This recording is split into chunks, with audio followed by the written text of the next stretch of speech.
Hey guys, welcome to the channel. As you see in the thumbnail, what if Marine Luffy are different devil fruit and destroy Marine? Before I start, please do support for more awesome content, and subscribe my channel and like this video. Go support and follow the Razzmatazz22 for writing that awesome fanfic, and also make sure to comment on this story. Link in the description. Shell Island, a small rustic community where the inhabitants went about their day-to-day life under the watchful eye of the Marines that kept the island safe. All in all, it seemed like everything that the world government would hope for regarding the islands under its jurisdiction. Yet it was all a lie. He had only been on the island for a handful of hours and he could already tell that something wasn't right. Walking down the streets had been an awkward experience to say the least. Everybody seemed to be glancing over their shoulders. Conversations would pause momentarily as if ensuring that nobody was listening in. Who and what they were afraid of he couldn't quite tell yet, and he felt like he wouldn't get the answer just by asking around. These people were scared for a reason. "Can I get you anything to eat?" asked the waitress at the bar, the one he had been sitting at whilst deliberating his options. "That would be great," he said as he pulled some belly out of his pocket. "What can 800 belly get me? I can cook you up a couple chicken strips and a few rice balls for that," said the waitress. "Mommy, can I help make the rice balls?" asked a young girl from nearby holding a broom. He was quickly able to determine that the daughter of the waitress worked at the establishment, probably owned by the family. This was a small island, a minimal population, and subsequently there was likely nobody able to watch over the daughter while her mother worked. "Rika, I am not sure." "That's okay, I'm sure they'll be delicious," declared the customer with a smile spreading from ear to ear, almost unnaturally so. "Yay," squealed Rika as she ran behind the counter, placing the broom in the corner for safekeeping before moving into the kitchen. The customer couldn't help but smile at the young girl's antics before turning his attention to the nearby window and looking out at the naval base in the distance. The reports he had been given before being sent out on this mission indicated that there had been increasing reports of criminal activity in the surrounding seas. Even just before he had taken his small sailboat, he had heard from the captain of the ship that they were needed to assist in the capture of the Alvita pirates. It seemed they had been brazen enough to attack a passenger vessel off the coast of a nearby island, and reinforcements were required. Turning his attention to the other window, the man got up from his seat and walked over to look at the horizon. The vast ocean calling to him like it had so many years ago, when he was just a child dreaming of adventure. He'd even been stupid enough in attempting to get a pirate crew to allow him to join that he had stabbed himself just under his eye. He chuckled, recalling how it had sounded like a good idea to him back at the time. He was thankful though that they hadn't taken him under his wing. They had done the right thing at the time, even though he had hated them for it. He couldn't help but wonder what they would think of him now if they saw him. It took him a moment to realize his fingers had reached up and gripped the edge of the straw hat that had been given to him on that day. A promise made and a promise broken. His grandfather having picked him up a month after learning about how he had had a run-in with the pirate known as Blue Jam. He had wanted to stay with Ace and Sabo, but of course his grandfather would have none of it. Thankfully, he had been allowed to write to Ace on a weekly basis as his training began, a great incentive if any in learning how to read and write. It often brought a smile to his face knowing that Ace had followed his dream to become a pirate 3 years prior, but he couldn't help but wonder what would happen were they to meet once more. When he had learned of his brother having followed the path they had dreamed of, he had sent one final letter, proclaiming that he wished him luck on his journey. Seeing what had happened between now and then, he had little doubt that Ace hadn't truly needed any luck in getting to where he was today. "Here's your food, mister," said Rika, the young girl basically bouncing up and down in place in anticipation. "All right, I'm coming," he said as he made his way back to the bar. He could still smell the chicken being cooked in the background, but the rice balls were all lined up and ready to go. He couldn't help but notice that the young girl also had a couple wrapped up in a handkerchief. "Did you make some for yourself?" "No, they're for a friend of mine," said Rika with a smile. "Is that so?" he said before picking up a rice ball and taking a bite of it. Immediately he could tell that something was different, the rice ball being well too sweet, but he did his best not to allow any surprise to show on his face before swallowing. "These are delicious." "Really?" "Of course," he said, his smile radiating. "Yay, I hope my friend likes them too," she said before making a beeline to the door. "Bye, mister." "Goodbye," he said in response, but he felt his farewell fell on deaf ears as the girl had already run out the door. "Cute kid, thank you for responding like you did," said the mother. "I'm Marika, by the way." "No problem, Marika," he said. "I hope that her friend likes sweet food though." I saw her using sugar instead of salt, but she was so adamant that it would make the food taste better, she said as she put the plate of chicken down next to the rice balls. Enjoy. Thank you, he said as he began to dig in, his mind drifting off elsewhere. If what he feared was true, he was not looking forward to the amount of paperwork that he may need to write up.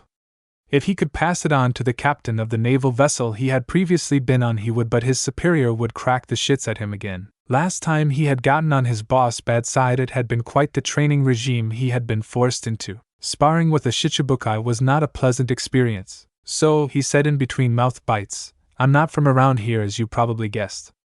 There anything I should be wary of? Well, Rurika started before glancing at the entrance, the man noticing that straight away and making a mental note of it.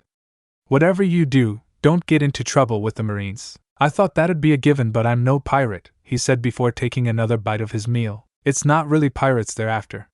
We hear stories all the time about how travelers have seen pirates nearby, but our noble heroes, she spat, to which he could essentially taste the venom in her voice, have done nothing. There are people out there who need help, but the Marines do nothing. Really? I mean, not even 2 weeks ago a bounty hunter was sitting where you are, having a meal and minding his own business, when the son of the Marine captain came in here with his wolf. He brought a wolf into my establishment. And we could do nothing. For so long we've lived under the belief that if we do anything against even the son of the captain, then everything will go to hell. The bounty hunter killed the wolf, and ever since that day has been tied to a stake in the courtyard of the Marine compound. He couldn't pinpoint the exact moment, but during her story Rurika had started crying, tears slowly dripping down her face. So what would you have me do? He asked. Excuse me? She replied as she used her palm to wipe the tears from her eyes. Say that I'm your savior, an outsider who had the power to change everything on this island. What would you have me do? Would you make me tear down the Marine base, potentially leaving you vulnerable to pirate attacks? Would you have me do nothing, and continue to live your life in constant fear? Those are extreme situations, but you get the point. So I ask you again, what would you have me do? Seconds ticked by, one after the other, as Rurika stood there in shocked silence at the seemingly hypothetical question. The words that came next were so quiet it barely carried the distance between herself and the customer in front of her. Kill Captain Morgan. Very well, he said as he stood up from the counter, the food all but gone. Thank you for the meal. Wait, where are you going? I have something to take care of, he said with a small smile before leaving the small diner. Making his way up the path, he knew that he had heard far more than he had needed. For the very citizens of the island to wish death of the naval captain who protected them was more than enough evidence for him. So he strode forward, his duty clear as he made his way up the path towards where the Marine base was located. His journey came to an unceremonious halt, however, as he heard the crying of a young girl coming from nearby. A quick glance to the left showed Rika sitting next to the base of a tree, clutching at her arm with tears streaming down her face. Hey, he said from nearby, his voice startling the young girl, making her flinch in fear as he knelt down beside her. Mister, she said as she loudly sniffed, booger trails sliding from her nostrils. What happened? He asked. Tu was going to feed Mr. Zoro, she said between ragged breaths. Then the captain's son found me, and then he had his guard throw me over the wall. The man's gaze shifted towards the Marine base, and he could see how tall the wall was. For Rika to only have suffered what he assumed was a broken arm was lucky, to say the least, because he knew that it could have been much, much worse. Go home, he instructed, his eyes shifting back to the small girl. Don't worry, I'll make sure everything turns out okay. You will? She asked, a faint glimmer of hope shining in her eyes. I promise. Rika sniffed loudly before nodding her head in approval, pushing herself to her feet and making a beeline towards the town, not going too fast in order to prevent her injury from hurting any more than it already did. The man watched her disappear from sight before standing upright once more. He had been angry when he had heard Rurika's declaration. Now he was furious. The last few hundred meters to make it towards the base passed by well too quickly before he found himself standing in front of the gate. Were either of his two instructors here, they would break their way through the steel-plated doors without a worry. Thankfully, he didn't have to resort to such matters as the doors parted before him. A man with blonde hair wearing a purple suit meandered forward, a Marine escort on either side of him. I swear I'm going to have that idiot killed in 3 days. Who does he think he is? Roronoa Zoro, nobody will miss him, they said before noticing the man standing in front of them. Who are you? Asked Helmeppo, wondering why some sort of civilian trash was standing in his way towards town. That was the last thing he was able to consciously think about, however, before a fist connected with his jaw, his unconscious body skipping across the ground thrice before coming to a stop. The two guards stood there flabbergasted before turning their attention to the intruder, pointing their rifles at them. "Who are you?" asked the one on the left, his finger inching closer to the trigger. "I'm Warrant Officer Monkey D. Luffy," he proclaimed boldly, as he strode forward, ignoring the guns pointed in his direction. "And I'm about to kick some ass." Roronoa Zoro, famed bounty hunter known all across East Blue for his fabled three-sword style. He had long since lost count of the number of times he had crossed blades with those who were wanted by the world government, and likewise lost track of those looking to end his life. Were any of those criminals to see him now, tied to a cross and staring at the ruined rice ball on the ground with such hunger in his eyes, he could only imagine their reaction. Grinding his teeth together, he swallowed whatever saliva he had stored up in his mouth. 9 days he had been tied to this post, and he was praying for even the slightest hint of rain to show over the horizon, just a small drop of natural water to help quench his thirst. "So you're Zoro," said a voice from nearby, drawing his attention. Shifting his gaze towards the entrance to the courtyard, the green-haired swordsman watched as a man walked up to him. It was common knowledge around here that to come anywhere close to Zoro without express permission would have drastic consequences. Heck, Zoro had just seen a young girl flung over the nearby wall for trying to feed him. Anger still boiled within him at that recent memory. Back to the person in front of him. This was one that he hadn't seen before, and Zoro couldn't help but wonder why the man looked as if he was on vacation. The man wore a short-sleeved red-buttoned shirt but had the top 2 buttons undone, dark blue shorts which were accompanied by sandals, and to top it all off he wore a straw hat atop a mess of black hair. Zoro also noticed the scar present under the man's left eye, which he could only assume came from a near attempt on his life. He also noticed the way the man walked. He was marching on marine grounds, unsupervised, without a care in the world, sauntering up to him as if he were walking across a vacant beach. "What do you want?" he asked. "Depends," said the man with a shrug of his shoulders. "I've heard of your exploits, quite an impressive list of criminals you've helped capture over the years. It seems bizarre that someone who would help the community would find themselves a prisoner of the Marines." "What can I say? I killed the wrong wolf," said Zoro, a small smile gracing his lips as he recalled slaying the beast and the satisfaction it had brought. "I heard quite the noble thing you did there," he said.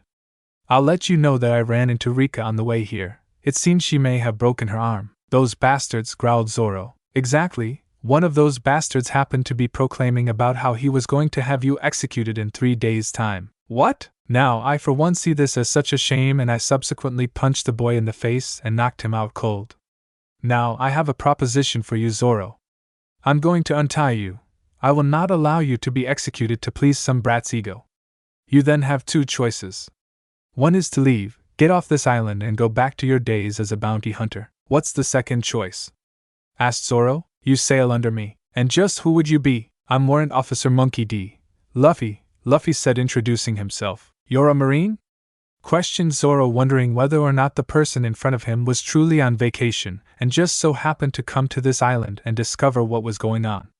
From his current run-in with the law enforcement, this was unlike any Marine he had ever encountered. "Yep, and due to what I've discovered about how this Marine base is being operated, I believe that it is well within my right to relieve Morgan of his power." "Oh really now," said Zoro, a snide smirk crossing his face. Morgan was a captain of the Marines, and while he wasn't sure of precise rankings, he knew Warrant Officer was a lot further down the ranks, meaning this would be entertaining regardless. "I don't imagine he'll accept these conditions calmly, and while I can probably take him down on my own, a helping hand is always welcome," said Luffy, returning the smile. "You are by far the strangest Marine I've ever met," commented Zoro. "You should meet my teachers," he said before undoing the knots holding Zoro in place. Once he was free, Zoro found himself massaging the places where the ropes had dug into his skin, previously pinning him in place. "So, do we have a deal?" Zoro turned to face Luffy and the outstretched hand that was being offered. The idea of becoming a Marine wasn't a pleasant one, but for some reason he could tell that with Luffy being his commanding officer, things would be a lot different than what most Marines would go through. Also, it would be beneficial towards his end goal of becoming the world's greatest swordsman. The number of pirates he would now likely face would be that much grander than those he had already defeated. "Captain, we have an accord," he said before taking the hand presented. "Warrant Officer," corrected Luffy. "Wait, can a warrant officer even have his own crew?" Are you even allowed your own boat? Asked Zoro, genuine confusion upon his face. Under normal circumstances, no. Due to some of my connections, however, things aren't really that normal. Am I going to regret having made this decision? No, of course not, said Luffy, Zoro not believing those words for a second. Anyways, let's go kick some ass. First we got to find my katanas, declared Zoro. Without them I unfortunately don't have that much chance of kicking ass as you put it. I asked a couple of Marines about your swords earlier. We'll pick them up on the way, declared Luffy. Were they the ones standing next to the brat you knocked out? Yep. How did they not shoot you? They didn't need much persuading. That doesn't answer my question. Captain Morgan stared at the statue of his likeness, the beacon perched atop the naval base as a reminder of his power. Recently finished, and with the ropes still hanging from certain areas his men had used to hoist it into the air, he couldn't help but be grateful for its existence. The statue would serve as a constant reminder to both his subordinates and the people of the island just who they should constantly be thanking for their safety.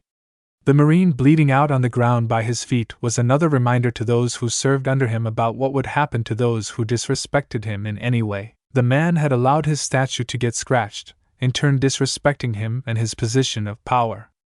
The men standing at attention nearby were to continue looking upon the greatness of the statue, and ignoring the dying gasps of their comrade. They knew that if they were to answer the pleas of the dying man that they would likely suffer a similar fate. It chewed them up on the inside, but what could they do? They had no weapons nearby, and attempting take down the captain was likely suicide. Even if they did successfully defeat him, then they would be charged with attacking a commanding officer. What could they do?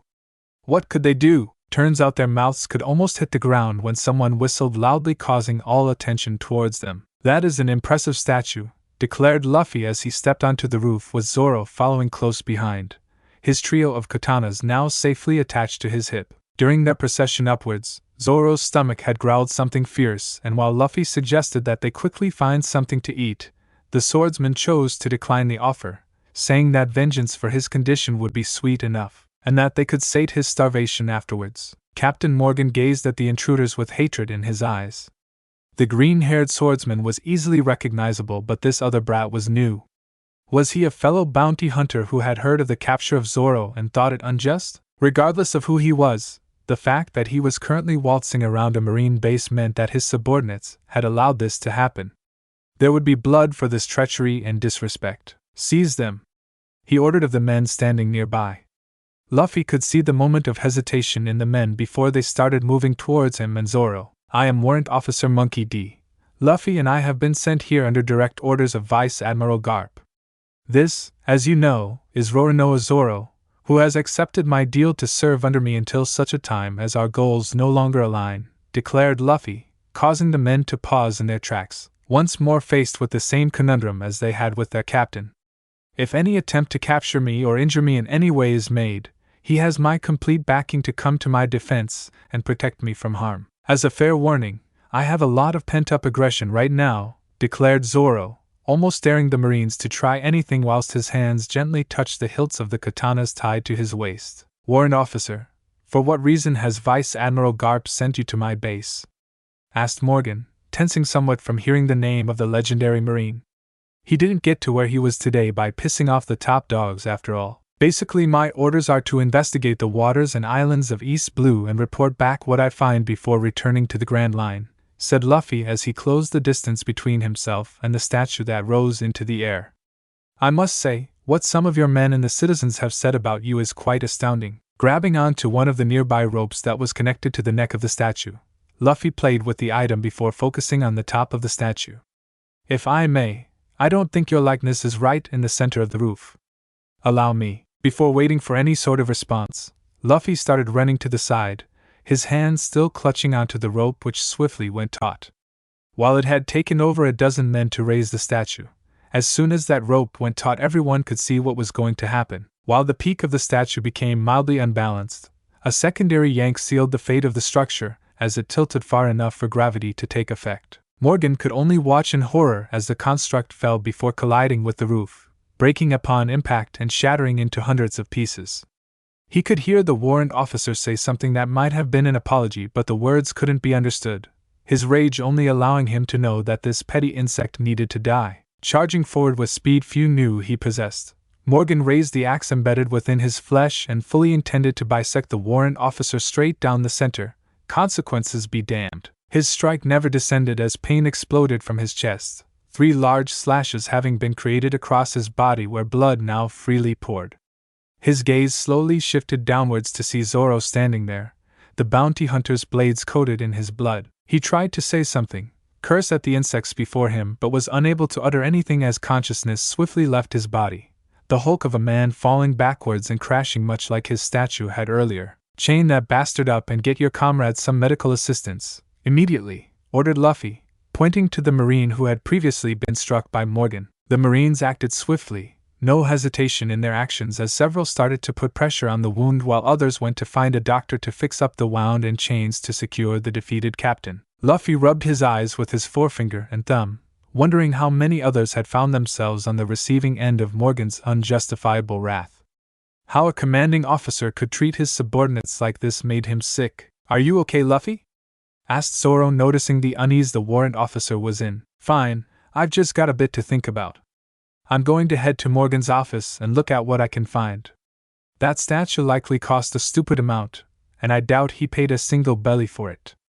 While I do that, go get yourself something to eat and drink, then meet me in the office," instructed Luffy. "By your command," said Zoro, a smile spreading across his face. At first he had been worried about what would happen about following a Marine. Now, though, he had an inkling that he had made a good decision. At least for the moment. Luffy fumbled with the paperwork on Morgan's desk as he flicked through different entries. He had had one of Morgan's former subordinates show him to where all of the files were located, and it seemed there was a lot happening in East Blue that nobody was really aware about. Heck, from one of the reports, a pirate named Buggy had effectively overthrown a town on a nearby island, and while the residents had requested assistance, none had yet to come. That would be changed immediately. Picking up the Den Mushi that was stationed nearby, Luffy dialed the appropriate number before waiting for the other end to pick up. It only took a handful of seconds before the other side answered. "This is Lieutenant Harvey of the Marines. To whom am I speaking?" "It's me," said Luffy. "One day you're actually going to take one of these calls seriously," said Harvey, and Luffy could picture the ship's second-in-command rubbing at his eyes. "You deal with the pirates?" asked Luffy. "Most of the men were captured. The pirate captain Alvita managed to give us the slip, however. One of the men we captured was a young boy who claims to have worked for them for a couple years in order to save his own skin, but he wants to become a Marine.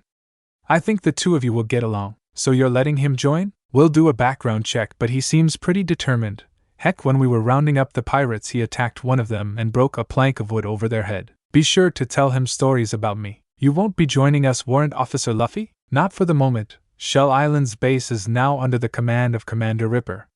Former Captain Morgan has been doing a pretty shit job. By the sounds of it, many of the Marines here were terrified of the guy. Heck, when I confronted him, he damn near killed a man who, as told by his friends, scratched Morgan's statue. Jesus, the higher-ups are going to have a field day with this one. So yeah, swing by and pick him up on your way through. I've got a number of cries for help on here which have seemingly gone unheard. I'ma go sort it out. Will you be needing any assistance?" "Nah, I think we should be good." It was at that moment that Zoro walked into the room, meeting Luffy's eyes with his own. "Yeah, Anyways, I'm off to go save an island." "Wait. Warrant Officer Luffy, Commodore Prin will not." No more was heard as Luffy hung up the receiver, seemingly glad that the phone call had come to a somewhat abrupt halt. "Alright, we need to be off soon, more places and people to save." "Yeah, Ripper thought as much and has had a few of his guys arrange a boat and supplies for us," stated Zoro. "We'll be good to head out shortly." "Do I need to wear a uniform or something?" Considering how casually the warrant officer was dressed, he felt that this wasn't the case, but he needed to be sure nonetheless. "I don't technically have the authority to induct you into the Marines, so until we meet up with a higher officer, you're just sailing with me. Hope that doesn't dissuade you at all." "Hey, if it weren't for you, I'd still be tied to that post out there. Frankly, regardless of whatever situation you sail us into, this has to be better." "Well, we'll just have to find out together, won't we?" "I guess so, Warrant Officer Luffy." The two of them clasped their hands together, shaking upon the verbal agreement.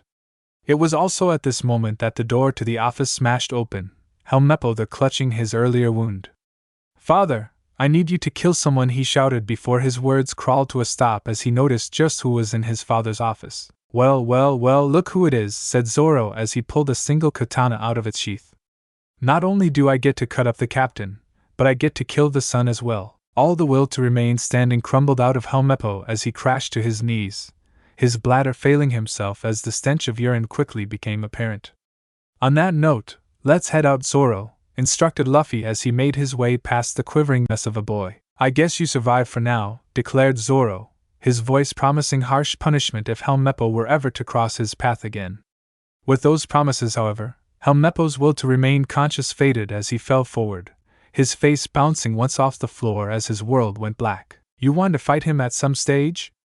Asked Luffy. How? I'll leave a note of recommendation to Commander Ripper instructing him to make Helmeppo better than his father ever was. Zoro couldn't help but laugh at the statement, and the future possibility that he could actually get a chance to get to hurt the person who had made him suffer without repercussions. Sure, it would likely be a while off, but when that day came he would savor every moment of it. This feels surreal, said Zoro as he and Luffy walked side by side towards the harbor where the Marines from the fort stood on opposite sides of the street, each man saluting the both of them, while standing as upright as possible. Behind them, members of the community applauded them, the civilians likely having been told of the downfall of the captain who had installed them with such fear. Guess we really did this town a service. This'll be the first of many, said Luffy. I don't plan on stopping anytime soon, Mr. Zoro, shouted Rika, the young girl waving at the pair of them with her one good arm, her injured limb wrapped in a sling. Take care, he said with a small wave back before focusing forwards. While the harbor and ship was just up ahead, his future was well over the horizon, and with the warrant officer by his side, Zoro felt he was already one step closer to achieving his dreams. The vast ocean encircled the small vessel currently housing Luffy and Zoro, the two of them content with the silence between them for the moment, happy listening to the sound of the waves and the wind. At the moment they had a solid tail breeze allowing them to sail towards the Organ Islands at a moderate pace. While Luffy's eyes were set on the ocean ahead, Zoro was paying far more attention to the man he had chosen to sail under. A warrant officer was not that far up the chain of command, yet Luffy had seemingly had the entire situation under control when he had told the Marine captain that he was effectively being relinquished of his position, or at least he had kind of done so in a completely unorthodox way by destroying the man's most prized possession and subsequently having him attack the man when he had tried to blindside Luffy. The weird thing was that when Morgan had gone in for the attack, Luffy had remained calm, believing that he would defend him. He had gone for days without food and water and was essentially running on adrenaline alone. Yet the warrant officer had full belief that a man demanding immediate sustenance would be able to defend him were the need to arise. Had Luffy had full confidence in him, or had the Marine had some manner of defending himself were he unable to save him? This Zoro couldn't help but ponder about. At the same time, though, he didn't want to question the teenager about his strength, at least not yet. Luffy had trusted Zoro to show his strength when it mattered.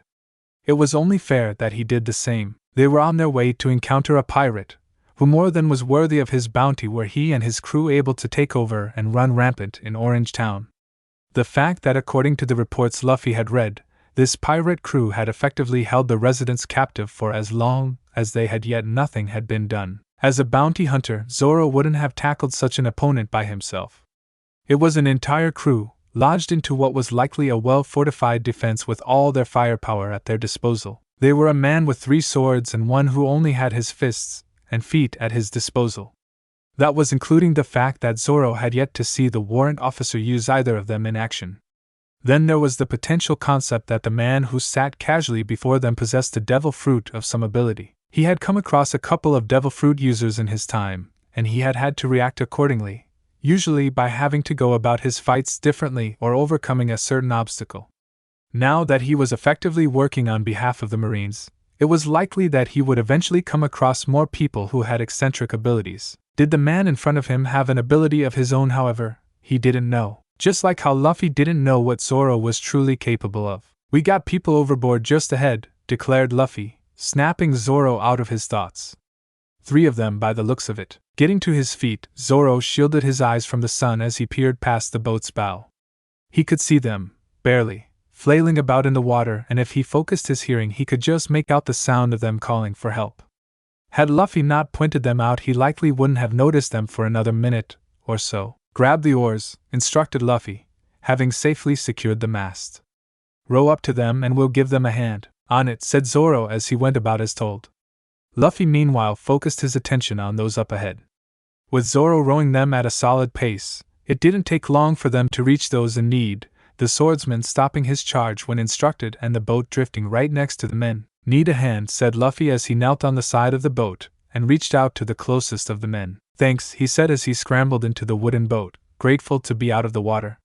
His associates quickly joined him out of the ocean, each of them taking deep breaths. It took a few moments for them to regain their composure before the one closest to Luffy pulled a dagger out from behind his back. Now you're going to give us this boat. This is Captain Buggy's territory. Zoro and Luffy shared a look with one another, the green-haired swordsman tilting his head towards the trio of pirates, as if to say all yours. Fine, said Luffy as he rolled his right shoulder. This won't even serve as a warm-up though. He wasn't wrong. In less than a dozen seconds, the members of Buggy's crew were happily rowing on behalf of the other two in order to prevent themselves from suffering more punishment at the hands of the warrant officer. So, said Luffy as he caught an apple Zoro tossed his way.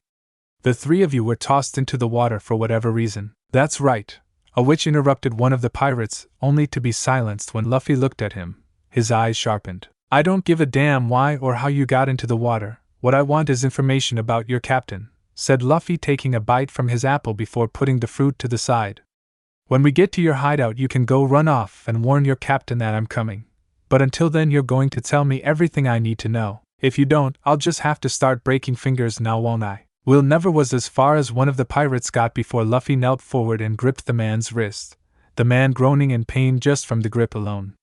When Luffy broke his index finger, however, the scream was intense. That's one down, 29 to go. Understandably, the pirates were quite eager to give Luffy all the information he was after. With the boat securely tied to the docks and the three pirates currently running to warn their captain of the oncoming threat, Zoro and Luffy casually made their way through the streets of Orange Town.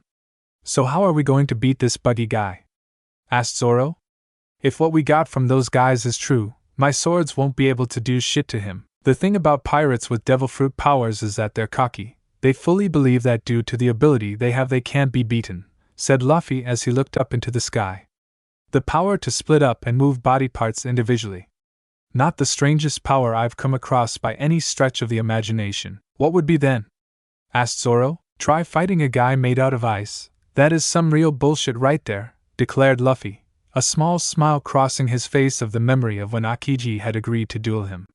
The teenager had been bested in every way possible but had still enjoyed the experience nonetheless. Before Zoro could make any comment on the fact that Luffy had fought such a man, the warrant officer's eyes shifted to the street once more. Someone's in trouble, let's go. Zoro found himself a step behind Luffy as the warrant officer charged forward. What had triggered the man in front of him? He hadn't seen anyone or heard a scream of any kind, but clearly something had affected the Marine. It was only when running halfway down the street was he able to hear the yelling of someone demanding that another person stop running. Zoro sincerely doubted that whoever was being chased was going to stop, so more than likely he and Luffy were going to have to intervene. Turning around the nearest corner, Zoro and Luffy were able to spot an orange-haired woman running their way, three men chasing after her. All yours, said Luffy, allowing the swordsman to rush past him. Prick, commented Zoro as he continued on his path, his grip falling upon Wado Ikemanji as he figured this was payback for having made Luffy take on the other three members of Buggy's crew. The three pirates were completely thrown off by the fact that they were now the hunted, that they were easy pickings. A single swipe of the blade passed down to him was all it took. One swing, said the orange-haired woman in between gasps of air. Nicely done, said Luffy as Zoro sheathed his blade, the bodies of the pirates collapsing to the ground at his feet. They dead? Nah, use the blunt side of the blade, stated Zoro. Not worth getting their blood on my katana, at least not yet. What's the general ruling on that, by the way? No-namers pretty much are taken into custody, and for those with bounties on their head, the government likes to make a showing that we're strong enough to capture them. Try to avoid killing when we can, but if push comes to shove. Luffy left that comment hanging as he made his way towards the person previously being pursued. Are you alright? What? I mean, yeah, I'm fine, they said, clearly still in some manner of shock that her potential assailants had been taken down so easily. Who are you guys? I'm Luffy and he's Zoro. And yourself? Nami, she said, introducing herself. Well, Nami, just what were these guys after? If they were going to do what I think they were going to do, I'll have Zoro behead them right now, stated Luffy. No, no, no, nothing of the sort, said Nami as she waved her hands back and forth. I stole their map of the Grand Line and they wanted it back, that's all. At least she hoped it was all. She hadn't really taken into consideration what would have happened when the pirates had actually caught her. Had they done so, cutting her throat may have very well been the better ending. I see, stealing from pirates. That's a dangerous game, Nami, stated Luffy as Zoro joined them on the street. You don't have to tell me, said Nami as she wiped the sweat from her brow with the back of her hand. She had only been doing it for years on end. She was well aware of the dangers that came with her profession. Here, let's get you something to drink, said Luffy as he walked over to the nearest home before kicking in the door, the wooden board unable to resist the attack. Is this really all right?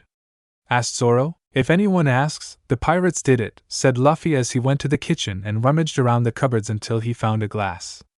Moving to the sink, he filled the container full of water before offering it to Nami. Thank you, she said before taking the glass and drinking from it, downing the entire contents in a handful of seconds. So, I know your names, but who exactly are you? Well, we're here to kick Buggy's ass, said Luffy, avoiding the question somewhat. Kick his ass? That pirate is worth 15 million belly, and you think you can take him down just because you can take out his cronies? Said Nami, sarcasm dripping through her voice. Just how crazy are you? The right amount by the sounds of it, said Zoro while leaning against the nearby wall. You wouldn't be able to point us in the direction of where he's located, would you? Asked Luffy. Before Nami could respond, however, an explosion ripped forth, the sound of destruction seemingly all around them. Nami screamed as she was nearly knocked off her feet, and Zoro and Luffy both braced themselves for an impact that never came. Looking out the nearby window, though, both men could see the level of destruction caused by the blast. Nami, I know confronting the pirates may not be the idea you'd like right now, but if you try and take a ship and run for it, you may not like the results, said Luffy slowly, indicating for Nami to have a look at the destruction. The orange-haired girl swallowed a lump that had formed in her throat as she made her way to the nearby window before covering her mouth in shock. The destruction was terrifying to behold. Buildings had been not only chunks blown out of them, but quite literally were no longer standing. Only rubble was left, and had anybody been in the path of the blast, then she had no doubt that death would have been the only outcome. Were she in a boat, and the blast was anywhere near her vicinity? So, are you with us or are you going to flee? Asked Luffy, but Nami could tell that there was only one real option. Fine, she begrudgingly agreed. This doesn't make us friends or anything, though. Will you need us to keep an eye on you, or are you able to handle yourself? Asked Zoro as he got off the wall, bracing himself for the battle soon to come. I haven't stolen what I have from pirates without getting my fair share of combat. I can hold my own, Nami boldly proclaimed. Good, said Luffy, fire in his eyes. Now, let's go beat up a clown. Buggy the clown was not the best at keeping his calm. Recent point in being was him having blown up a good chunk of the town his crew were holding in order to scare a thief out of hiding. He had expected his men to be capable enough to deal with one girl. They were feared across East Blue, and the people of this town had wisely fled when they had sailed into view. Yet now, the girl had returned on her own accord accompanied by two young men. Well, more like hiding behind them as if they were her bodyguards. Unlike the fear from civilians he encountered normally, these men showed no signs of being intimidated, almost content with having walked right into the lion's den. The one with 3 swords tied to his waist, there were murmurings of a swordsman who used 3 swords, a bounty hunter no less. Still though, 3 swords meant nothing compared to what he was capable of. He could end his life easily, put on a show while he was at it. The other one though was different.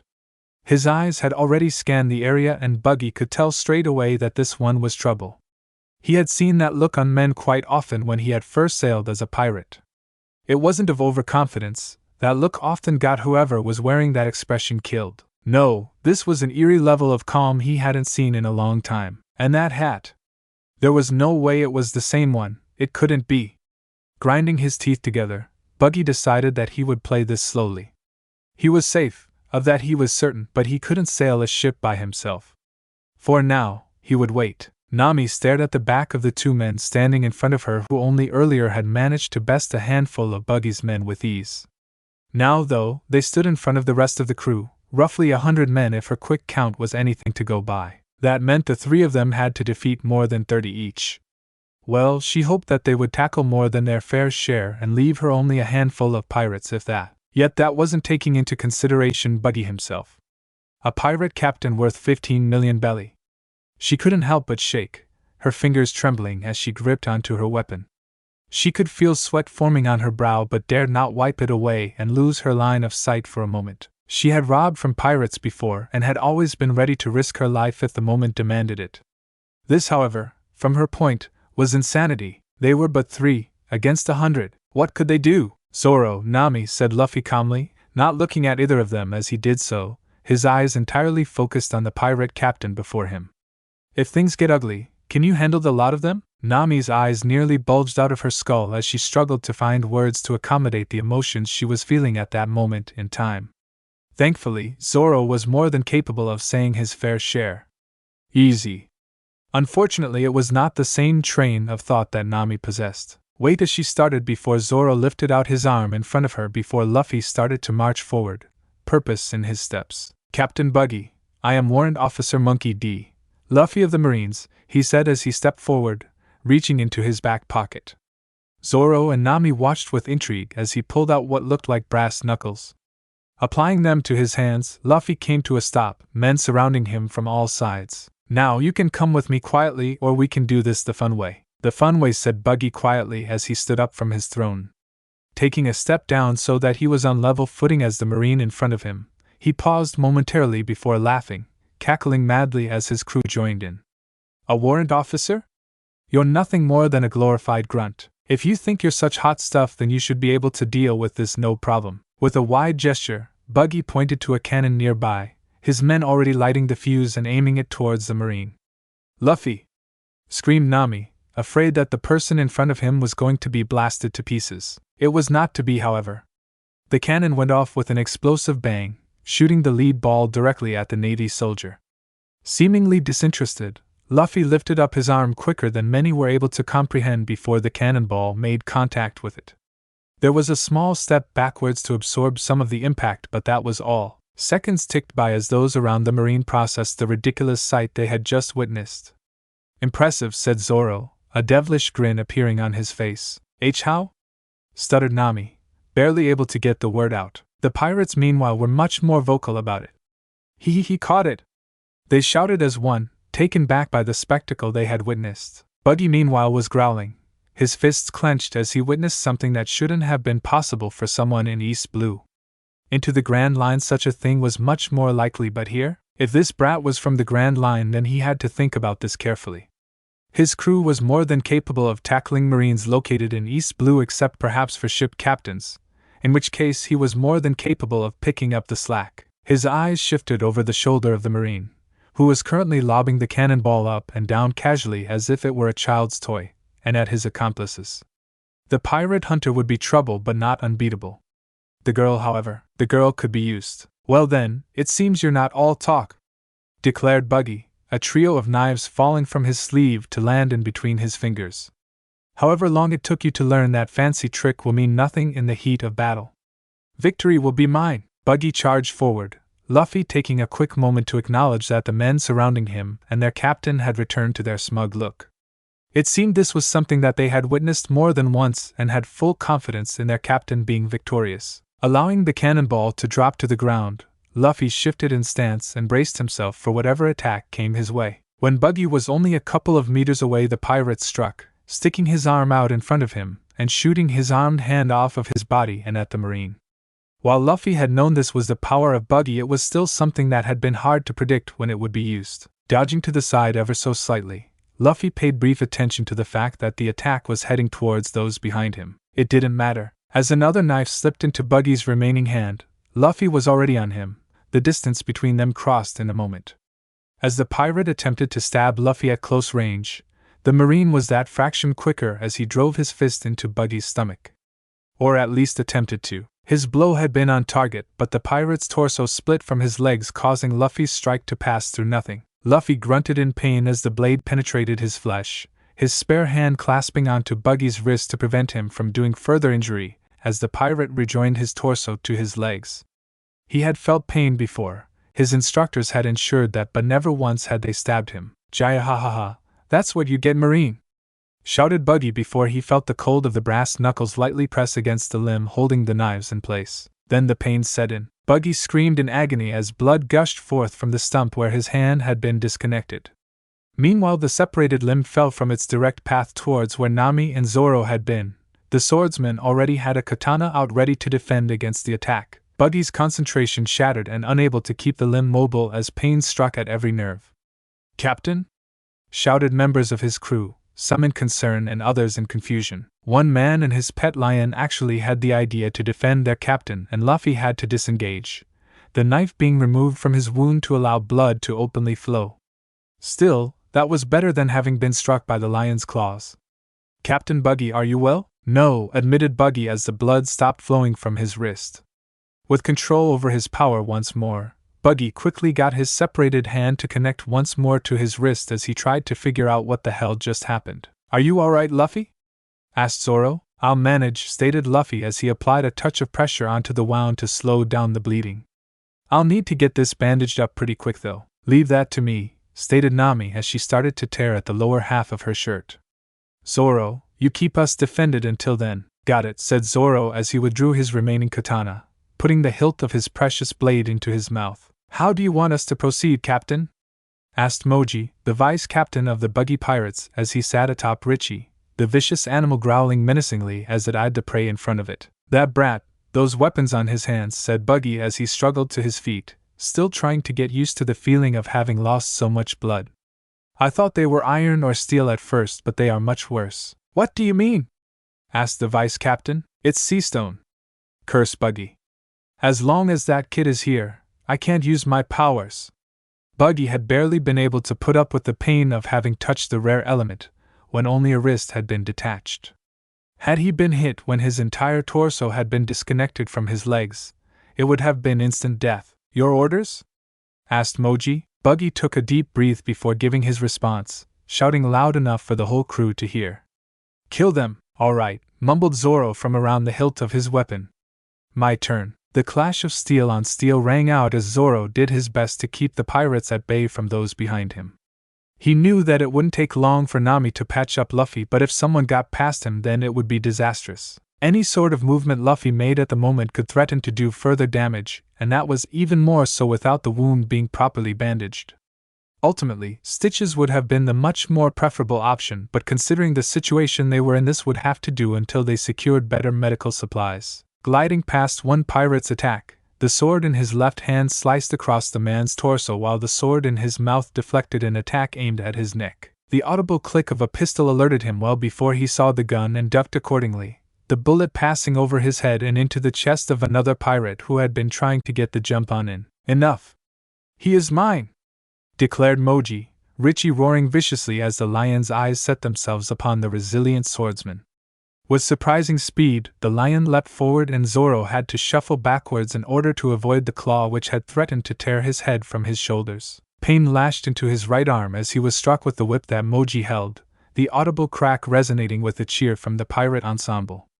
Zoro grimaced from the blow as his eyes darted up to see the whip come for him once more, this time aiming for his face. Lifting up his arm to block the impending blow, the end of the whip wrapped around his arm before Moji smirked, yanking to the side and causing Zoro to momentarily stumble, losing his footing and being dragged to where Richie was ready to strike at him once more. The jaws of the lion spread wide and Zoro could see his impending death growing ever closer. "Focus!" The single word sent shockwaves through Zoro's system as he reached forward and grabbed at the rows of teeth threatening to chew him to bits, the lion unable to close its jaw inches away from Zoro's face.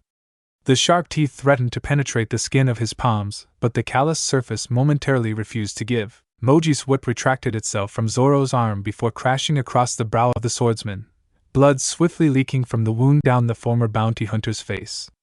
The smile on his face, however, showed no indication of pain as he went on the warpath. Moji had no time to react as Richie was lifted off the ground, the animal trainer unable to do anything as the overly large beast he sat on was overpowered. Needless to say, the Buggy pirates were shocked, a select few more so as they dived out of the way of the flying animal in order to prevent themselves from being crushed. As the dust began to settle, many of the underlings that followed Buggy no longer had much faith that they would be able to do anything against a man capable of tossing an overgrown lion around like it was nothing more than a sack of potatoes. "Victory is ours," declared Luffy, his wounds having been treated and now able to stand on his own 2 feet, much to the disdain of Nami. Clearly the orange-haired woman knew that the boy was still in a great deal of pain but was simply just trying to push it to the back of his mind. Were he to do more damage as a result, she wouldn't hesitate to bash him over the head to remind him of his stupidity. "The hell it is!" shouted Buggy in retaliation. "Let's make a deal then," said Luffy as he marched forward, showing no discomfort from the wound that had been dealt earlier, as if it had been nothing but a scratch. "We will give you back the map of the Grand Line, and in exchange you will leave East Blue and go pillage those waters. If I hear a single incident, however, of you or your crew attacking anyone here, however, I will bring justice down upon you like nothing else." "You'll let us leave? Just like that?" said Buggy in confusion. "You have the better part of 20, perhaps even 30 men in need of medical assistance, and I'm not someone who will kill to prove a point," Luffy declared boldly. "If you threaten anybody in this ocean again, though, then we have another problem at hand. So to prevent this from happening, I'm giving you the chance to go make a name for yourself elsewhere." When a number of Buggy's underlings turned to their captain for what to do next, Luffy was well aware that it could go in several different directions. Thankfully, Buggy mumbled something incoherent while spitting onto the floor, as if to say that he was done with this place. Nodding, Luffy turned his attention to Nami, the orange-haired girl who held onto the map she had risked her life to get with a grip nearly strong enough to bend steel. Only a handful of meters was all it took for Luffy to cross the distance between himself and the young woman, but he knew the coming moments would be difficult. "What makes you think I'm giving up this map?" said Nami in a hushed yet clearly angry tone. "You haven't been to the Grand Line." "I have," said Luffy as he held out his hand. "Trust me, even with that map there is still a chance you won't even make it to one of those islands. Even less of a chance of coming back." "What do you mean?" asked Nami, still holding the map in her hand with a vice-like grip. "What happens when you can't rely on your compass? When a storm can happen in the blink of an eye without any prior warning, or a monster the size of a mountain can swallow your ship whole? How good will a map you can't follow do then? Many ships don't even make it a day once they've sailed into the Grand Line, and even fewer make it to the next one." Nami continued to hold the map, but now her fingers had lessened their grip slightly. She knew that the Grand Line would be dangerous, but for her village she was willing to put herself at risk. Even today she had the courage to steal from a man worth 15 million belly. That was just it though, she had stolen from a person on a sea she was well versed in, the Grand Line. She had heard stories and read enough newspapers to know that it was a dangerous place, but actually hearing someone talk about it as a daily occurrence was completely different. She knew she was great at navigating, but what did Luffy mean by her compass being unreliable? Were the magnetic fields that she had relied on for so long were useless in the Grand Line? Seconds ticked by before the parchment in her hand was given to Luffy, the warrant officer being patient enough to allow Nami to process everything she needed to. "Thank you," he said before turning and marching back towards where Buggy stood. On the sides of the prior battlefield, the pirates no longer out for blood were busy patching up their comrades.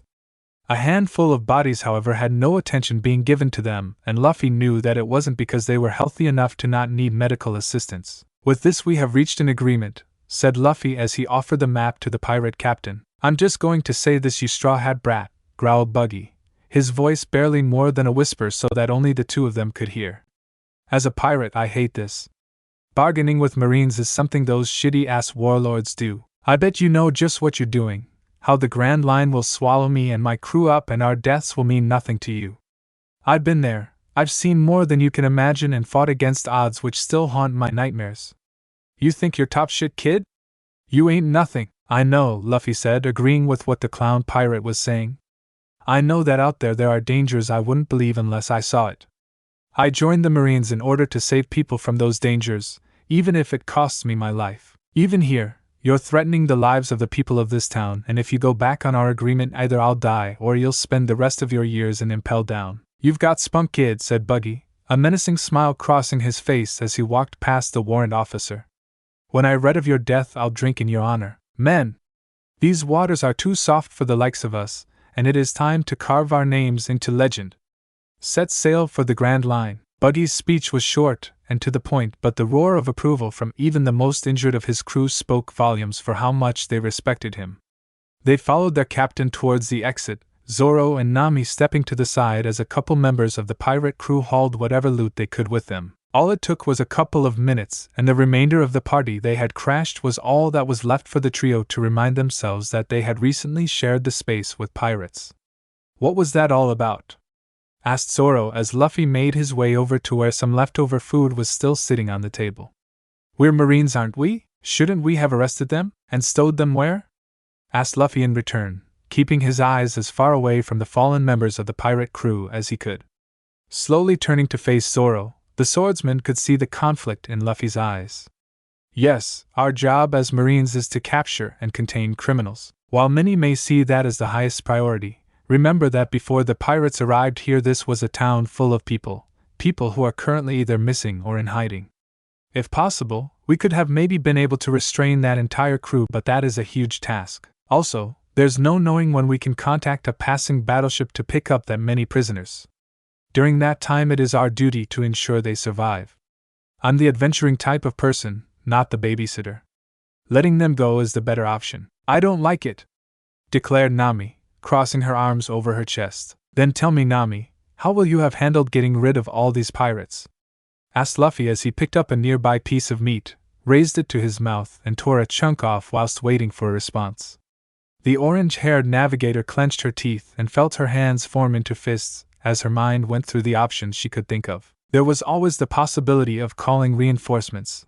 The ocean was vast, and there was no true way of knowing how long it could take for them to arrive. It stung her deep knowing there was a possibility they would never arrive at all. She knew that far too well. A scream of rage erupted from her mouth before she swiftly assembled her staff and smashed it into a nearby table, breaking it in two. Are all Marines like you? No, at the end of the day I don't think I'm like any Marine, especially not like some, answered Luffy. There are some Marines who would have sat in their battleships and bombarded the island with cannon fire, not caring if civilians got caught up in the assault. Those are the ones I hate the most, Nami, said Zoro, the orange-haired navigator noticing that tears had started to form in the corner of her eyes. As a bounty hunter I've seen the best and worst of a lot of people. Some wanted criminals gave themselves up quietly in order to protect those around them, while others would use innocent bystanders as shields. Some wanted felons were given bounties under fake accusations, while others run rampant without anyone knowing who they are. Plus there's other things to think about now, said Luffy. This island was inhabited well before those pirates arrived, but the town was deserted. Considering the cannon Buggy and his crew had at their disposal, they wouldn't have fled to the sea. We would have seen the wreckage on the beach had a ship tried to sail away. That means they're still somewhere on this island. Right, said Zoro as he started heading towards the exit. You coming, Nami? Asked Luffy, not walking towards the stairwell just yet. Nami meanwhile was staring daggers at him, her staff still clutched in her hand. No, she finally declared. I thank you for saving me, but there's something I still have to do. I understand. Do you really? Because from where I'm standing it doesn't look that way. You stand there, preaching about how not all pirates are bad and not all Marines are good, but what about you? You let a bunch of pillagers and murderers just sail off with only their word that they wouldn't harm anyone in between here and the Grand Line. You trusted the word of a pirate captain that he wouldn't cause any sort of harm to anyone, despite the fact he clearly got that bounty of his for doing just that. In the end you have no idea what he's going to do between now and then, and you're simply going to believe that nothing will have changed. Nami turned her back on Luffy before turning her vision skywards. You Marines are all the same. You say that you're different because you didn't do what other officers may have, but the fact still remains that you are useless. You've potentially doomed another island to misfortune, and you don't even have the gall to tell me what you've done is wrong. How can you just trust a pirate, the exact same way I trusted you, a thief, to wrap up my wounds? Nami visibly stiffened as her eyes drifted to where the dagger had penetrated Luffy's flesh. Had the Marine deliberately allowed that to happen? He had dodged the first attack simply enough and consequently believed that Zoro would be more than capable of deflecting the oncoming blows. As far as she could tell, he hadn't been surprised by the pirate's abilities, but that may have been because of a military training side effect, though she had seen normal Marines panic at the mere sight of wanted criminals. So Luffy knew that Buggy had the ability to separate body parts, and yet still confronted him in a close combat situation in order to win. Had his entire plan required being stabbed, letting the enemy get cocky with their supposed victory? Had it all been a ruse? Now Zoro and I will be sailing off shortly after we find the townsfolk, said Luffy, snapping Nami out of her train of thought. I suggest you come with us. Nami could only watch as the Marine marched towards the exit, veering only slightly off track to take a chunk of meat off of a plate, clearly not caring for how long it may have been sitting there with flies circling it. Biting at the inside of her lip, Nami couldn't help but weigh up her options as she considered just what she should do. She needed to collect more funds, and the amount she had hoped to steal from Buggy would have put her one step closer to freeing her village. Now though, she would have to try and track down another pirate crew to pillage from. Yet, as much as she hated to admit it, being this close to her goal, she could use all the help she could get tracking down pirates. Thankfully, it looked as if there was a certain marine who likely could be swayed to allow her to keep some of the spoils of victory. After having informed the residents of Orange Town that Buggy had left the island, they had boarded their small boat and made their way towards their next destination. Conversation, however, had been a lot harder to come across, Nami having worn a scowl for the majority of the trip thus far. "So, catching cannonballs from point blank," said Zoro, sick of the silence which had seemed to stretch on for hours. "That kind of stuff normal on the Grand Line?" Unsurprisingly, Nami's attention peaked at this new conversation, also interested in what kind of danger awaited her if she decided to chase down the elusive treasures which were on a far more dangerous ocean than the one she occupied now. "Well," said Luffy, "you can kind of imagine that the grunts on each pirate team get stronger the further in you go. Many of the crews which are unprepared for the severity that awaits often die within the first couple days. Just because their captain has a 15, perhaps 20 million belly bounty on their head makes them cocky. The captains themselves can be something special, and you should never judge a person by their bounty. If you think they're an easy target because they've got less than 10 million on their head, you can end up dead yourself. Many pirates try and keep the full extent of their abilities hidden so that bounty hunters and marines pay less attention to them and underestimate them on the battlefield." Zoro nodded in understanding, having been in the bounty hunting industry for as long as he had. He had even come across one bounty before where the person on the wanted poster wasn't the true threat, the actual leader using that member of their crew as the face of their operation. The man had only been worth 3 million as a result, and considering other such bounties Zoro had tracked down in the past, that was not a fight worth only 3 million. "The strength of some crews is incomprehensible at times," continued Luffy, lacing his fingers together. "My grandfather told me at times of how single ships were capable of taking down multiple marine battleships, sometimes without even much of a struggle. Sometimes fights between absolute powerhouses are so demanding that those standing in the vicinity are knocked unconscious through sheer willpower alone." "Okay, now I know you're over-exaggerating," said Nami, only for Luffy to look her way, and she could see in his eyes no malicious intent and no sense of a lie. "Really? Really," said Luffy as he leaned back. "My grandfather, in order to help train me for what the world was capable of, tossed cannonballs at me with such power that they would embed in the cement wall behind me, and that was him going easy." Zoro's eyes had gone wide at this point, while Nami's mouth had dropped further than what should have been physically possible. While Nami was still trying to recover, Zoro couldn't help but allow something of a smirk to come over his face as ideas slowly began to fill his mind. "So, if you've gone through some hellish training, then you would know how to help us get stronger as well," he said. "Us?" said Nami, finally able to talk once again. "There is no us. You can get however strong you want, but leave me the hell out of it." "You sure?" asked Luffy as he looked directly at the sole female on the boat. "If you're going to keep stealing from those who are more than willing to kill you at a moment's notice, getting a bit stronger wouldn't be a terrible idea, now would it?" Nami felt her teeth gnash together, unable to actually come up with some kind of reasonable excuse as to why she shouldn't join them. After all, it wasn't as if she waved about the flag that declared where her loyalty lied and how they would protect her. However, that was only when she was in their waters. Across the rest of East Blue, however, "One lesson," she said begrudgingly, crossing her arms over her chest. "All right then," said Luffy as he clapped his hands together. "Next island we'll make camp for a couple days, stock up, and see just what you two are made of." "Excellent," said Zoro with a smirk covering his face. Nami meanwhile couldn't help it as she rubbed at her face. "What have I gotten myself into?" As the boat pulled up to the shore, Zoro leapt out first in order to bring the vessel up away from where the tide would threaten to wash the boat back out to sea. Once the boat was secure, Nami leapt out and landed on the sand and turned back to see Luffy still standing on the boat, staring at the cliffside close by. "What's the matter?" she asked, curious as to what he was gazing at. "Zoro, be ready," warned Luffy. Understanding what Luffy was getting at, Zoro gripped at the hilt of one of his katanas, his eyes scouting the cliffs for the ambush which was theoretically coming his way.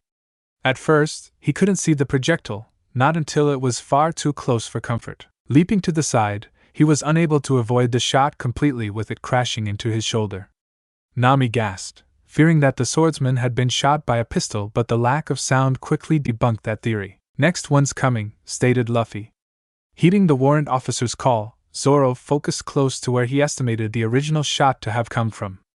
This time he was able to see the projectile far quicker, and knowing that it was a non-lethal projectile, plucked it out of midair despite the speed it was traveling. Two more swiftly followed suit, and Zoro was able to stop them in their tracks without difficulty. Now having gotten his eye in, "Game's over," he shouted, dropping the small steel spheres into the sand. "Ha ha ha, the game's never over," boasted a voice from the top of the cliff, the owner of it remaining hidden. "They were simply a warning for you to leave this island immediately if you know what is good for you. For if not, then I will have to send all 8 million members of the Usopp pirates to attack." Several seconds ticked by as the three people on the beach interpreted the words spoken. Whilst they stood there, multiple banners burst from the shrubbery that surrounded the cliff top, dozens upon dozens of small flags being waved in unison. "Creepily so." "Hey Nami," said Luffy, loud enough for his voice to carry to the cliff top. "Yes?" answered Nami, unsure what Luffy was thinking. For an island of this size, what population would be optimal in order to ensure that there was enough food and water available in order to ensure that everyone got fed every night? asked Luffy, his voice still carrying a large distance. Nami's eyes sharpened as she nodded in understanding. "Well, Luffy, if I were to guess, the population of this island would have to be far less than 2,000. "Less than 2,000? repeated Luffy in mock shock. "Can I kill them now?"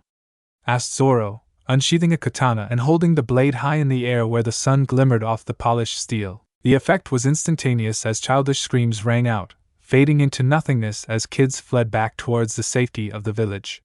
"Hold up, don't leave me," shouted the original voice as the man stood up to reveal himself. "I'm going to assume you're Usopp," shouted Luffy, making an educated guess. Surprisingly, Usopp turned to face them, outstretching his arm in something resembling a dramatic pose.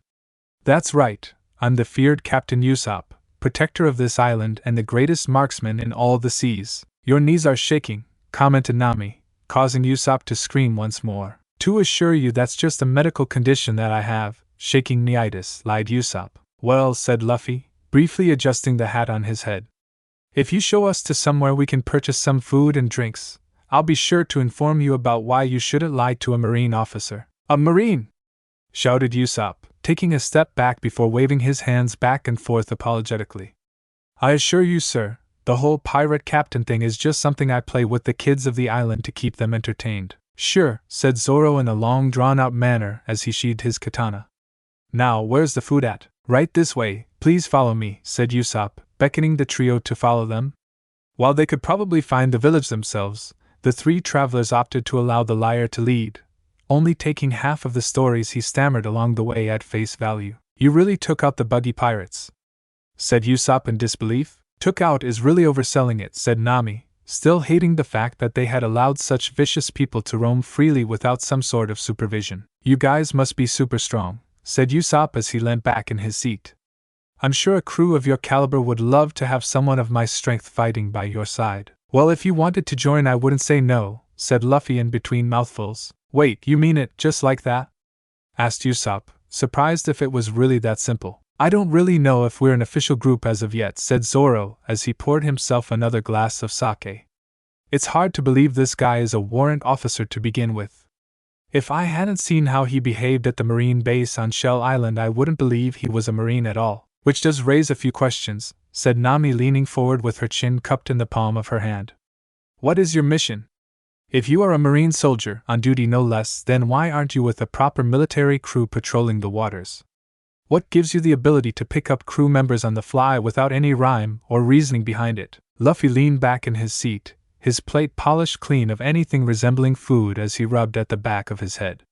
"It's true, I'm not like any Marine you may have seen or heard of," he said slowly as he took the straw hat off of his head and held it in his hands. "As a kid, I wanted to become a pirate, to sail out to sea and find a crew who would become my nakama as we tried to find One Piece. 3 years ago my brother set out to find his own crew, however, my grandfather came and picked me up and took me under his wing. He tried to convince me at first that I should give up my dreams of becoming a pirate. To say that I was stubborn in my ways was an understatement, so he sent me to Impel Down. The 3 other people at the table found themselves freezing in place, unsure if they had heard Luffy correctly. Only the most heinous of criminals were ever sentenced to impelled down, the absolute worst of the worst. To have sent Luffy there 3 years ago meant that he had been sent there when he was little more than a teenager. For a grandfather to do that to his own grandson, it weighs an experience, said Luffy, trying to choose his words wisely. I was there for 3 months, moving from the 1st to the 3rd floor during my time there in order to suffer separate punishments that criminals are sentenced to. When my grandfather picked me up afterwards, I had changed, but I still wasn't keen to follow Marine protocol. I became an experiment of sorts, being passed from some of the highest members of the Marine operations, as they each taught me something different, from fighting techniques to how to properly process paperwork. One of the admirals, however, he pulled some strings with members of the government, and ensured that I would not be given any sort of prominent rank. Knowing my progress and ambition, however, my grandfather pulled some strings of his own with the fleet commander that would align with both my beliefs and the beliefs of Navy headquarters. So, under the orders of Vice Admiral Garp with permission from Fleet Admiral Sengoku, I'm operating as a solo unit to enact justice when and where necessary. I am not permitted to have the Marine logo upon my sail, nor wear the uniform except on formal occasions. There's a whole bunch of other things, but I'd rather not get into them, said Luffy, drawing his monologue to an abrupt close. Nobody could blame him. So Usopp, said Luffy, a smile on his face once more as he looked directly at the local inhabitant. You wouldn't happen to know an area where we can get some training in?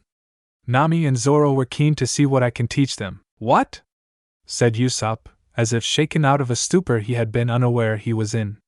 Yeah, of course, I'll take you somewhere quiet you can train. You know you're more than welcome to join us, offered Nami, knowing full well that from what she had seen of Usopp that the chances were high that he would rather flee to the other side of the island than sit through a Marine training session. Usopp meanwhile contemplated the offer.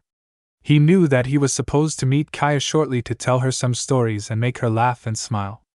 If he survived through a grueling training routine, however, that would inevitably be a story worthy of telling. You know what, I'll do it, he declared boldly. I'll let you know that I'm more than capable of whatever you're willing to dish out. We'll see, said Luffy as the door to the diner opened up, a trio of children rushing in with wooden swords. Quickly, rescue the captain! The one at the lead shouted as he rushed forward, his friends following him only for them to come to a stop when they found their captain, sitting casually across from Luffy. Captain, we're here to rescue you, at ease men, assured Usopp, doing his best to calm down the balls of excitement. Today, this gentleman here is going to give us a training session, something which will strengthen the bodies and minds of the great Usopp pirates. Did he just reel children into the training session? Zoro asked haphazardly. Yes, said Luffy with a cheeky smile as Usopp continued to upsell whatever it was the children were buying into. Probably thinks that if kids are around I'll go easy on them. Will you? Asked Nami. The response was instantaneous. Nah, alright, most of this will start as theory before we go into some practice, announced Luffy as he marched in front of those who stood at various forms of attendance, mostly none at all. The only person who stood completely upright was Usopp, while the kids, Tamanigi, Ninjin and Paimon tried their best to various degrees of success. Zoro and Nami stood casually while still paying attention, knowing full well that Luffy wasn't the strictest Marine out there. First and foremost, you have to be prepared for things that you are unable to comprehend and have to adapt both accordingly and without hesitation if you want to survive. The strongest individual is still more than capable of being taken down by someone far weaker than them if they are not focused and not prepared to give every fight their all. That is not to say that you have to fight your hardest through every moment. Many battles come down to a bout of stamina, and you need to do everything in your power to ensure that you are standing above your fallen enemy and ready and able to fight against the next person who comes your way. If you've successfully burnt yourself out fighting their strongest fighter, you are well and truly capable of being defeated by a mere cabin boy, warned Luffy. Always leave something left in the tank, whether to continue fighting or to retreat. Always give yourself the option. Every enemy you take out of the picture is one less sword or firearm that you and your comrades in arms has to deal with. Every pirate defeated reduces the overall strength of their crew and grants you a greater advantage. If they start with the number advantage and it dwindles away, panic and fear will drift into their ranks. If they retreat, that gives you two options to choose from. To either give chase, hunt them down one by one and show no mercy. Or you can take the victory for what it is and treat those wounded men and women who fought by your side and still have a chance of returning to their family. I will not tell you which to choose, because I hope I don't have to. Usopp found himself relaxing slightly as Luffy took a few extra steps to compose himself. He could understand the direct points that he was making in regards to battle, and being a long-range fighter himself, he knew that his ability to reduce the enemy numbers was critical. To be able to defend his allies from unseen attacks and remove people from the equation, that was something that he was capable of. Now, in regards to some of the things that you need to be cautious of, continued Luffy as he came to a stand and faced the 6 people watching him. You will find yourself combating people stronger than you. You will find yourself fighting against people faster than you. You will find yourself struggling to survive against people smarter than you. If you draw the worst straw imaginable, you will find yourself in a near-death situation against an enemy who has every imaginable advantage over you. Luffy paused momentarily to let his words sink in, watching the children shiver at the thought of facing an impossible enemy, while the older trio visibly swallowed at a lump that had formed in their throats. At this stage, there are enemies who will be able to stand head-on against the strongest blow you can land without so much as batting an eyelid, forewarned Luffy, his eyes locking on to every set of eyes watching him one by one. People will move so fast that you won't be able to clearly monitor their movements, and some will lure you into a trap that you would never have even considered. We're not even going into devil fruits because there is no real way to predict who has them, or what they are capable of doing as a result. People without devil fruits, however, are more than capable of being more powerful than those with an unknown power. So more powerful than Buggy Purse, said Nami, using the recent encounter with the clown pirate as an example. While, at least from what she had been able to see, Buggy and his crew may not have been the strongest pirates out there, but the ability that Buggy himself had at his disposal could have proven deadly if they had gone in unprepared. Instead of answering with words, Luffy raised his hand into the air and clenched it into a fist. Walking casually up to a nearby tree, he steadied himself before swinging a punch straight into the heart of the tree with a sickening thud ringing out as his knuckles met wood. For several seconds there was nothing before an audible crack rang out and eyes went wide as it began to tilt, the giant of a tree crumbling backwards away from Luffy's strike. It hit the ground with enough sound to send hundreds of birds soaring to the sky and many other native wildlife to scatter in all manner of directions. To answer your question, Nami, said Luffy slowly as he turned to face his trainees, ignoring the gobsmacked faces many were sending his way. Yes, more powerful than Buggy. Now let us begin. It was a tired and exhausted group who emerged onto the path a couple hours later, the children being the main exception considering that after the initial period, Luffy had essentially had them assisting him in the training. To say that it wasn't what they had expected from somebody of Luffy's caliber would be an understatement. While the other 2 were doing generic exercises to begin with, Luffy had taken the time to learn their strengths and weaknesses and had crafted a routine specifically for them. That was intense, said Usopp as he ran the back of his hand across his forehead, wiping away the sweat. I'm definitely looking forward to a nice hot bath, said Nami, already dreaming of the joy such an experience would bring her. Zoro meanwhile remained silent. I had no idea girls could be so tough, said Nijin, sending a glance towards Nami. Any normal girl would have given up way earlier, said Tamaniji in agreement. Hey guys, said Paimon in a hushed whisper, one that he probably tried to keep quiet to little success. Could she be a witch? Be lucky that I'm too exhausted to smack you for that, said Nami, knowing better than to get angry at children. Were Usopp to start telling lies about her being a witch, however, then she would have no qualms with hitting him. We've got company, said Luffy, causing the group to temporarily stop and look ahead at a single man on the same path moving towards them. The group watched in a mix of curiosity and confusion as the man moved closer and closer to where they were standing. His style of movement, however, was obscure to say the least as he almost glided backwards towards them. Is he with you? Usopp asked, only to get violently slapped in the back of the head by Nami. What makes you think that he's with us? She screeched. She is a witch! Cried out the trio of children in shock as their captain cradled at the back of his head in pain. Guys, focus, said Luffy, his voice calm and composed despite the sharpness in his eyes. Usopp, in his state of delirium, had looked towards Luffy at his choice of words and couldn't help but involuntarily shiver. Before, when he had been spending time with the warrant officer during his training, which he would forever refer to as torture, he had seemed friendly and a touch playful, as if he didn't have a care in the world.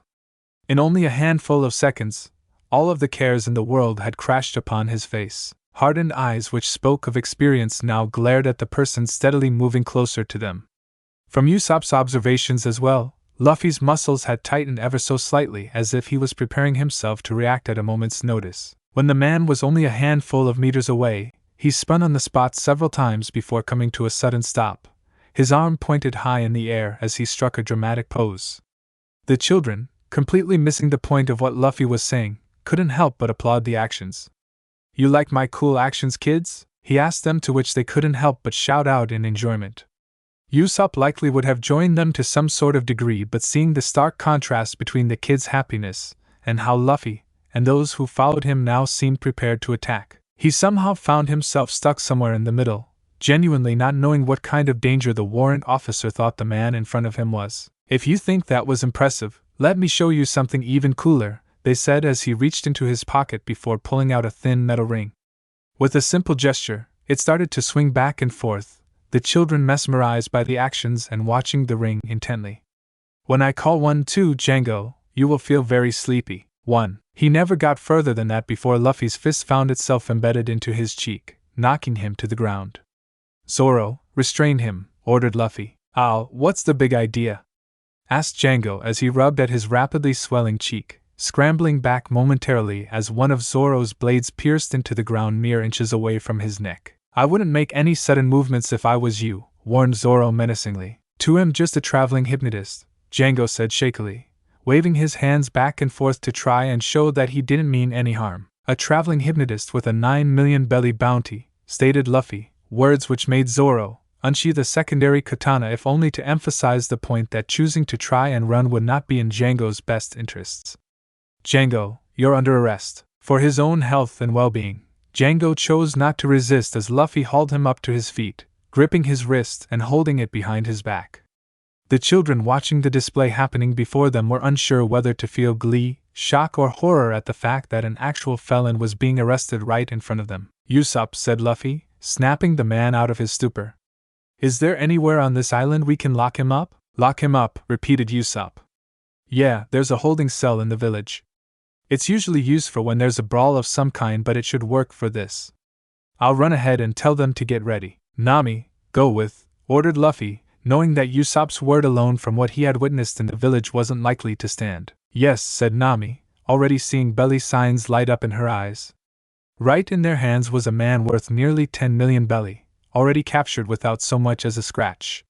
It may not have been the same as stealing from pirates, but reward money was still money well earned. "While you're at it, try to find a den mushi I can use," stated Luffy. "What for?" asked Usopp. "A pirate captain doesn't simply wander onto an island," said Luffy, tightening his grip ever so slightly. "He arrived here somehow, and he has none of his men with him. Which does beg 2 questions which will likely require reinforcements. Why is he here and where is his crew?" Those standing about couldn't help but share nervous glances amongst one another at Luffy's words as they came to the realization that there was a very distinct possibility that they would come under attack soon. When the pirates realized their captain had been captured, there were any number of things that could happen as a result. Django meanwhile tugged lightly against the vice-like grip holding him in place. This kid was far more knowledgeable than anybody at that age should have been. It was clear that he wanted answers, and Django was terrified at what he would do in order to get the intel he wanted. Django sat within the confines of his cell, Moonlight his sole companion as he stared at the ground. A feared pirate across East Blue, caught off guard on an island where the marine presence was meant to be non-existent. If the brat had actually been wearing a uniform to begin with, he would have definitely approached the situation differently. More so, likely wouldn't have been strolling around the middle of the street and willing to perform in front of children. Now he was stuck here for God knows how long while his crew waited for his return. Knowing his luck, the damn reinforcements that the brat had summoned would arrive before his crew figured out that he'd been captured and raided the village in search for him. Or worse, once his crew realized that he wasn't coming back, one of them would have the audacity to take the captaincy for themselves. The Nyaban brothers would probably share it between them, leading the Black Cat pirates on a warpath through East Blue while he rotted away in some prison cell never to see the light of day again. "Are you done with your self-loathing?" asked a familiar voice from nearby, one which caused Django's body to shiver in fright. Looking up from the floor, Django's eyes latched onto his predecessor, the former captain of the Black Cat pirates, and the sole reason why he was on this island to begin with. The fact that he had his infamous blades covering his hands didn't fill him with much confidence. Captain Kuro, he stammered, knowing how bad this looked on him. I assure you, I can explain. I don't want your explanations, declared Kuro as blood dripped from the blades he brandished. Well, Thenum, how did you know where to find me? Asked Django as sweat started to form on his brow. It was requested of me to offer the assistance of the bodyguards I recently hired to come guard you through the night, said Kuro as he adjusted his glasses, cautious not to cut his face as he did so. While it was troublesome, having said no only would have painted me in a poor light, something unbecoming of my character. I trust you must be more than aware of how I felt hearing that the heinous pirate, Captain Django, was captured on the outskirts of the very village where he had been casually sauntering up the path. Django wanted to reply that he hadn't been sauntering as Kuro had put it, but opted to keep his mouth shut. Because of your inability to act as the fearsome pirate your reputation heralds you as, you should be grateful that I have seen fit to release you from your imprisonment. I trust then that you will be able to enact the plan by dawn. If you fail to do so, need not worry, shouted Django as he almost leapt onto his feet. I assure you, the men and I will attack the village at first light. You better, said Kuro. Django knew that the lingering threat as to what would happen were he to fail need not be said. Despite knowing how futile it was, Luffy pressed his fingers against the security guard's neck and was not surprised when he failed to find a pulse. Who could have done this? Asked Usopp as he struggled to look at the wounds covering the man's torso. Any thoughts, Zoro? Luffy asked as he took a step back from the man's body. It's not a conventional weapon, that's for sure, said Zoro looking at the 5 gashes across the man's chest. It seems this was all done in a single fluid motion as opposed to multiple strikes. What does that mean? Asked Nami, swallowing nervously. Someone on Django's crew has a devil fruit? Doubtful, said Luffy. If he did, then this wouldn't be the first incident of something like this happening. Zoro, sharpening his eyes slightly, pulled out 2 of his katana and held them parallel against where the victim had been slashed. He shifted them about in his hands, his mind turning before he pulled out his 3rd katana and held them all in the one hand, the hands wedged between his knuckles. Django was the captain of the Black Cat Pirates, stated Zoro. Do you think any of his crew would take the name literally? It wouldn't be the strangest thing I've heard, said Luffy as the first beams of light began to creep over the horizon. From my reckoning, someone has quite literally attached blades to their hands, as if trying to make really long claws, said Zoro as he sheathed his weapons. So, someone from Django's crew thinks they're a cat, summarized Usopp, trying to contemplate how serious this situation was regardless of how stupid it sounded. He was attacked head-on though, stated Zoro. Doesn't even look like he put up any sort of resistance. Taken by surprise then? Suggested Nami. I don't know, said Luffy crossing his arms over his chest. Something's just not adding up. Well, do you think now that he has seen the awesome might of the Usopp pirates, with the assistance of Warrant Officer Luffy, that he's gone back to his ship and sailed far, far away never to return, said Usopp in hope. He heard Luffy discussing about how he was going to send for reinforcements, so unless they're confident they can take on a whole squadron they're probably going to hightail it, said Nami. Still, the fact that he came onto his island on his own stands out, said Zoro. If he was just going to raid the village, why scout it out beforehand and not send one of his crew who would be more inconspicuous? Do you think he was here to meet someone? Asked Usopp, wondering who in the village would be meeting up with a pirate captain of all people. What do you think, Luffy? Asked Nami, turning her head to look at the marine only to find him looking towards a far-off corner of the island.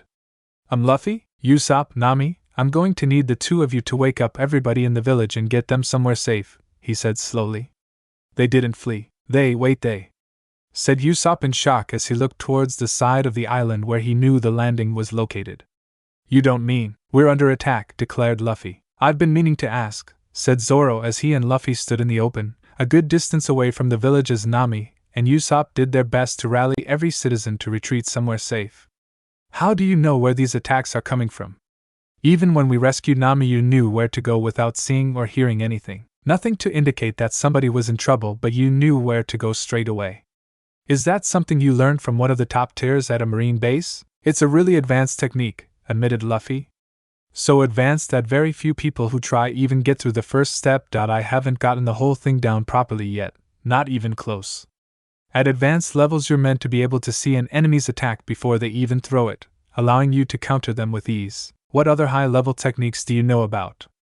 Asked Zoro. Well, I did get Marine Captain T-Bone to show me an awesome sword skill, despite the fact I have no real skill with a blade, said Luffy before pointing towards a tree some distance away. We were standing this far from the practice dummy and, I don't know how he was able to do it, but he was able to cut the dummy in half without being anywhere near it. He was able to make his cut travel across the air to hit his target?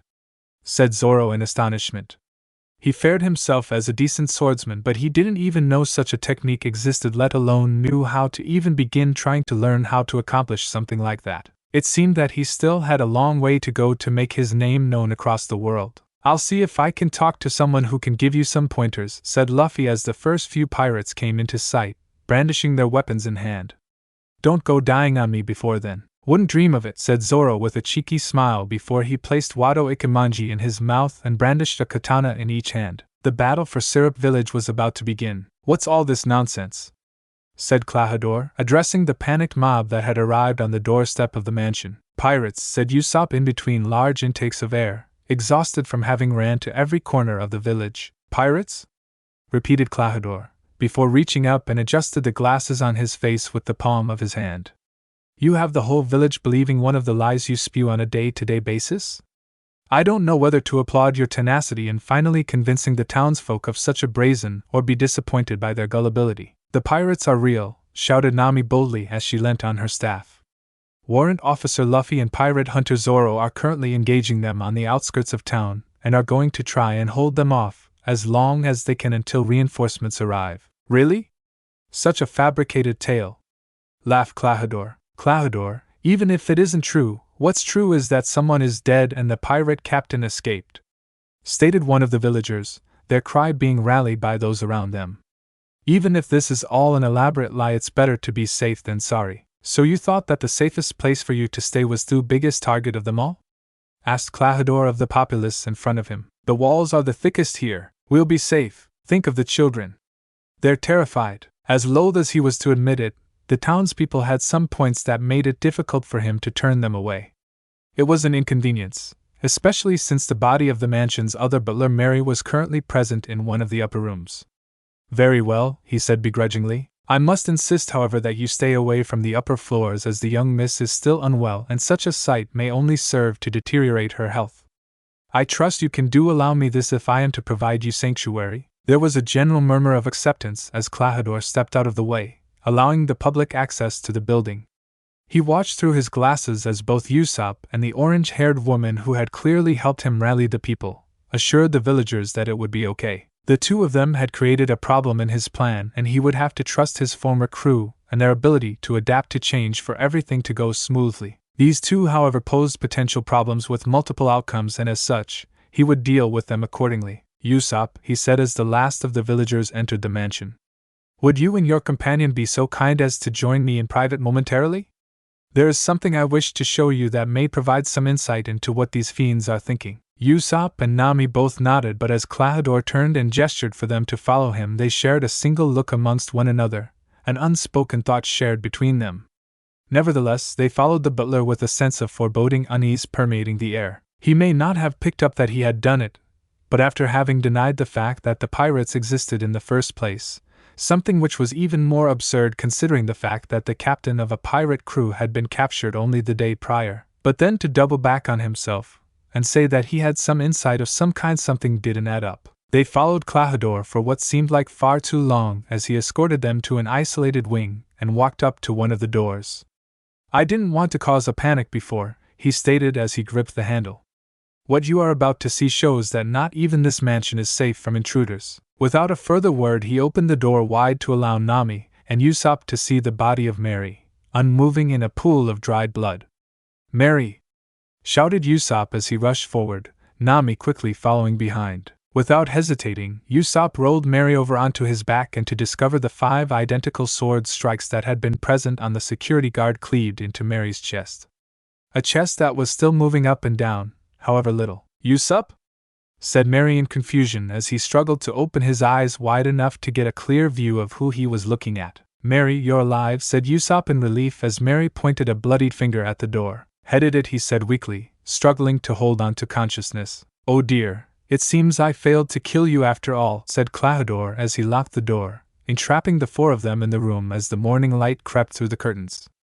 I had hoped to spare you from suffering, but it seems my blades have become dull after years unused. Nami reacted first, lunging forward and swiping at Klahadore only for him to casually lean to the side, the blow missing him with ease.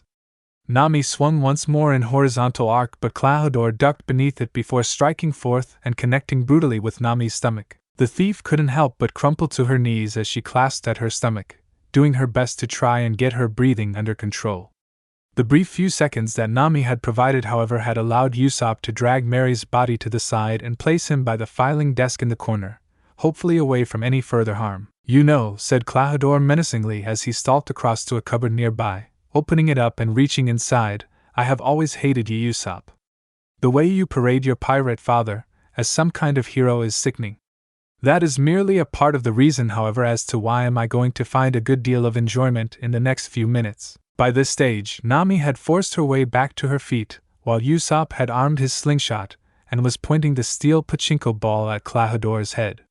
Despite the numbers advantage, the two of them suddenly felt very outclassed when Klahadore turned to face them, brandishing his signature weapon. 10 swords dripped from his fingers as if they were claws, dry blood painting the steel on the right glove which held the weapons in place. "Now, let's not try to die too quickly now," he said as he adjusted his glasses, careful not to cut his face with the weapons he brandished. Suddenly both Nami and Usopp felt that Zoro and Luffy had gotten the easier fight. Usopp's desperate roll to the side saved him from certain death, as Kuro's blades thrust through the space he had been only a moment earlier.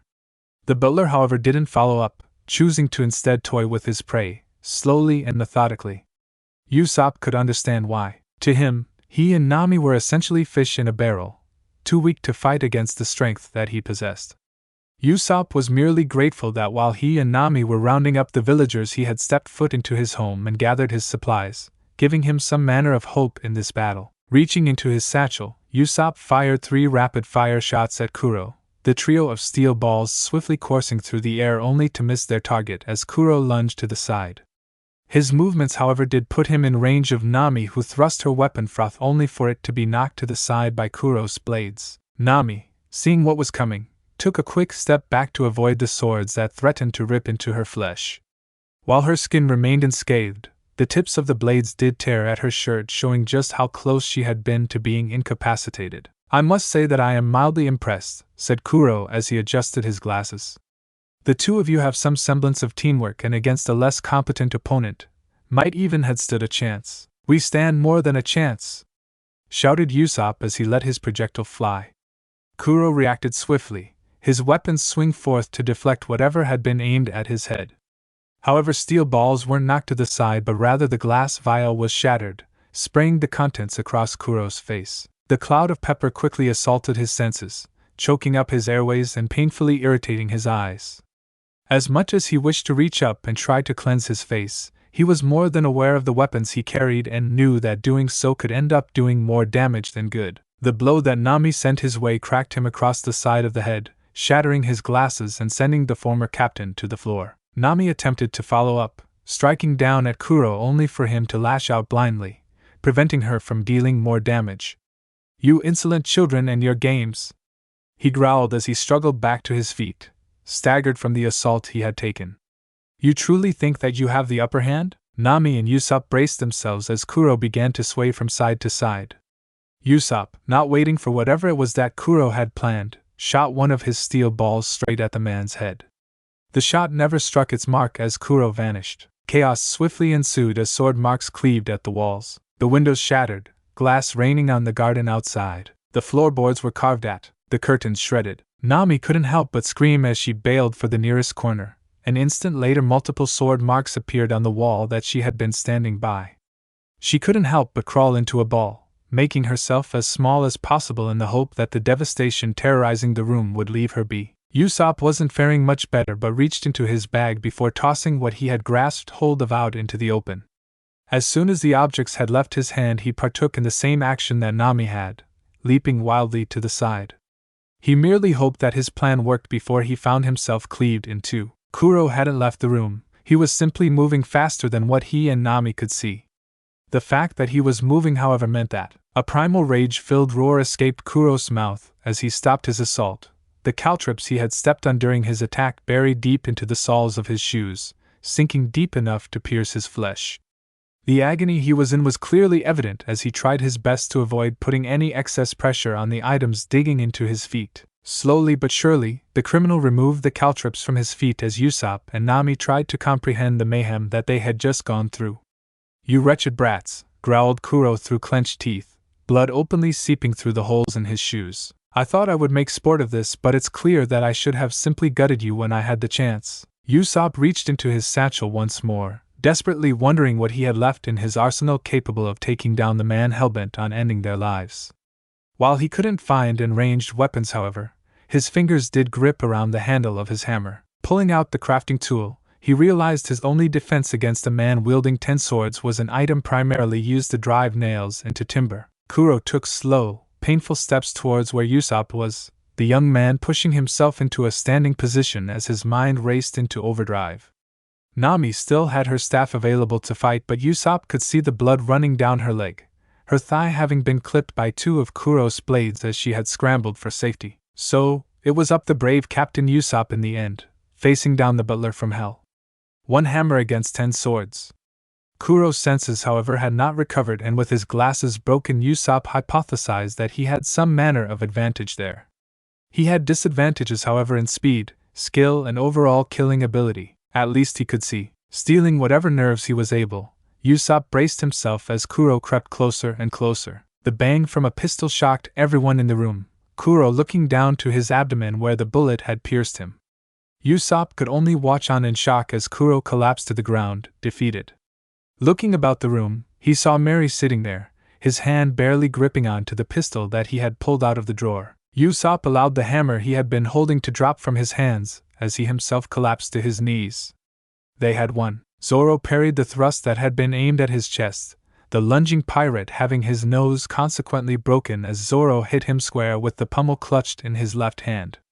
While he would have capitalized on this, he had to block a strike coming at his side, the onslaught continuing. Watching the far reaches, he grasped hold of the pirate that had tried to blindside him and pulled him in front of himself, twin bullets piercing the man's chest as he was used as a shield. Tossing the man to the side, Zoro charged to the side to try and prevent one of the pirates from getting by and making their way to the village. It had been evident for most of the battle now that their sole objective was to attack the town, and he and Luffy were merely in the way. So far none had managed to get by either he or the warrant officer, but as a result, they hadn't been able to take out many of the enemies.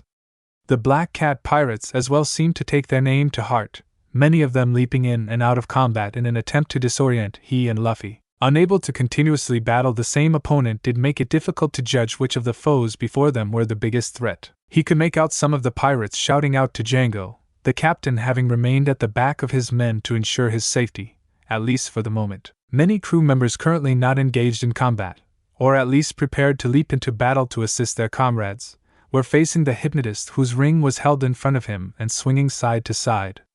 "Luffy!" he shouted as he cut a shallow line across a pirate's chest. "What is it?" replied the warrant officer, as he dodged several quick thrusts before punching the man across the side of the face. "He's hypnotizing his crew." "Really?" questioned Luffy as he took down the next pirate who tried to strike him out. "Should we be worried?" "Probably." Zoro ground his teeth together as the pirates surrounding their captain roared out in unison, their spirits clearly rejuvenated. He didn't need to call out to Luffy to warn him that whatever the pirates had been planning had come to fruition. He concentrated as one of the pirates charged forward, leaping into the air and trying to drive the sword straight into the top of Zoro's head. Raising twin blades, Zoro went to block the attack only to feel a huge strain on his body, the blow being far more powerful than anything he had encountered thus far. It took a great deal of his strength to push the man back and had to take a decisive shuffle back to avoid a blow that threatened to tear him open. Had the pirates been hypnotized to become stronger? Was such a thing possible? Regardless, he now knew that he had to confront many of the enemies that he had before, but now deal with the fact that they were far stronger than mere minutes earlier. While their strength may have increased, Zoro quickly noticed that their speed had not been gifted the same level of increase. Gliding between the attacks of 2 pirates threatening to strike him down, Zoro sliced both of them in quick succession, their consciousness swiftly fading as they collapsed to the ground. Taking a quick glance to the side, it was good to see that Luffy had also adjusted to the difference in strength, utilizing their overly excessive swings against them. "How can they still fight against us like this?" shouted one of them in shock that despite being granted a power boost they were still being held back. Zoro could quickly see in their eyes the panic that only a handful of words caused. Had the man not said anything, there was a good chance that they would have eventually overwhelmed them.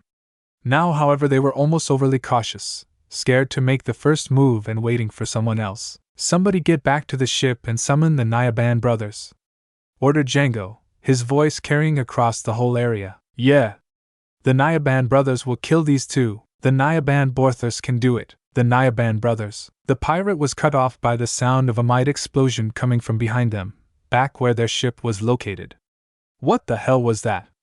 shouted one of them in shock. "That," said Luffy, adjusting his head ever so slightly, "would be my reinforcements." His words hadn't been overly loud, but the effect they caused was instantaneous. All the bravado and all the hope that the pirates had had was now in tatters.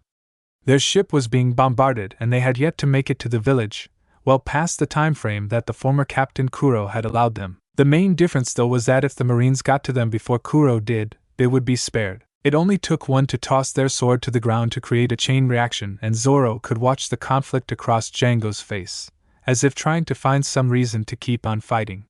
To find some words that would rally his troops to pick up their arms once more and destroy the village. Zoro could understand why he fled into the trees. As the captain, his punishment would be far more severe than that of the grunts he had on his crew. He and Luffy had forced them to a standstill, and their ship had quite literally just been blown out of the water, leaving them stranded with a battleship's worth of Marine soldiers likely preparing to storm the island and arrest them. Would he escape? Chances were slim considering the size of the island, but it wasn't impossible by any stretch of the imagination. He turned his head to Luffy and saw that the warrant officer wanted to desperately give chase, but the pirates before him took priority. If he were to chase after Django, then the men kneeling before him could try and do something very foolish with only Zoro keeping them at bay. Once the reinforcements had landed, Luffy would likely try and track the pirate down, either by himself or with some of the men who had come aboard the battleship. Regardless though, Zoro could chalk this up as a victory against the Black Cat pirates. A victory that felt far more substantial than how he had felt after having bested Buggy's crew. Hopefully, this was but another notch in helping him accomplish his goal of becoming the world's greatest swordsman. Nami winced as the bandage was applied to her leg, the village doctor having tended to her wounds as best he could. Gingerly, she got to her feet and applied as little pressure as she could in order to prevent excessive pain shooting through her system once more. Leaning on the table, she looked over the villagers who all seemed in shock as to the fact that such a fierce battle had taken place on the floor above where they had been standing, and also to the fact that the man known as Klahadore had been capable of such destruction. She really wished that Usopp was with her at this moment, but he was currently engaged in conversation with Kaya, the owner of the mansion, and with the assistance of Mary, who seemed defiant to let death claim him, was trying to explain the whole situation over with her. It was difficult, however, because there were still so many gaps in the story that they were unsure of.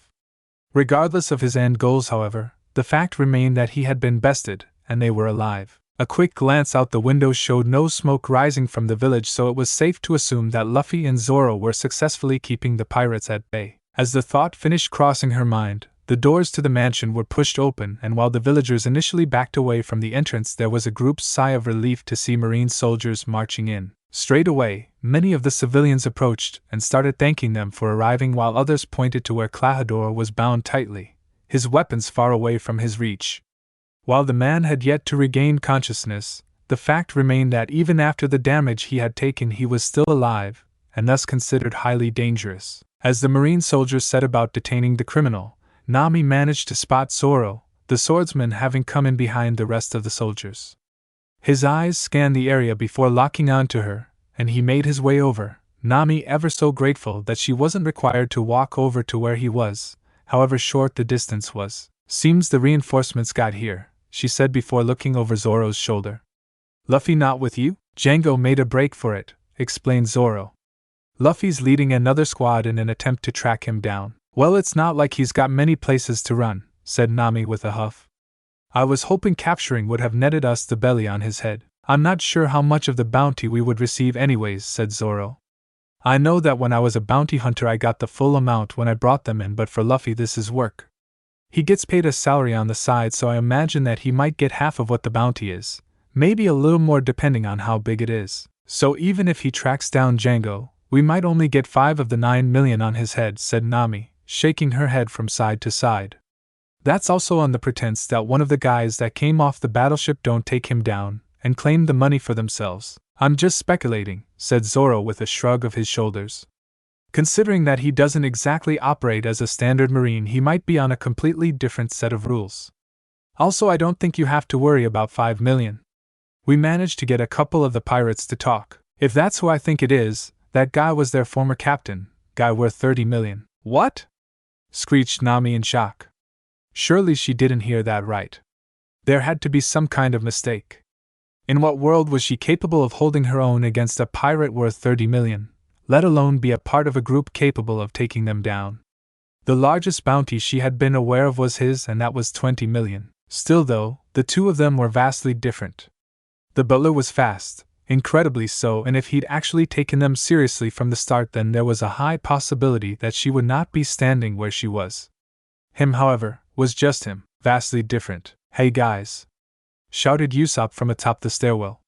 Both Nami and Zoro turned to face him, to see him beckoning them to join him up the stairs. Do you need a hand? Offered Zoro. Please, I just took down a man worth 30 million belly, boasted Nami.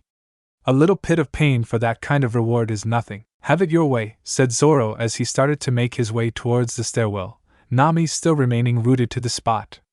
It had been bravado predominantly on her part, and as she put pressure on her injured leg, she severely regretted having made the decision she had. She would not let that slow her down, however, moving through the pain that coursed through her body with every step. She had helped take down a man worth 30 million belly.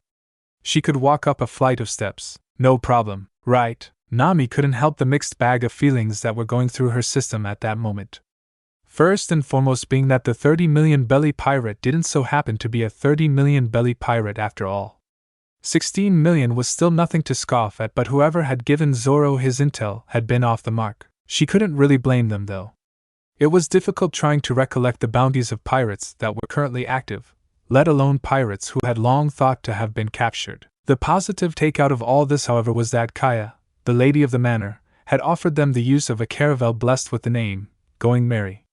Nami had immediately fallen in love with the vessel, which had brought a smile to both Mary and Kaya. She had scampered on board to inspect each nook and cranny of the ship before they set sail to their next destination, of which they kind of needed Luffy to be there to tell them where to go. Said Marine, however, had been conversing with the other soldiers last she heard before watching them set sail. It kind of brought a smile to her face with the knowledge of what they had done. Had they not been here, then it was a great possibility that the island would have been ransacked and the people slain as everything was taken from them. That in itself was only possible because the warrant officer was granted more freedom than any other marine imaginable. He had given his explanation, but there were definitely things that he had omitted in his explanation. Considering how casually he had regarded his stay in Impelled Down, she doubted that it would be difficult to request more information out of him. Chances were that he would open up to them and tell them whatever it was that they wished to know. It kind of then begged the question, what exactly did they want to know regarding his past, and if they started opening up, would she let slip about her own past? Wow! Exclaimed Luffy, the marine showing himself at the top of the nearby hill. She is my pride and joy, stated Mary as Luffy practically sprinted down to be on equal footing, clasping onto the back of his head as he stared at the ship before him in awe. If she is as precious to you as you say, then are you really fine with letting us have it? Asked Luffy, turning to face the butler. Here she delivers a glorious cruise around the island, but little more, admitted Mary. With you, however, I feel that she will do great things with you and your crew, and that is all I could want for her. Regarding us and our crew, said Zoro, interjecting himself into the conversation. Any word whether Usopp will be joining us? I believe Miss Kaya is doing her utmost to get him to voyage with you, proclaimed Mary.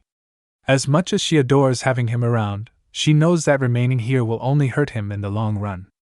It's not fair for the lad to remain here for the rest of his life without knowing just what it is that is out there. Reckon she'll convince him? Asked Nami, leaning over the railing of the Going Merry. Miss Kaya is an outstanding young woman, and she will convince him that this is the best course of action, said Mary, smiling broadly.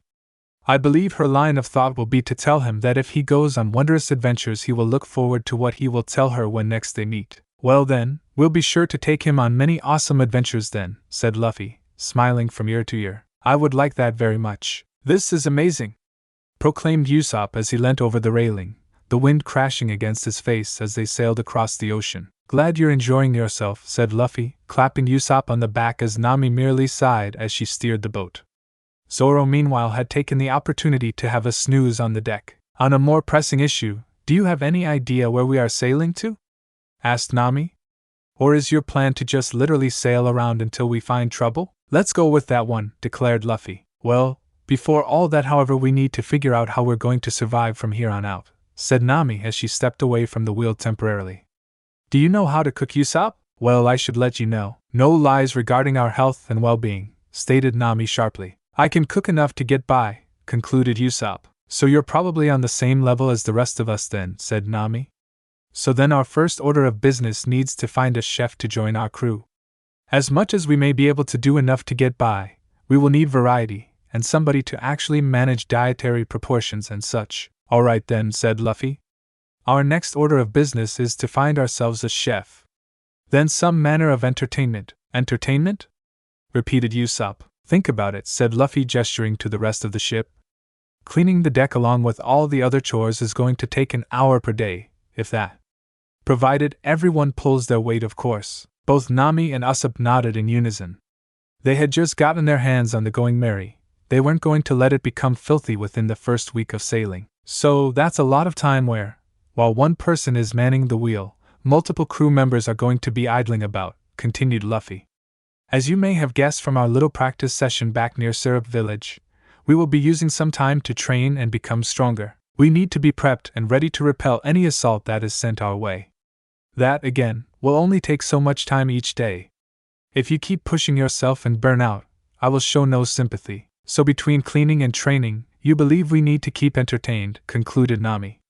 You feel that in doing so you keep morale up and prevent us from getting agitated at one another. I'm not going to pretend that everyone will get along, said Luffy.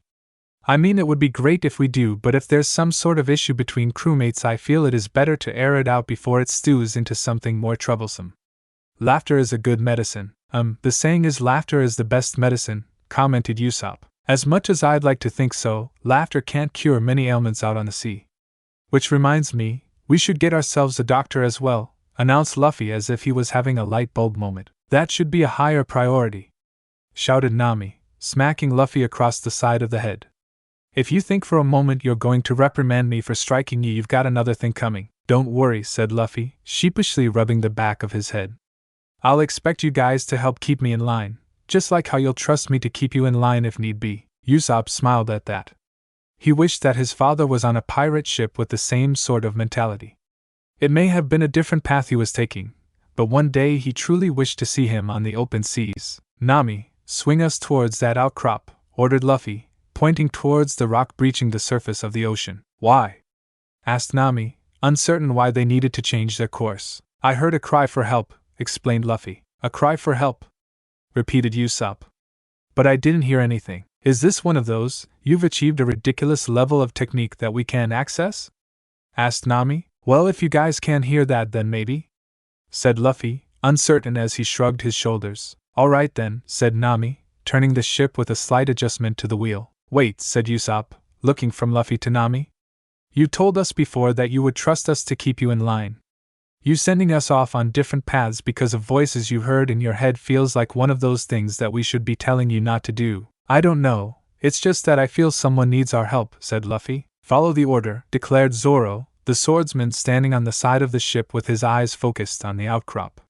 Considering what he had seen from his commanding officer thus far, he had no reason to believe that what he was hearing was not the truth. If it turns into a bust, it just means that Luffy needs training more than we do. Trust me, I'm aware that I need to get stronger, said Luffy as they approached their destination. My level at the moment is. Luffy allowed his voice to waver out and was thankful that none of his crewmates questioned him on that. Breaking the silence, Usopp cupped his hands across his lips and shouted out. Is anyone there? Several seconds awkwardly went by. Usopp stood there, lowering his hands in defeat. Help! What do you know? He was right, said Zoro, sending a cheeky smirk towards the marksman. Johnny and Yasaku, head towards the Bartai 2 to 3-day travel. Now that you have healed me, allow me to introduce ourselves, declared Yasaku boldly, his arms crossed over his chest. Scurvy does not heal that immediately, shouted Nami, gripping him by the ear, much to his agony.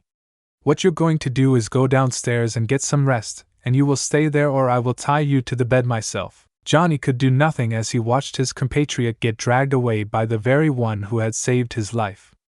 Let it be known that while Johnny may not have known what scurvy was or how his fellow bounty hunter had contracted it, he did no better than to cross an angry woman. His mother taught him well after all, as Yusaku is, wisely, taking the advice given to him, said Johnny, trying to get some manner of momentum back. I feel it is up to me now to introduce the two of us. They're a couple of bounty hunters, said Zoro, stealing Johnny's thunder. Oh, said Usopp with a hint of surprise. The two of you take down any big names? While at one stage we boasted the same strength as Big Brother Zoro, women unfortunately have kind of you know. The way Johnny trailed off made it obvious to all those listening that the bounty hunter may very well have only been a professional in name only. So who are you targeting next? Asked Luffy, trying to uplift Johnny's spirits. Well, thankfully there's no shortage of pirates in East Blue, said Johnny as he pulled out a bunch of wanted posters from his back pocket. We figure that we should be able to take down one of these guys. No kidding, said Usopp as he took one of the posters. It's hard to take this guy seriously as a pirate. I mean, what kind of pirate has the nickname, the Clown? You mean Buggy? Asked Luffy. Yeah, how did you know?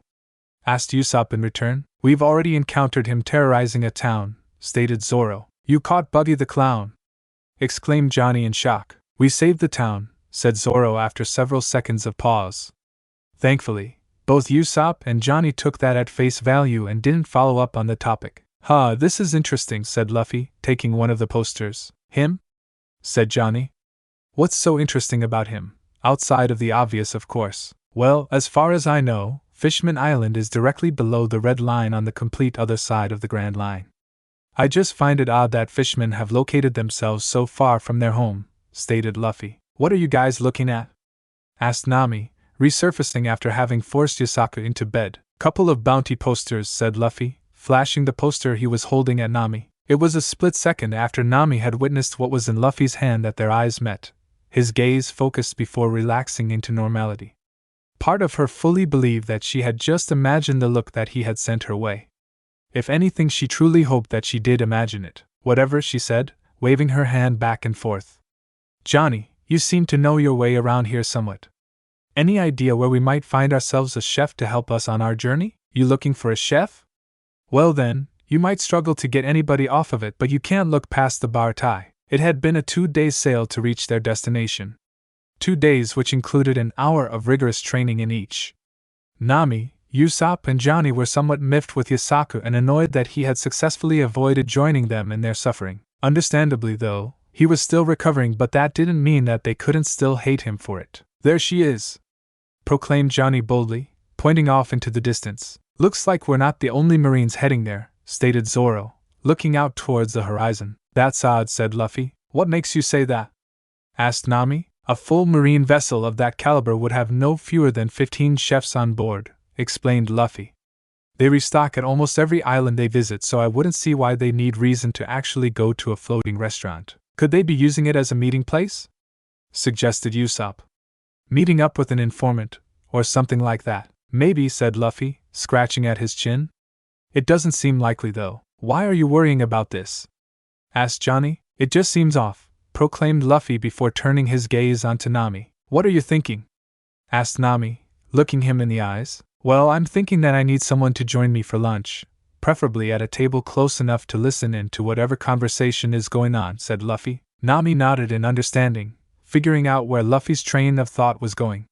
The warrant officer didn't believe that whoever was leading that ship was meeting up with someone for a casual chat or to gain some manner of information. They were here to do something far shadier. Had she not survived on an island where a marine vessel didn't regularly accept bribes, she wouldn't have even thought of that as an option. Her experience, however, made her more than a little skeptical when Luffy had put it the way he had. She only wished she had fancier attire to wear. Well, this is highly disappointing, said Nami, leaning her chin on her palm, elbow planted against the table. I have to agree with you there, said Luffy. I mean, who takes a naval vessel to whatever island to pick up a girl to take on a date, complained Nami. It's not even that romantic. I'd have to look into the rulebook to see if that's even allowed, said Luffy. Report him for wasting time and resources on personal activities, suggested Nami. Possibly. I was more thinking of knowingly endangering the lives of a civilian, said Luffy. I mean, if they saw a pirate ship, do they actively just not chase them because she might get hurt? You do have a point there, said Nami. Well, if we've lost all interest in your marine friend over there, I guess we'll have to think of some other topic of conversation to entertain ourselves with. Alright then, I've got a question for you, said Luffy, leaning in slightly. Oh, and what would that be? Asked Nami coyly, wondering what the warrant officer was going to ask of her. Why are you afraid of Arlong? Understandably, Nami's face fell. For the longest of times, Nami simply sat there in stunned silence, the world around her not mattering in the slightest. She should have known that the briefest moment of weakness she had shown when she had seen Arlong's poster would have been spotted by the ultra-observant warrant officer. Though with that being said, she had to be thankful that he hadn't brought it up on the Going Merry, where she would have been under the scrupulous gaze of those on board. Here, amongst the crowd of people, their words would go unheard, their reactions not monitored, and the topic of conversation would be kept between themselves. First, though, she had to pry what kind of knowledge Luffy knew. What makes you think that, in your words, I'm afraid of this pirate? She asked, her fingers rhythmically tapping on the table. There was recognition in your eyes, said Luffy, matching her gaze. You saw the image of him, and almost flinched as you gazed upon a face you had seen before.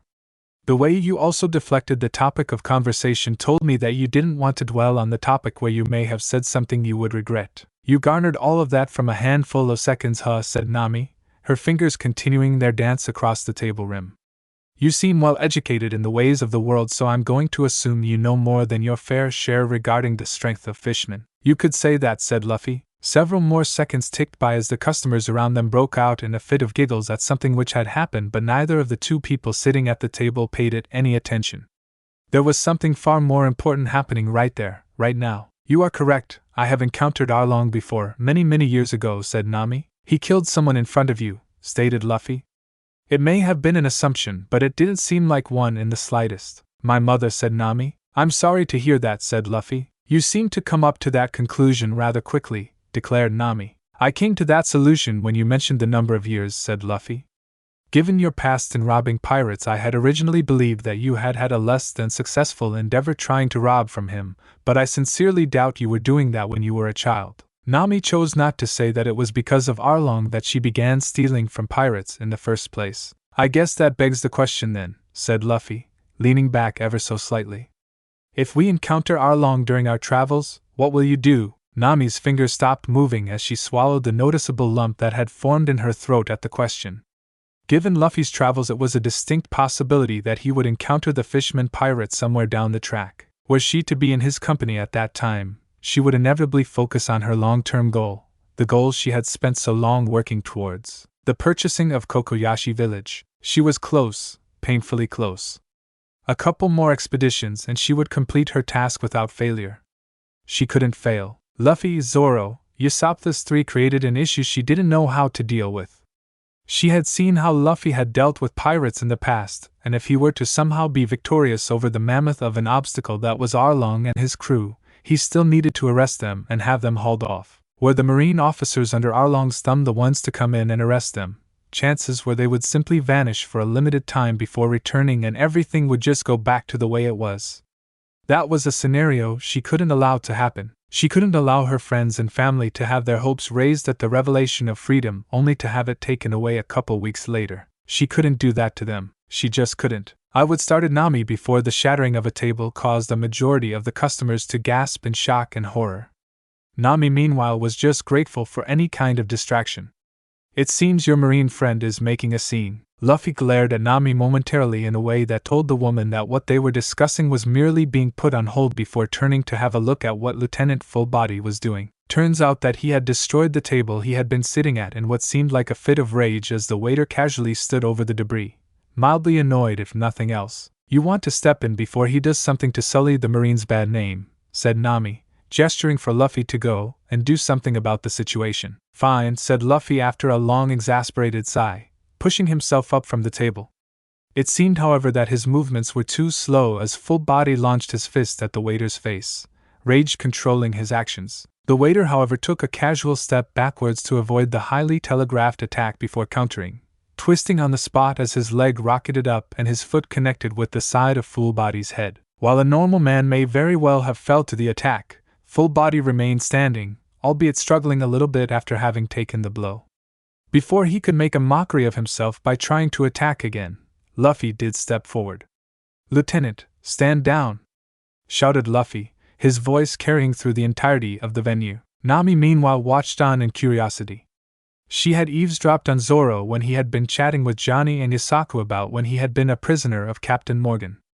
After Luffy had relieved him of his compromising situation, he had taunted the high-ranking Marine, riling him up to give him sufficient evidence to act upon. The person before him had already taken a swing at a civilian, so it effectively already put him well within the wrong, not to mention the fact he had taken a marine vessel to use as a vehicle to chaperone a date of all things.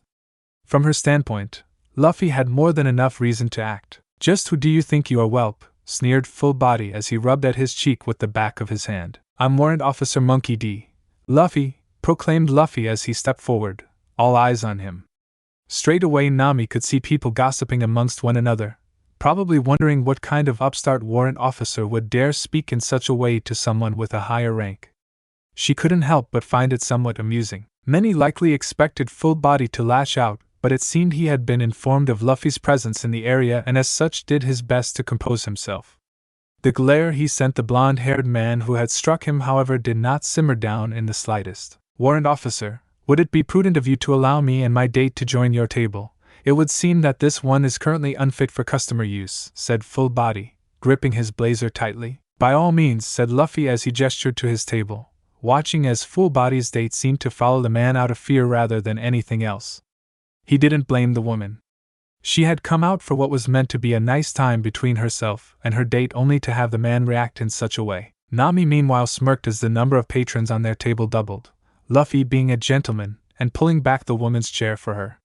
She didn't particularly know why Luffy had allowed them to join them, but it seemed clear to her that Full Body intended to suck up as best he could, likely to not make Luffy's shit list. Regardless of the company, Nami felt that the upcoming meal would be entertaining if nothing else. "So are we meant to wait for them to come out, or?" started Usopp, allowing his question to hang in the air. "We'll receive orders when we get them," said Zoro nonchalantly as he laid against the mast, his hands behind his head. "Yeah, well, I hope they bring us something to eat at least," said Usopp as he slumped down on the railing. "Hey guys," said Johnny slowly, pointing towards the marine vessel. "Is it just me, or do they seem far more active there than they should be?" "What do you mean?" asked Yasaka as he followed his fellow bounty hunter's gaze. Usopp turned his attention towards it as well, just as a marine soldier was hurled off the edge of the ship, yelling momentarily before his head bounced off the side of the ship. The blow rendered him unconscious before he crashed into the waves. "Shit," he cursed before he unburdened himself of his shirt and dove off the side of the ship. "Usopp!" shouted both Johnny and Yasaka as they watched their friend go after the unconscious marine. They couldn't help but admire the courage that he showed in that moment in time. Little did they know that he had done so in order to make sure that he didn't encounter the person who had thrown the marine soldier overboard in the first place. "Well," said Zoro as he pushed himself to a standing position, gripping onto his katana as he did so. "Seems like things finally got interesting. Are you going to fight whoever that is?" questioned Yasaku before Johnny hit the back of his head. "Of course he's going to fight them," he declared boldly moments before Zoro leapt off the ship and landed on the Barity's floating floor. With calm steps, Zoro marched forward towards where the marine had planted its gangway, paying little attention to the screams of the soldiers as they were systematically taken care of. All that meant for him was that the person who would be facing him was worthy of his time. He had only fought random crewmates of late, members of Buggy and Django's crew respectively. His thirst for combat demanded a challenge. Coming to a stop, Zoro turned to face the vessel, waiting patiently for who it was who would come his way. He didn't have to wait long as a weary-looking man progressively made his way down the gangway, pistol in hand. "And just who are you meant to be?" he said between steady breaths as he clutched at his stomach. "Roronoa Zoro," announced the swordsman as he analyzed the person before him. "The bounty hunter, ha," said the pirate before he swiftly raised his pistol towards Zoro's head and fired. Zoro, however, was already on the move, bounding to the side and drawing his two unnamed blades and holding them tightly. He watched cautiously as the man's hand tracked him and he focused on the barrel of the pistol, preparing to pounce sideways once more and avoid the follow-up shot. His preparation was well worth it as the next shot also missed its target, as Zoro closed in slowly but surely. The pirate seemed to notice the upcoming conundrum, but instead of backing away, launched himself forward and ducking beneath Zoro's initial horizontal slash. The swordsman quickly leant back, avoiding the shot at his chin which had come from beneath. The close proximity, however, made it difficult to properly try and slice at his opponent. His right foot stepped backwards only for his enemy's left foot to step forward as if it were a dance of some kind. Resorting to questionable tactics, Zoro thrust his face forward and crashed his forehead against that of his opponent, who remained unflinching, blood trickling from the fresh wound. "Roronoa Zoro," said the pirate, licking at some of the blood which had seeped past his lips. "I must admit I am enjoying this far more than I should." If he had planned to say something else, he was interrupted by the growling of his stomach, audible enough that even Zoro could clearly hear it. If the minor distraction was enough to cease the combat, however, the people bearing witness were sorely mistaken. The pirate's pistol rose once more only for Zoro to knock it to the side with the handle of his weapon. His spare hand lashed out in an attempt to strike at an opening in Zoro's defense, only for his fist to meet the unforgiving steel of the wielded katana. As he tried to pull his hand back, however, a small adjustment was all that was necessary for Zoro to act in the small confines and slice at the man's forearm. A slight growl of agony was all that emitted from the pirate's mouth as he tried to swing his pistol round once more only for Zoro to knock it downwards. The gunshot did ring out, however, and Zoro couldn't help but grit his teeth in pain as the bullet pierced into his upper thigh. Acting quickly, he allowed the katana in his right hand to drop from his grip and plant itself tip first into the wood by his feet. With his free hand he grabbed at the pistol and gripped tightly, his brute strength enough to shatter the weapon. The pirate took this in stride as he spun on the spot and tried to land a sickening elbow into Zoro's cheek.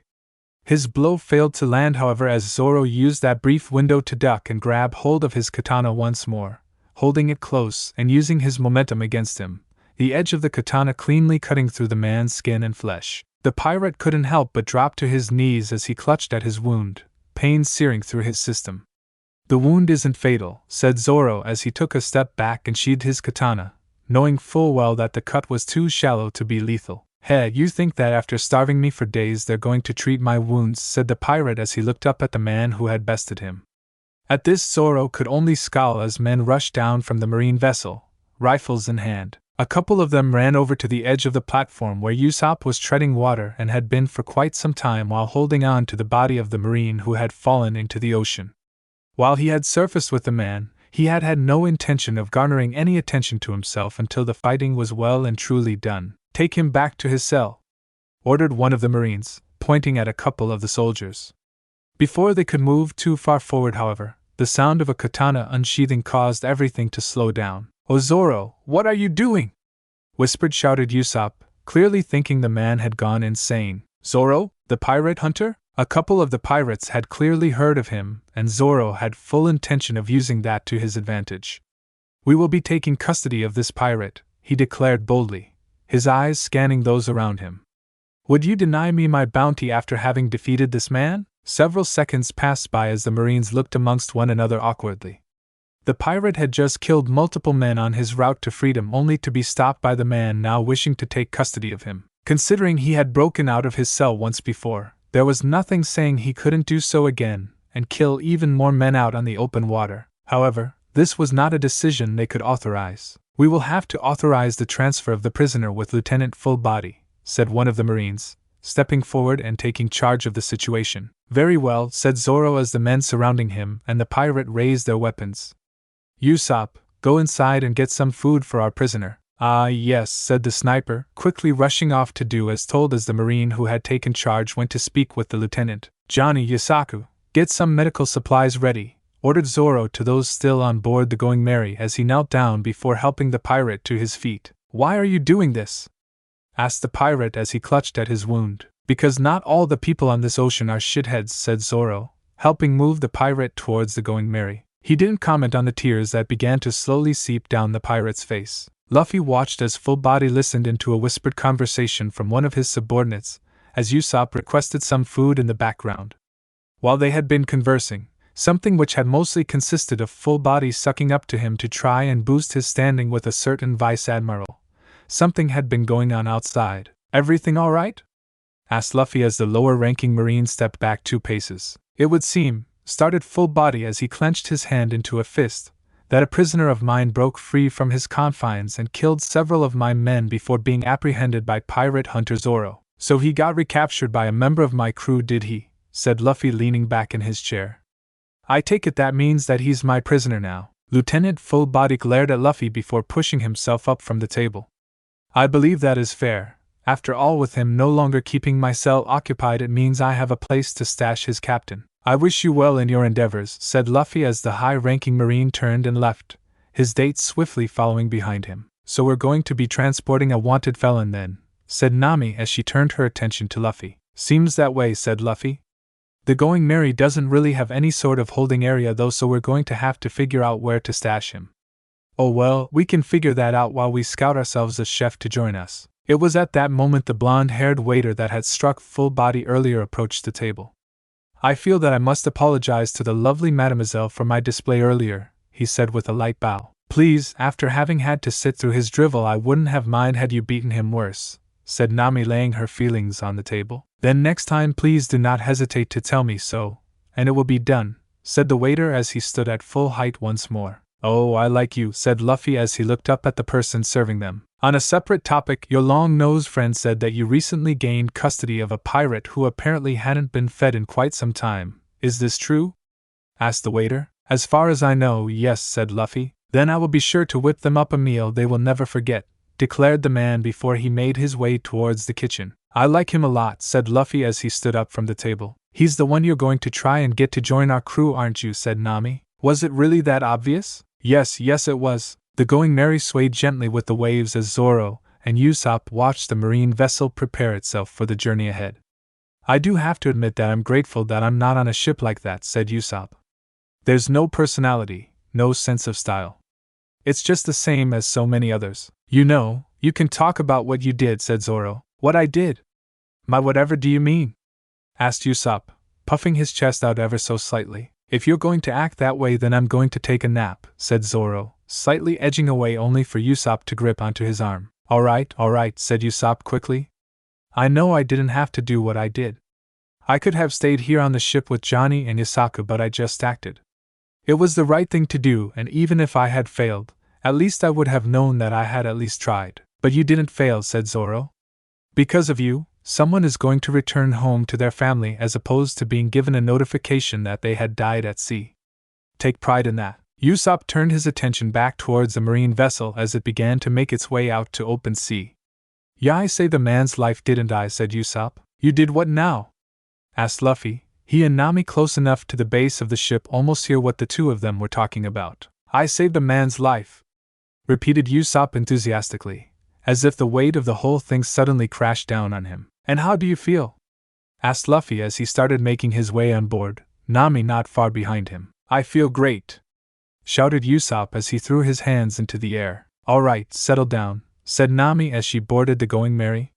So who's this pirate we have to keep an eye on? His name's Jin, said Zoro, stepping away from the railing as the four of them created a circle. He's a commander for the Krieg pirates and has a bounty of 12 million. Johnny and Yasaku are currently treating his wounds and some food should be getting up here shortly to feed him. How bad was the fight? Asked Luffy, looking down to the blood-soaked bandage wrapped around Zoro's thigh. Despite not eating for days, he was still confident in his abilities, said Zoro. Knew how best to try and take me on when he only had a pistol for a weapon against my katanas. Well, if he's got a bounty like that, you'd imagine that he knows how to fight properly, said Usopp. Should we be worried about when he decides to try and stab us from behind once he's recovered, said Nami, arms crossed over her chest. What makes you so certain that that is what he'll do? Luffy asked of the female crewmate. Because he's a pirate, exclaimed Nami, as if it was the most obvious thing in the world. You don't get a bounty for giving out flowers and helping the elderly. You get a bounty for murdering, raping, pillaging, and for being a blight on society. So tell me, why should I believe that this pirate is going to be any different? Several seconds passed as Nami's rant came to a close, her eyes trying to bore a hole straight through Luffy's skull. In typical fashion, however, he seemed completely unfazed by it. A bounty is given to any person whom the Marines or, and let me be very clear on this one, the government see as a threat, said Luffy slowly, ensuring that every word he said was heard. A threat can mean many things. A criminal act is seen as such through the eyes of the justice system. If you steal a loaf of bread, you're a thief. If you were to use that bread to feed starving children, you're a hero to them.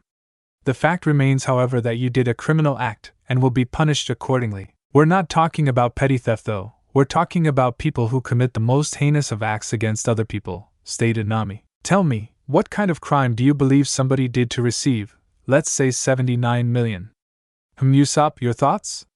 Asked Luffy, turning his attention towards the most recent addition to the crew. Me? 79 million. That's a really specific number, stammered Usopp. Just answer the question, said Zoro, sick of the man's mumbling. Alright, said Usopp as he lowered his head in thought.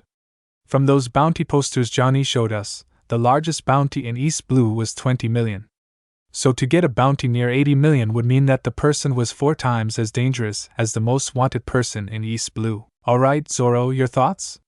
Asked Luffy. They're strong, he said, as if it was the simplest of answers. And Nami, what do you think you'd have to do to get a 79 million belly bounty?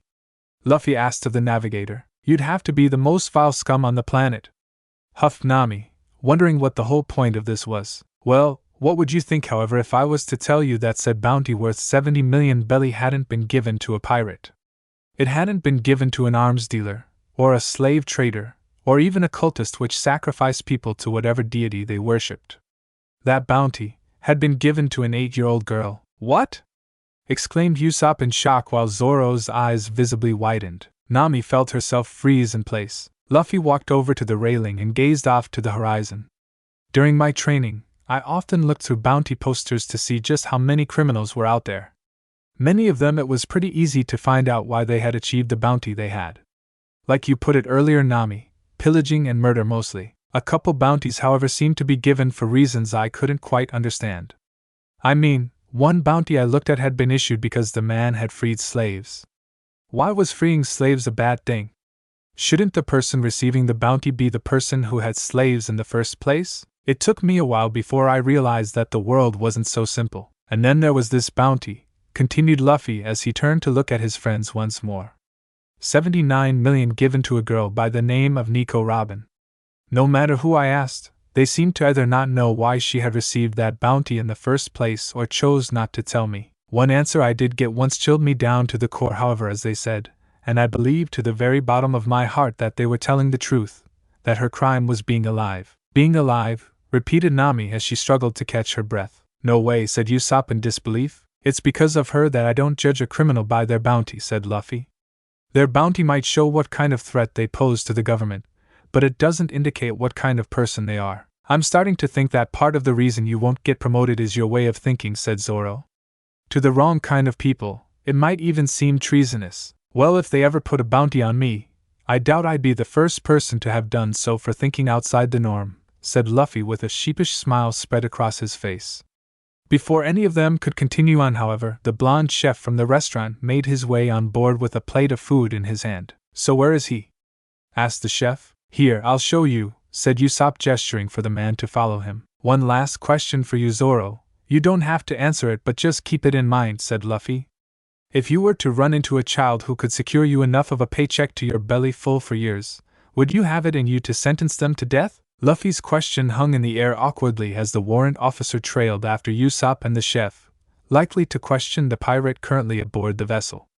Zoro kept a scowl on his face, not having enjoyed having been given the hypothetical question that Luffy had left him. Clicking his tongue, he moved towards the masts only for Nami's hand to weakly reach out and grab the sleeve of his shirt. Don't tell me you've got another hypothetical problem to drop on me, he said in annoyance. This problem, it isn't hypothetical. I gotta say, your men know how to patch someone up, said Jin as he sat against the wall, the plate in front of him empty, as he gingerly applied further pressure to the bandages wrapped around his stomach. Unfortunately, I believe that they only know how to do so because they keep getting their ass handed to them, said Luffy casually before turning to the chef who was still in the room. I'm sorry, I didn't get your name earlier. Sanji, introduced the man who had brought the meal up. You were Officer Luffy, right? Warrant officer, but yes, said Luffy. So you gonna arrest me for hitting your buddy? Asked Sanji, tensing ever so slightly. From what I can tell, he deserved it, said Luffy with a shrug of the shoulders. Frankly, he was out of line and was punished accordingly. If he tries to bring anything up with the higher-ups, he knows that I witnessed the whole thing unfold, and will testify against him. For a warrant officer you seem to hold yourself in pretty high regard, chuckled Jin. A lot of people seem to listen to what I have to say, said Luffy nonchalantly. Connections and whatnot.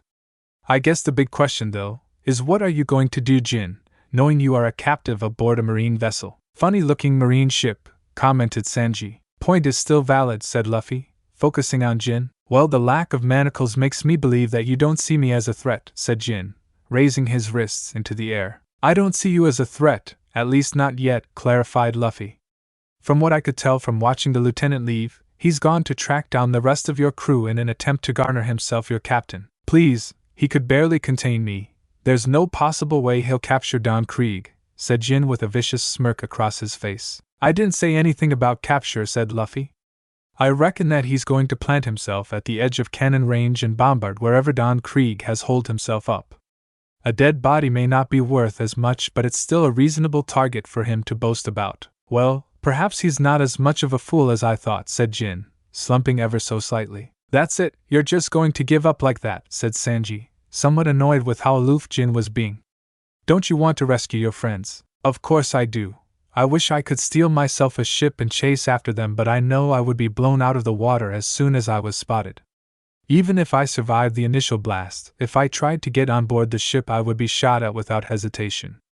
I have to accept that as I am now, there is not much I can do. I know my captain though, and I know that he will go down swinging, said Jin, anguish in his eyes. You're loyal to him, aren't you? Said Luffy before putting his hands behind his head. If you stick with us you'll probably hear about his outcome, and if he's still out there and, oh I don't know, were you to escape and commandeer yourself a ship to chase after them, well I would have to try and stop you then, won't I? You're going to let me sail with you, just like that? Said Jin in shock. While you're on board I expect you to, first and foremost, not kill or maim any of my crew. Doing so will garner you a fate worse than death, said Luffy coldly, so much so that the entire atmosphere of the room seemed to shift ever so slightly. Neither Jin or Sanji had trouble believing the threat that Luffy had made. Secondly, while you're on this ship you will help out where you can. Doing so will ensure that your stay is far more comfortable. Well, said Jin slowly, seemingly deep in thought. Roronoa Zoro went out of his way to not only prevent me from going back in captivity with those bastards, but also commanded men to treat my wounds and bring me a meal when I hadn't eaten in days. It would be a dishonor on my behalf if I was to not repay my debt. Jin pushed himself to his feet and outstretched his hand towards Luffy. I believe we have ourselves a deal. For the moment at least, said Luffy with a cheeky smile plastered across his face. Just like that, said Sanji in disbelief. You're going to believe him just like that? You're the biggest idiot ever to set foot on the Bartai. Well, I'm not leaving this place until I manage to convince you to come with me, said Luffy, turning his attention to Sanji. Not happening, refused the chef, not hesitating for a single moment. Well, I guess I'm staying here for a while then, said Luffy. Probably not the worst thing given your wounds, Jin. It'll give you some time to recover without much stress. You won't hear me complaining, said Jin as he took his seat once again against the wall. So, tell me, Sanji, why are you so hesitant to get off this ship? Luffy asked of the chef. Because I owe him my life, said Sanji as he told the two people the reason why he couldn't leave the Bartai. Zoro closed his eyes as he processed everything that Nami had told him. Everything regarding how a pirate crew of fishmen had taken her village and effectively the whole island hostage. She had told him that every time they tried to reach out for help it only ended in disaster, the rescue craft always ending up at the bottom of the ocean. Nami was afraid that if Luffy was to learn of the situation then he would suffer the same fate, and all of them would suffer a watery fate. Zoro, though, had been able to notice a couple of things that Nami seemed to have deliberately missed during her story, mostly regarding whether or not her robbing of pirates had anything to do with her issues at her hometown. She didn't say whether or not Orange Town was the base of her operations, but if it was, then why was she allowed to come and go dropping off large sums of money without question? Was she protecting the townsfolk by paying Arlong tribute? It was a possibility, but without any further detail he didn't wish to pry in deeper. So, now that you've told me about this, what do you want me to do? Asked Zoro, arms crossed. Just help me steer us as far away as possible from Arlong, declared Nami. I don't care how difficult it is, but we cannot go anywhere near there. You know, as soon as we depart from here he's going to set a heading, likely just by pointing in a direction, said Zoro, feeling like he had spent enough time with Luffy to know his tendencies. If by some chance he tells us to go towards your village and you tell him no, that's going to immediately trigger some sort of alarms with him. The more desperate you are, the more likely it is that he's going to defy your wishes. But he'll die if he faces Arlong. Zoro chose not to note that she had said he and not we. The fact that you're doing this for our safety is admirable, but you have to look at it from his point of view, especially once he learns what's happening. He won't blame you for wanting to steer clear. Fear does that to people. Frankly, I'd love to test my strength against a fishman, but it's not my place to say where we sail. Trust me, you want to stay as far away from them as possible, said Bammy, her face darkening. Regardless, if Luffy decides to go that way, I doubt I will be any help in convincing him otherwise, said Zoro, knowing his chances. Before either of them could say anything else, the door to where Luffy, Jin and Sanji was burst open as Sanji's body tumbled out, bouncing several times before coming to a stop. The chef sat up, clutching at his cheek as he looked towards where he had come from. From the opening, Luffy walked out with an angry scowl across his face. He saved you so that you could live, proclaimed Luffy, loud enough for the rest of the ship to go silent. Devoting your life to the Baratai isn't living. How could you be content with seeing so little of the world when your dream, all blue, could be out there? Sanji pushed himself to his feet, dusting off his jacket. You wouldn't understand, he said with a gruff. You know who likely doesn't understand the whole situation? Zeph, the man you have seemingly pledged your life to, declared Luffy before taking calming breaths. The man sacrificed his own leg for a child. He has seen you grow as if you were his son. Every son, however, leaves their family eventually. Don't you think you being here only hurts him and he wants to see you go out into the world? Sanji, for the better part, did his best to keep a neutral expression before walking away, making his way towards the gangplank and back towards the Baratai. We'll be leaving in a couple of days, said Luffy. I hope you're with us when we go, Sanji. The chef didn't seem to acknowledge Luffy's words as he continued on his way. What was all that about? Asked Usopp tentatively, watching as Sanji made his way towards the entrance to the Baratai. His backstory ended years ago, but he's still here, said Luffy.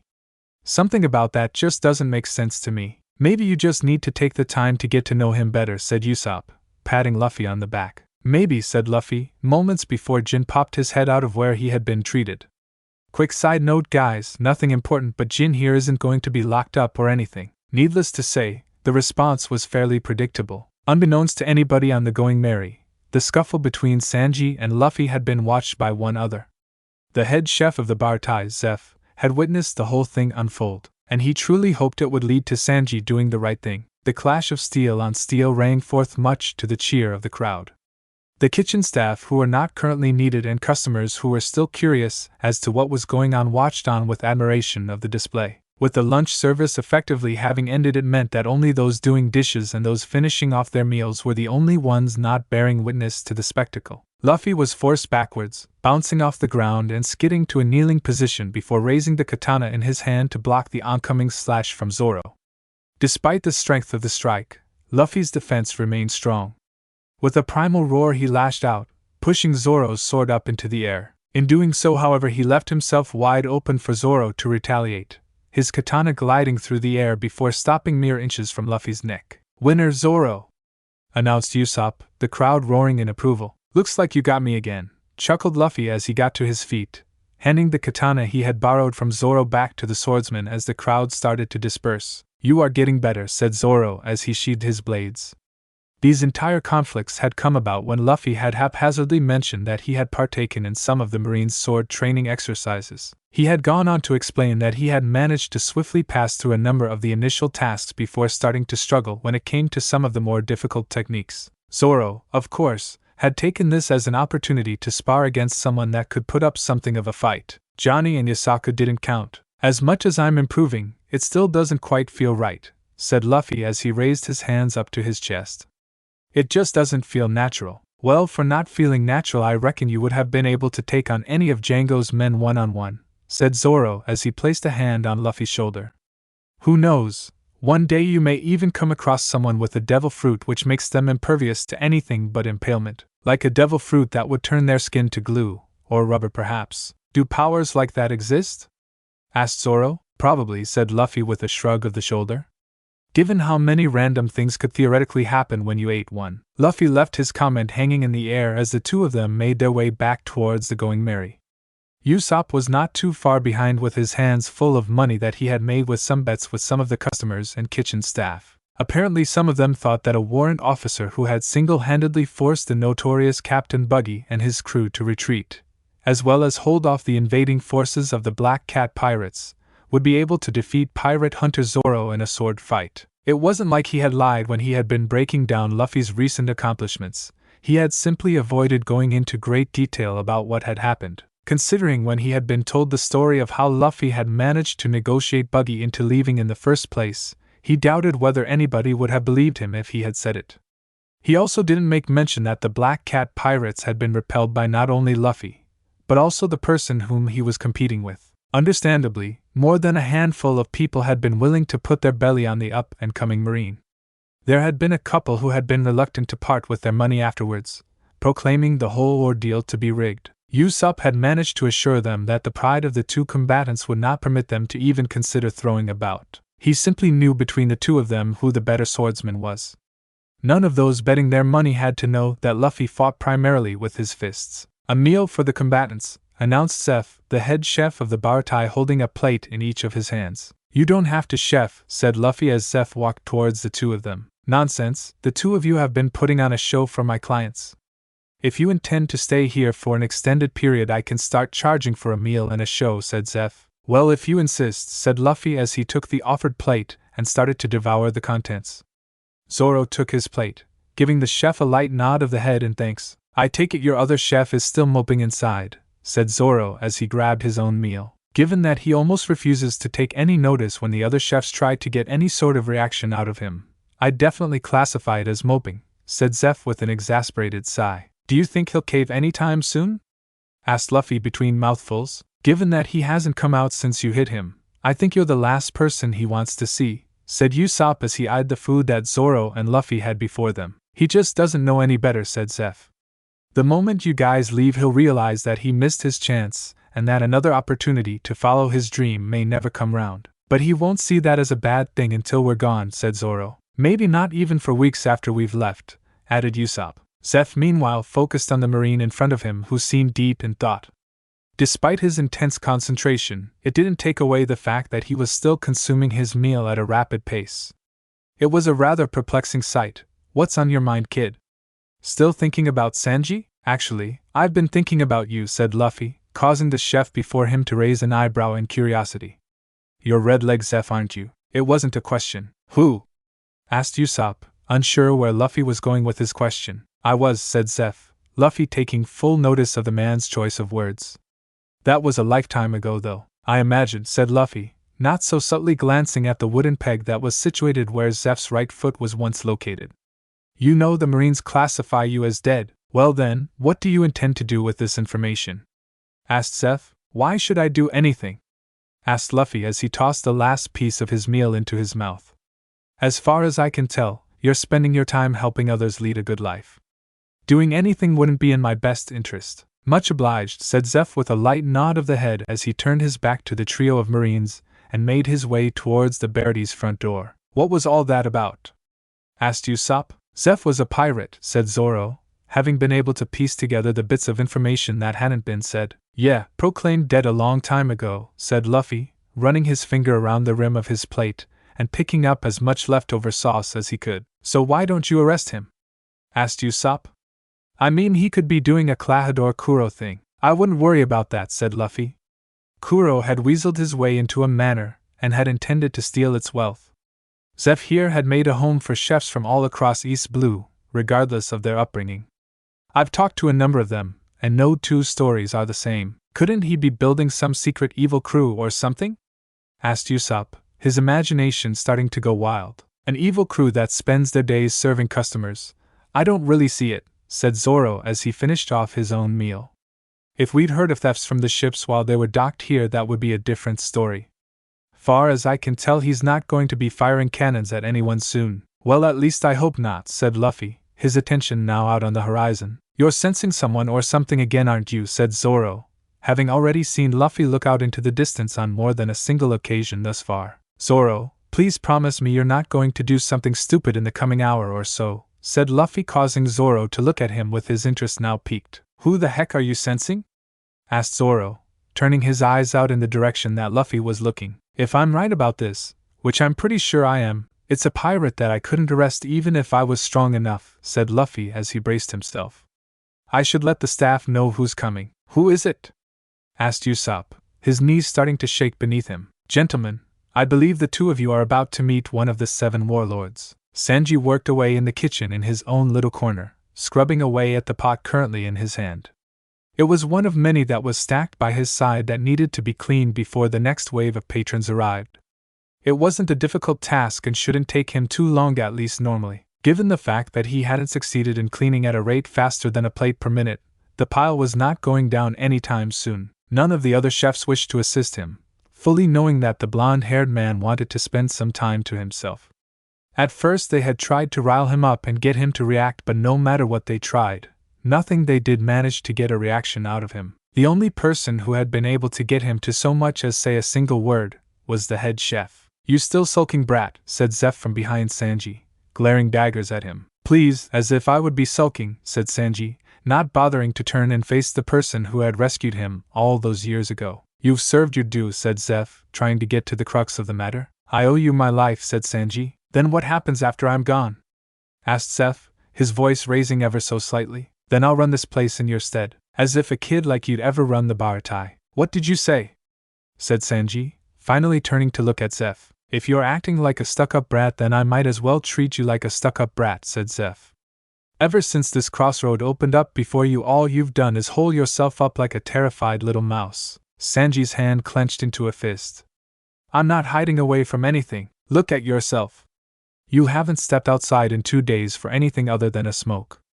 Patty and Karn are getting genuinely worried about you while all you do is stand there and make my life hell. I've been serving you loyally for years. Do you honestly think that's what I want for you? Asked Zeph slowly, his tone shifting entirely. Sanji himself found himself freeze ever so slightly at the sudden change in the conversation. When we were rescued, started Zeph as he took his toque off of his head, holding it gingerly in his hands, I expected you to run off, to stay as far away from me as you could. When you decided to stay by my side, I couldn't have been happier. Watching you grow at my side, you made me proud. Sanji couldn't help but swallow at the lump that was forming in his throat as Zeph continued. As you got older, I half expected you to leave with one of the customers, a lovely lady convincing you to leave with her feminine persuasion. Despite all the temptation, you stayed here, and again I couldn't have been prouder. Now though, it is time for you to make your ultimate decision. Out there is a ship with a group of people who you will laugh with, cry with, and fight alongside. A group of people who will welcome you with open arms. You will not find a better crew to be a part of, but the Baratai is your home, and it will always be your home, said Zeph as he stepped forward and placed a comforting hand on Sanji's shoulder. If you decide to go out and explore the world, I won't think any less of you.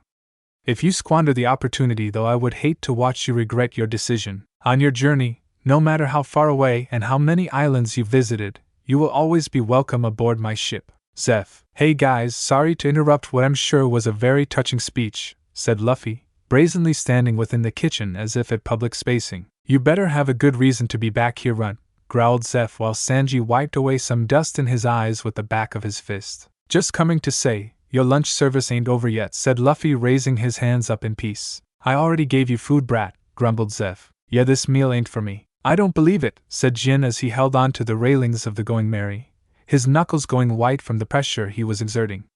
He followed us here. He? Repeated Nami, still wary of the pirate who had stayed aboard their ship for the past couple of nights. Despite the fact that he had yet to stab them in their sleep didn't mean that he hadn't contemplated such an option. When Don Krieg traversed into the Grand Line, we did so with 5,000 men and enough ships to carry them, stated Jin as he looked at the small one-man vessel cruising towards the Baratai. 5,000 men, repeated Usopp in disbelief. What happened? Asked Johnny and Yasaka at the same time. The first few days were horrible as we tried to get our bearings. Storms would form in the blink of an eye. Creatures larger than our ships would bear down on us. All that was nothing, however, compared to him, said Jin as he recalled that horrifying moment.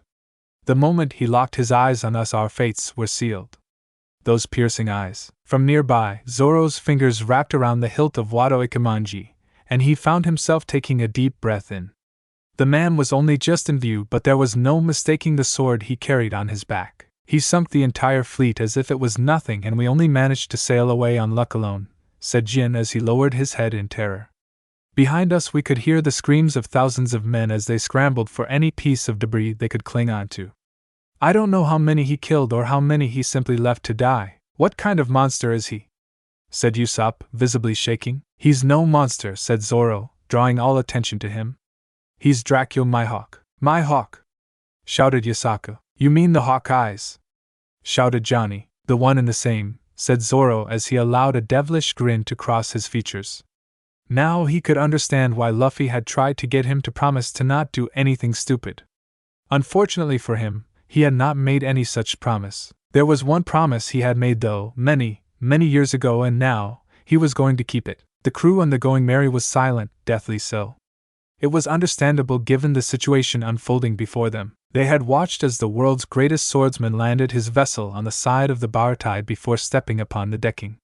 Before he could move away from his boat, however, he had found himself facing down a foe who was unlikely to back down. It didn't matter what they had said in trying to get him to stop. Zoro had been determined to see his promise through. Jin had already claimed the man's life as forfeit. Now, they could only watch and pray that the pirate hunter didn't do anything stupid when confronting his goal head-on. Dracula Mihawk considered himself a patient man, especially given his status as one of the 7 warlords.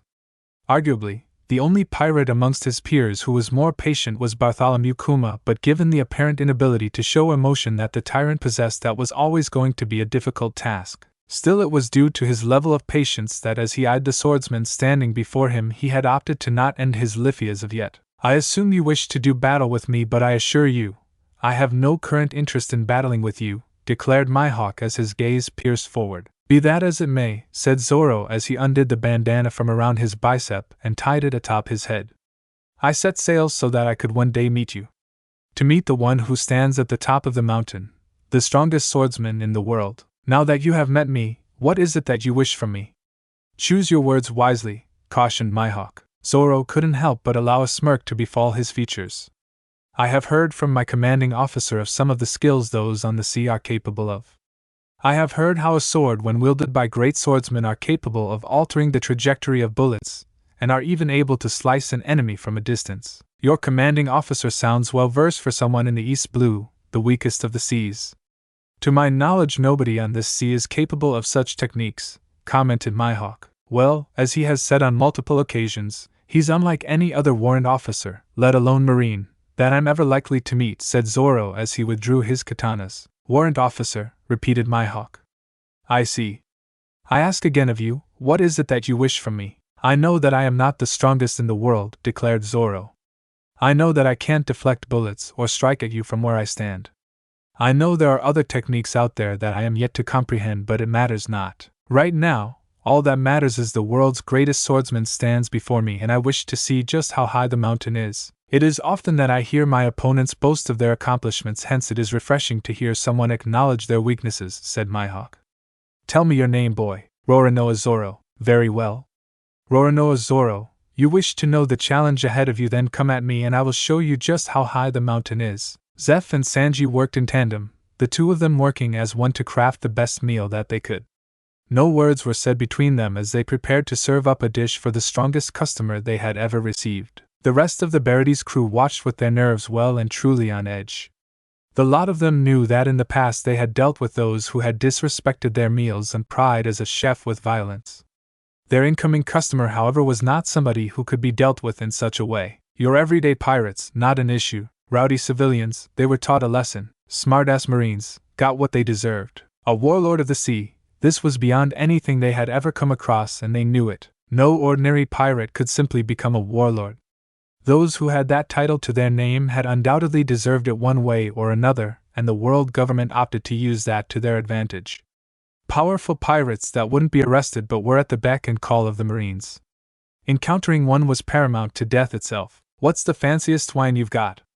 Asked Luffy. Then of course there were the people who were willing to serve one of these warlords without a second thought. I'll show you, said Patty, moving from the other chefs who had gathered to assist the warrant officer with his task. Luffy followed Patty away from the kitchen where the meal was being crafted.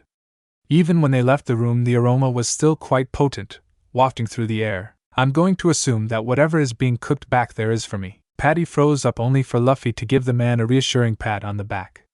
You go get the wine, he said casually before turning to face the sole customer at that moment in time. Mihawk. Of course, the casual way in which Luffy spoke to one of the most dangerous men in the world sent Patty scampering away, expecting the poor boy to be murdered without a second thought.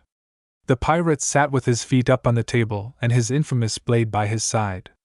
Luffy's eyes did notice the distinct red line of blood along the edge. If you are worried for the safety of your comrade, fear not. I taught the man a lesson in humility is all, said Mihawk, having seen where Luffy's eyes had lingered. I'd say that whatever damage you dealt to my nakama I would return to you, but we both know how that would end, said Luffy as he stepped closer to where the swordsman rested. Indeed, said Mihawk as Patty stumbled into view, bottle of wine in one hand and a glass in the other. Here you go, sir, said Patty, placing both the bottle and the glass down on the table. Pulling a corkscrew from out his pocket, he went to unseal the bottle before Mihawk held up a hand and stopped him in his tracks. Bring my friend here a glass, instructed Mihawk, Patty not wasting a second in getting as far away from the table as he could. I trust even you could see what was going to happen there. He was shaking, said Luffy as he took the seat opposite Mihawk. There was a chance he'd spill more than he'd actually get into the glass. Which is nothing we can allow now, can we? Said Mihawk as he drew the pocket knife from his necklace. With a fluid motion he swung the minuscule blade and relieved the topmost part of the bottle away without a single sliver chipping away. More importantly, he had relieved the wine of the cork which had held it captive. Luffy watched as Mihawk poured himself a glass moments before Patty arrived with a glass for him. Without so much as a word the chef bolted from sight, lest he find himself in the line of fire. Mihawk paid it no attention as he beckoned Luffy to give him his glass, to which the warrant officer obliged without question. So this seems pretty far out for you to be traveling, commented Luffy as he took the full glass from Mihawk.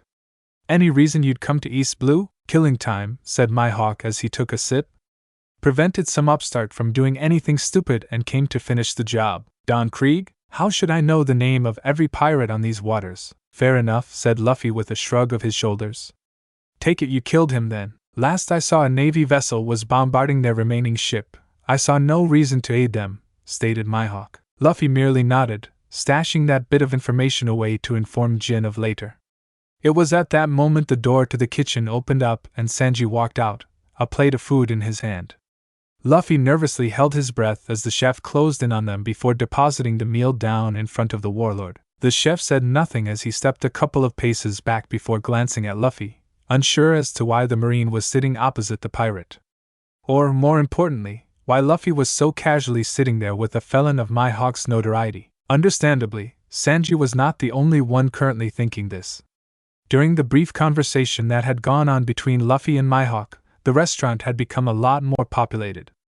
A number of chefs had snuck out from the kitchen from time to time, and were watching the ongoings from several tables away. They weren't the only ones, with Usopp having snuck in to witness what was transpiring. Whether Mihawk or Luffy knew of their presence, they either didn't show it or simply didn't care. Luffy didn't say anything as the man before him began to eat at his meal, making no motion as to whether or not he enjoyed it. Many observing what was happening did so with bated breath, nervous about what could potentially unfold in front of them. The only two people who seemed content outside of the man eating his cuisine were Luffy and Sanji, the chef seemingly still more confused as to why Luffy was sitting there. He wasn't the only one, however, as the door to the bar tide burst open for Zoro to step in, his abdomen heavily bandaged. Behind him it was clear to see the shaken forms of Johnny and Yasaku, who seemed to be wordlessly screaming at Zoro not to do anything rash. Luffy saw what was going on, and simply hoped that nothing was going on aboard their ship. If Johnny and Yasaku were trying to stop Zoro, and Usopp had snuck his way in earlier, he had noticed, it left Nami and Jin as the sole people aboard the ship. He knew too well just how Nami felt about pirates. Despite that, he had to be sure that nothing befell the staff here if Zoro was to try something. I am well aware of the injury I gave you, said Mihawk, not even turning to look at Zoro. I would recommend that you not move around so much. This is nothing, said Zoro through gritted teeth. Zoro, I know what Mihawk is capable of, said Luffy. And just how would you know that? Asked Sanji, the chef having been silent until that point. It would be because I was one of his teachers, said Mihawk as he placed his cutlery down on the now empty plate. Luffy rubbed at his brow with one hand as he grabbed his glass of wine, fully knowing what some of the likely questions were going to be. You were taught by one of the warlords of the sea, exclaimed Usopp, having heard Mihawk's proclamation before leaping up from his hiding place. I believe that there were 3 overall, were there not? Said Mihawk. How in the hell do you get taught by 3 separate warlords? Asked Sanji in disbelief. Luffy remained silent on the matter. I must say that I was disappointed that your aptitude for the sword was not what I had hoped, but I am happy to have taught you, said Mihawk before finishing his drink. Perhaps I was a bit harsh on you for the fact that you took to his training far more easily, however difficult that may have been to start with. I just prefer fighting with my hands is all, said Luffy. Well, his way was definitely better than the tyrant's way, said Mihawk. The tyrant? Repeated Sanji. One of my teachers was Bartholomew Kuma, said Luffy. His teaching style wasn't even that, it was just torture. I wish I could say that it wasn't, but I saw the state you were in, said Mihawk before standing up from the table. My compliments to the chef. As he turned and started to walk away, he gave Zoro a competitive look. Meet me again, Roronoa Zoro, when you truly believe you can claim my title. I swore that I would not lose until I encountered you again, said Zoro as Mihawk walked past him. I intend to keep that oath. Wait! All of the chefs in the area collectively held in their breath as they questioned why Sanji had decided to speak out to the warlord. You've been all around the world. Have you encountered All Blue? Asked Sanji, standing determined. Mihawk looked over his shoulder at the man who had spoken out to him before a light smile crossed his lips. There are many things in this world, young chef, things that you could not begin to comprehend, stated Mihawk. Does what you seek exist? Possibly, but that's for you to find out now, isn't it? Without another word, Mihawk sauntered outside with his cloak billowing behind him as the tension in the floating restaurant eased. Still, in moments of peace chaos must ensue, and Patty charged at Sanji, grabbing him by the shirt. You crazy fool! He shouted in Sanji's face, but the blonde-haired man paid it no attention. Warrant Officer Luffy, said Sanji, causing said Marine to look up at him. You're looking for a chef, aren't you? Luffy could only give him a smile as Usopp and Zoro charged towards him with questions that needed answers. Luffy was not smiling as he returned to the Going Merry to see the situation before him. Zoro, Usopp, Yasaku and Johnny had all followed him along with the newest member of his crew, and Sanji. Said chef was also looking like he was about to blow a casket. What are you doing to that beautiful lady?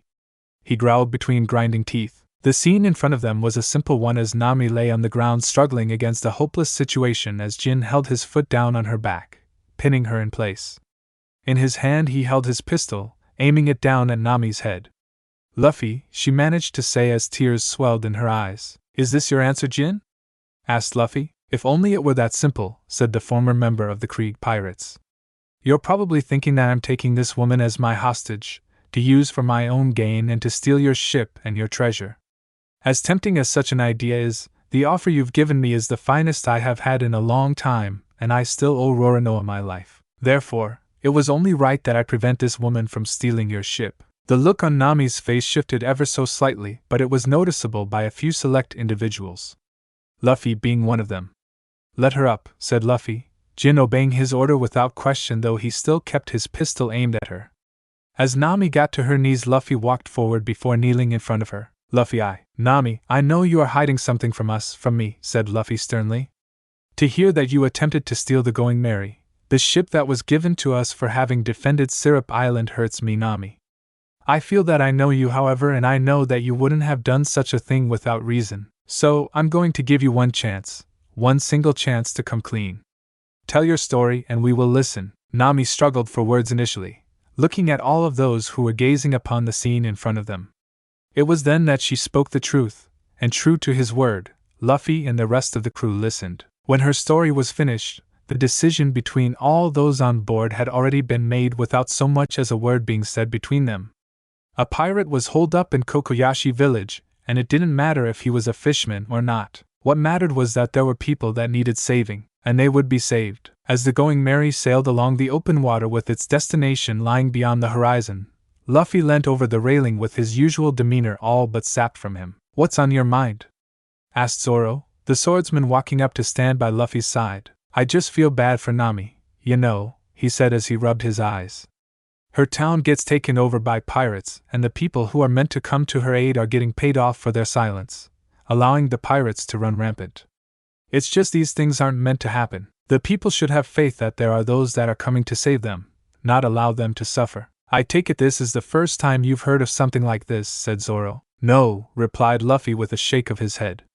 Just before we saw Lieutenant Fullbody abuse his power to take a fully armed military vessel, carrying a wanted prisoner no less, to the Bartai for a date. The only reason I didn't report it was because Sanji gave him what he deserved. There are examples all throughout the world regarding times where Marines or government officials turned a blind eye to those in need for their own personal gain. Zoro planted a comforting hand on Luffy's shoulder. We can't be everywhere at once, he said reassuringly. We can't be there to save everyone. What we can do, however, is help all those who we meet along the way as best we can. If that means that we have to beat up some corrupt Marines along the way, then so be it. Luffy turned his head to give Zoro a small smile before the door to the kitchen burst open, a mouth-watering aroma bursting forth with it as Sanji stepped forward. Lunch is served, he said as he held a plate of food in his hand. Excellent, said Usopp from nearby, charging towards Sanji before he found himself on the receiving end of one of Sanji's kicks. This one is specially made for Nami, to ease the hardships she has suffered, said Sanji as he floated towards where the navigator was located before kneeling before her. For you, my dear. Why, thank you, Sanji, said Nami, the glint in her eye indicating that she could get used to this kind of treatment. I figure that our servings are still in the kitchen then, said Zoro, walking forward with Luffy. Anyone want to let Johnny and Yasaka know? Asked Luffy, knowing that the two bounty hunters were probably still resting after having taken the night shift. I'll do it, offered Jin before Luffy's head shot off to the side. You all right there? There's something coming, said Luffy slowly as he peered off into the distance. Something big. I don't see anything, said Usopp as he nursed his cheek. What's going on here? Asked Sanji, unsure as to what was happening. Zoro answered by pulling his one remaining katana out of its scabbard, gripping tightly onto Wado Ikemanji. You just need to know that whenever Luffy feels something's coming, know that something's coming, he warned. What do you mean? There's nothing there, said Jin as if he was pointing out the obvious. Turned out that it was far from obvious, however, as a creature far larger than the Going Merry itself burst out of the water with an almighty roar. Usopp couldn't help the scream that came out of his mouth, raising his arms in the air in shock before diving for cover. Sanji and Jin both took a step back on confusion, partially because of the massive creature in front of them and partially because of the fact that Luffy had somehow known this creature was coming without a single warning. Zoro and Luffy meanwhile were bracing themselves, ready for whatever was to come. Nami, meanwhile, reacted completely different. Mama, she said, knowing full well who the creature in front of her was. Mama? Repeated all of those around her, looking between her and the sea monster. Mama made a much more peaceful sound now, before leaning forward to where Nami was and sniffing at her. Nami reached forward and gave the sea cow a gentle pat on the nose. How are you going, boy? She cooed. I really hope I'm not the only one lost here, said Jin, still trying to comprehend what was happening. Mamu is Arlong's pet from the Grand Line, stated Nami, turning her head to look at Luffy, who nodded in understanding. We've entered his territory, said Luffy with a smile before the door opened once more, the tired duo of Johnny and Yasaka stepping out. What's going? They started before they saw the intimidating figure of Mamu at the edge of the ship. Needless to say, their reaction was almost identical to Usopp's, as they screamed in shock and horror with any notion of sleep being stripped from their bodies in a matter of seconds. The crew of the Going Merry huddled together around a map of the Konomi Islands that Nami had crafted. There were several key points mapped out, including the villages that were under Arlong's influence, as well as where the pirate was holed up on the island in a huge tower known as Arlong Park. Usopp had questioned if Arlong was trying to compensate for something. When the sniper had been berated for his comment, Nami had slammed her hand down on the paper as she laid out the situation. We need to get the Going Merry onto shore first and foremost, she declared. If any of Arlong's men spot us out on the water, we're sitting ducks. They'll be able to break their way through the hull of the ship and sink us well before we've arrived. So where do we land? Asked Zoro. One of the villages which had failed to pay their tax, said Nami, spitting out the final word with enough venom to almost be visible, was located towards the back of the island. Because it's abandoned, there will be minimal security about it, if any at all. To ensure that there's no security, I'm going to draw their attention away. How do you plan on doing that? Asked Luffy. I'm going to ride in on Momo, declared Nami. However, I'm going to be injured and I know Arlong and his men. I won't be able to pretend. The group watched as Nami's hand tightened into a fist, and they all knew what it was that they were being asked. It was a testament to Nami's own courage and determination to free her village from Arlong's rule that made none of them dare question her plan. "I'll do it," said Jin.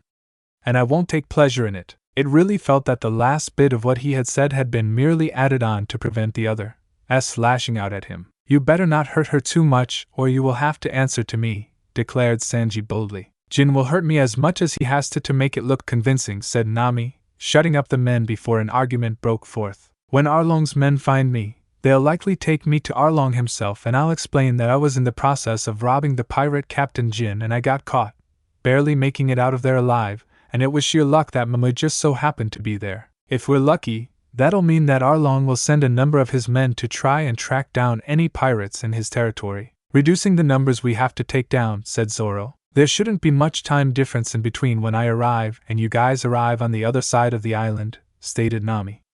"By the time you make your way to where I am, Arlong's forces should have split in two. Are we all clear on the plan?" asked Nami, to which she received an affirmative nod from everybody at the table. "Good. Now, Jin, I know, make it look bad," said the pirate, gesturing towards the door. "I'll try not to break anything." "You're so thoughtful," said Nami sarcastically before she stepped outside, grateful to see that Momo was still there and hadn't already jeopardized the mission. Jin followed behind her before closing the door, ensuring that the rest of them didn't witness what was about to happen. "I really don't like this," said Johnny. "She's doing this to give us our best chance of arriving without conflict," said Luffy. "We don't have to like it. Sometimes the best plans involve the highest risk," said Zoro. "How much should we be worried when it comes to fighting them?" "It's said that the average fishman has 10 times the strength of an average man," stated Luffy. "That's not to say that they're invincible, far from it.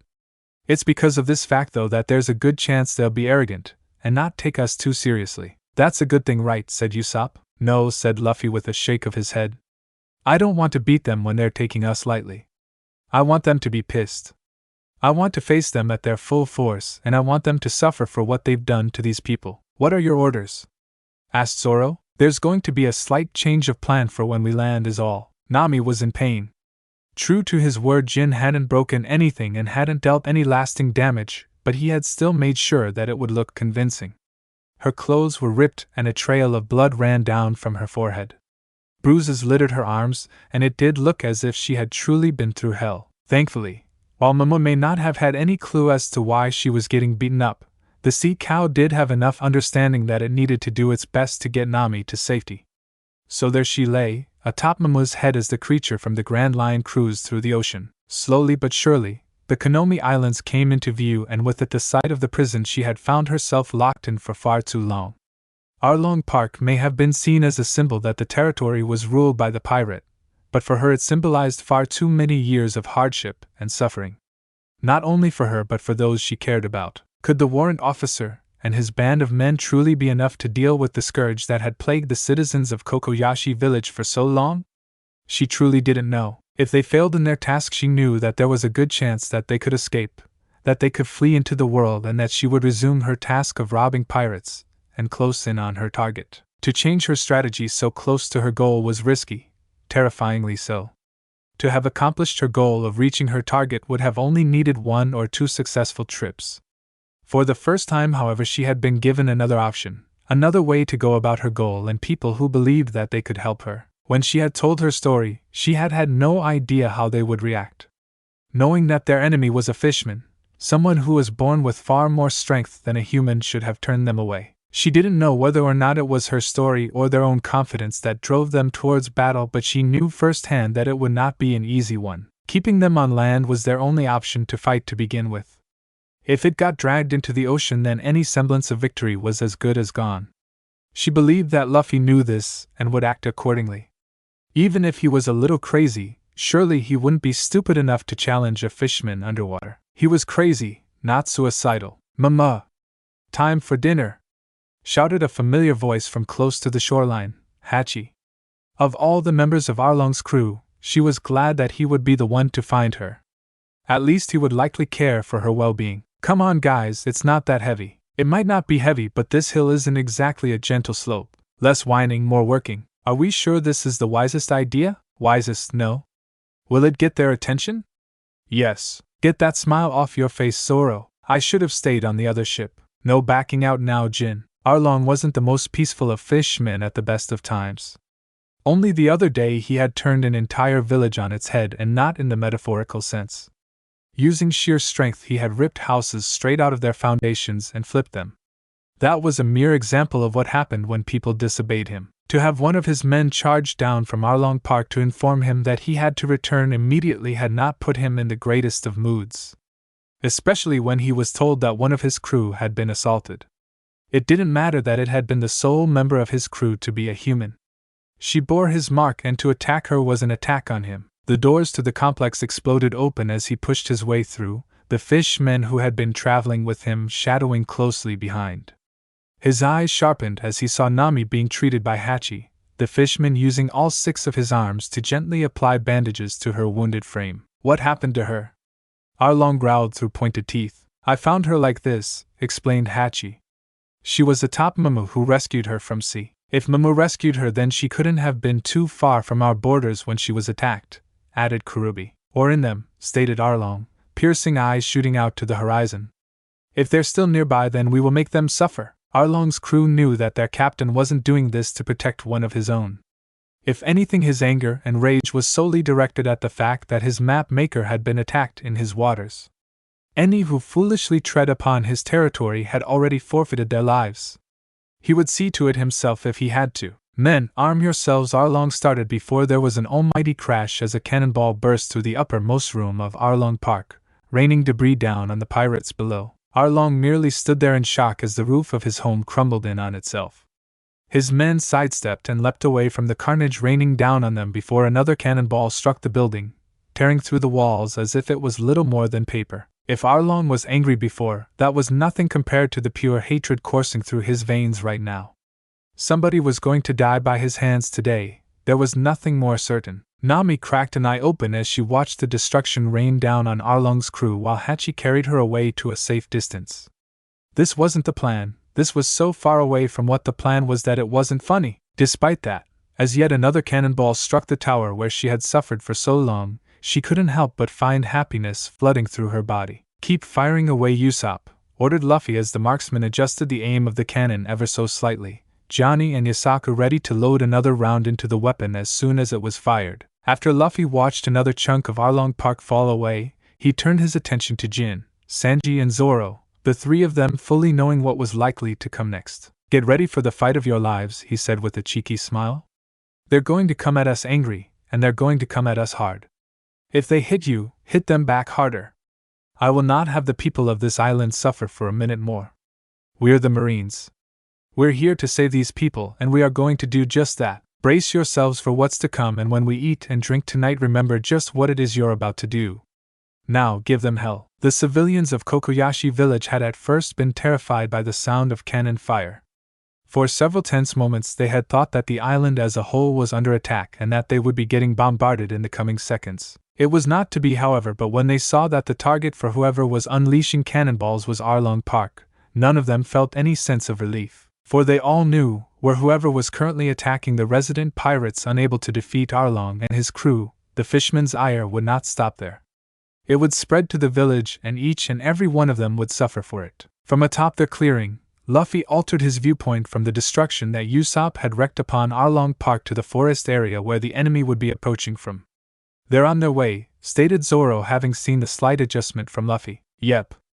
Usopp, lower your aim to the edge of the forest, instructed Luffy, Usopp doing as the warrant officer stated.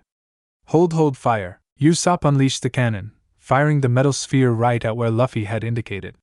The cannonball careened through the air at blistering speed before connected with the ground right in front of the first few fishmen to break into their line of sight. The blast blew a number of the fishmen in all manner of directions as Johnny and Yasaku desperately set about loading the cannon with another ball. So, that's a fishman, stated Jin, holding his weapon over his shoulder. When he had told the crew that he had needed 2 cannonballs to craft his favored weapons, none of them had argued, permitting him to do as he pleased. 10 times stronger than a human apparently, said Sanji as another cannonball was let loose, striking the ground and injuring another group of fishmen. They don't look so tough to me, declared Zoro before his teeth clenched around the handle of Wado Ikemanji. Should we make it a contest then? Suggested Sanji. Most taken out wins, stated Jin. Done, grunted Zoro as the first wave of enemies started to close the distance between them. None of them wanted to say it, but they were grateful that Luffy did not join in on the competition. Said Marine currently still had his eyes locked on the forest, knowing full well that those who had made it out so far were not the ones they needed to be concerned about. They were the sheer numbers that made up the majority of Arlong's crew. The main threats were yet to make an appearance. Nami pretended to come to, gingerly reaching up with her hand to hold at her head. What happened? She asked in the most confused tone she could muster. Oh, Nami! Thank goodness you're all right, said Hachi, the octopus fishman standing guard nearby with his 6 swords in hand. Hachi? Said Nami as she tried and purposefully failed at trying to push herself up to her feet. Take it easy, said Hachi with concern written across his features. Arlong Park is under attack. We should be safe out here. Under attack? Repeated Nami. Shouldn't you be helping? And leave you here unable to defend yourself? I could never do such a thing, declared Hachi. Nami mentally sighed, having figured that would have been Hachi's answer. It had still been worth a shot, though. She needed to get to Kokoyashi village, however, and inform everyone of what was happening.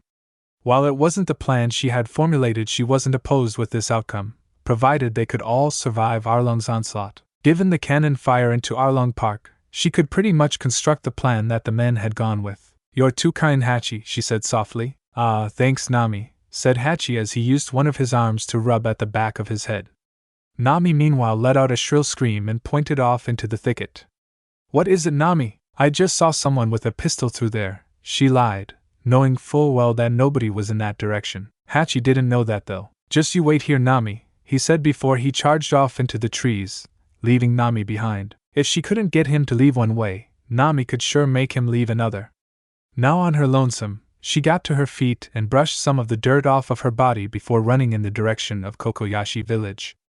By the time Hachi returned from his wild goose chase, Nami would be long gone. Luffy ducked, narrowly avoiding the sword that had been threatening to slash across his face before he drove his arm up, colliding with the chin of the fishman in front of him. There was little time to follow up, however, as he had to avoid the next attack being made before that enemy was dealt with in similar fashion. His ears rang slightly as Usopp unleashed another cannonball, the chunk of iron connecting with the ribs of a nearby enemy, putting them out of commission. Luffy had no issue with the 3 of them continuing to do their part with the cannon. While Johnny and Yasaku were bounty hunters, their skill wasn't exactly something that could be utilized against enemies of this caliber. Having them play a supporting role with Usopp was for the best at the moment. A glance to the side showed Sanji standing on his hands, twirling in place as his feet lashed out at all those around him. They had made the discussion on the boat regarding how it was that Sanji fought, and when he had informed them that he would never use his hands in battle, Luffy had been a touch concerned. Witnessing his prowess now, Luffy realized that he never had anything to worry about. Jin meanwhile was holding his own as well whilst wearing a predatory smile across his face. He wielded his weapons with such force that when he connected with the chest of one of the nearby fishmen, Luffy wasn't sure whether or not the cannon or Jin was capable of dealing more damage. He guessed it went to show that Jin hadn't simply accumulated his bounty for nothing and was worthy of the price on his head. Zoro meanwhile had summoned a twister. Luffy had to pause at that as multiple fishmen found themselves sucked up by the vortex, hurled violently into the air before being tossed around like ragdolls and crashing to the ground. While some were knocked unconscious by the force of gravity driving them downwards, a few managed to keep their wits about them. Well, for as long as it took before Zoro cleaned up his work, there was one other person who had been caught up in all of that and tossed around. Unlike the fishmen, however, he managed to land on his feet and was now marching to where Zoro was delivering a fierce blow to one of the downed enemies. On Moss Head, what was that all about? Shouted Sanji, getting in Zoro's face. It was your own stupid fault for getting caught in my attack, proclaimed Zoro. I'm going to have to agree with Zoro on this one, said Jin. Like hell it was my fault, shouted Sanji. We can figure out whose fault it was later, declared Luffy as he focused on the tree line. The trio of warriors followed his line of sight as 3 new threats stepped forward, each of them resonating a power that was far more brutal than what they had just dealt with. It seems the captain's here, declared Jin, tapping his weapon on his shoulder. While Arlong was easy to spot from his wanted poster, the other 2 seemed fazed by the sheer level of destruction about them. There were humans as strong in East Blue? Said the one that resembled a manta ray. Impossible, said the other one. My many homes, seethed Arlong as he clenched his fists together. Little did Luffy and the others know that Arlong hadn't been sitting behind to give his men a chance at taking them out first. It was because with the amount of pure anger coursing through his veins, it was entirely possible for him to kill his own men in his attempt to get at the humans himself. Now that his men were scattered amongst the area, Usopp took the initiative, launching a cannonball right at the head of the pirate captain before him. The fishman lifted his arm up, however, catching the ball with a single hand. Usopp watched on in disbelief before diving to the side, Johnny and Yasaku mimicking his action as Arlong launched the cannonball straight back at the cannon with such force the weapon exploded in all manner of directions. "I will kill you all!" bellowed Arlong, tilting his head back and roaring into the air. "Usopp, Johnny, Yasaku, get back to the ship and sail around to the village," instructed Luffy. "Call for a battleship to come by and arrest these criminals." "Yes, Captain!" shouted Usopp, already on his feet and running, the two bounty hunters following swiftly behind him. "You've got this, Zoro!" shouted Yasaku. "We believe in you!" added Johnny. Arlong and his cronies made no effort to chase after the trio fleeing, knowing full well that they could hunt them down after they devastated the people in front of them. "You're the captain then," growled Arlong, leering at Luffy. "Warrant officer actually," stated Luffy. "And I don't care," roared Arlong as he charged forward, his target right ahead of him and right for the taking. Both henchmen, Kurubi and Chu, knew better than to get in the way of their captain and his prey. There were 3 others that would suffer by their hands, however. Chu acted first, shooting a trio of bullet-like water shots from his mouth towards the trio of humans. Against most Marines, they would have been struck and killed, such was Chu's power and accuracy with mere water. Hence it came as something of a surprise when all 3 of Luffy's crewmates blocked the attacks with nothing but their respective weapons, Sanji's foot inclusive. "It seems that these humans have some skill," said Kurobi, cracking his knuckles. 2 on 3 though hardly seems fair, said Chu. "Yeah, for them," declared Kurobi before he and his fellow fishmen charged forward. Sanji, Zoro, and Jin met them head-on. Arlong swung with brutish strength at Luffy, who evaded each of the blows being sent his way. After having trained with Marines who had mastered numerous different styles, there really wasn't much about the way that Arlong fought. Each of those blows had power behind them. Luffy knew that all too well. The theory that a fishman had 10 times the strength of a normal human didn't come out of nowhere after all. The thing was, though, outside of that, Luffy didn't particularly feel intimidated by Arlong. The Marine was starting to believe that Arlong was a fighter who relied solely on his overwhelming strength, as opposed to any kind of form. In an area like East Blue, such an advantage would be more than enough against almost any opponent he came across. "Stay still!" shouted Arlong, frustration building as he pulled his fist back to strike at Luffy. Instead of dodging, Luffy raised his hand out in front of him and allowed Arlong's fist to connect with it.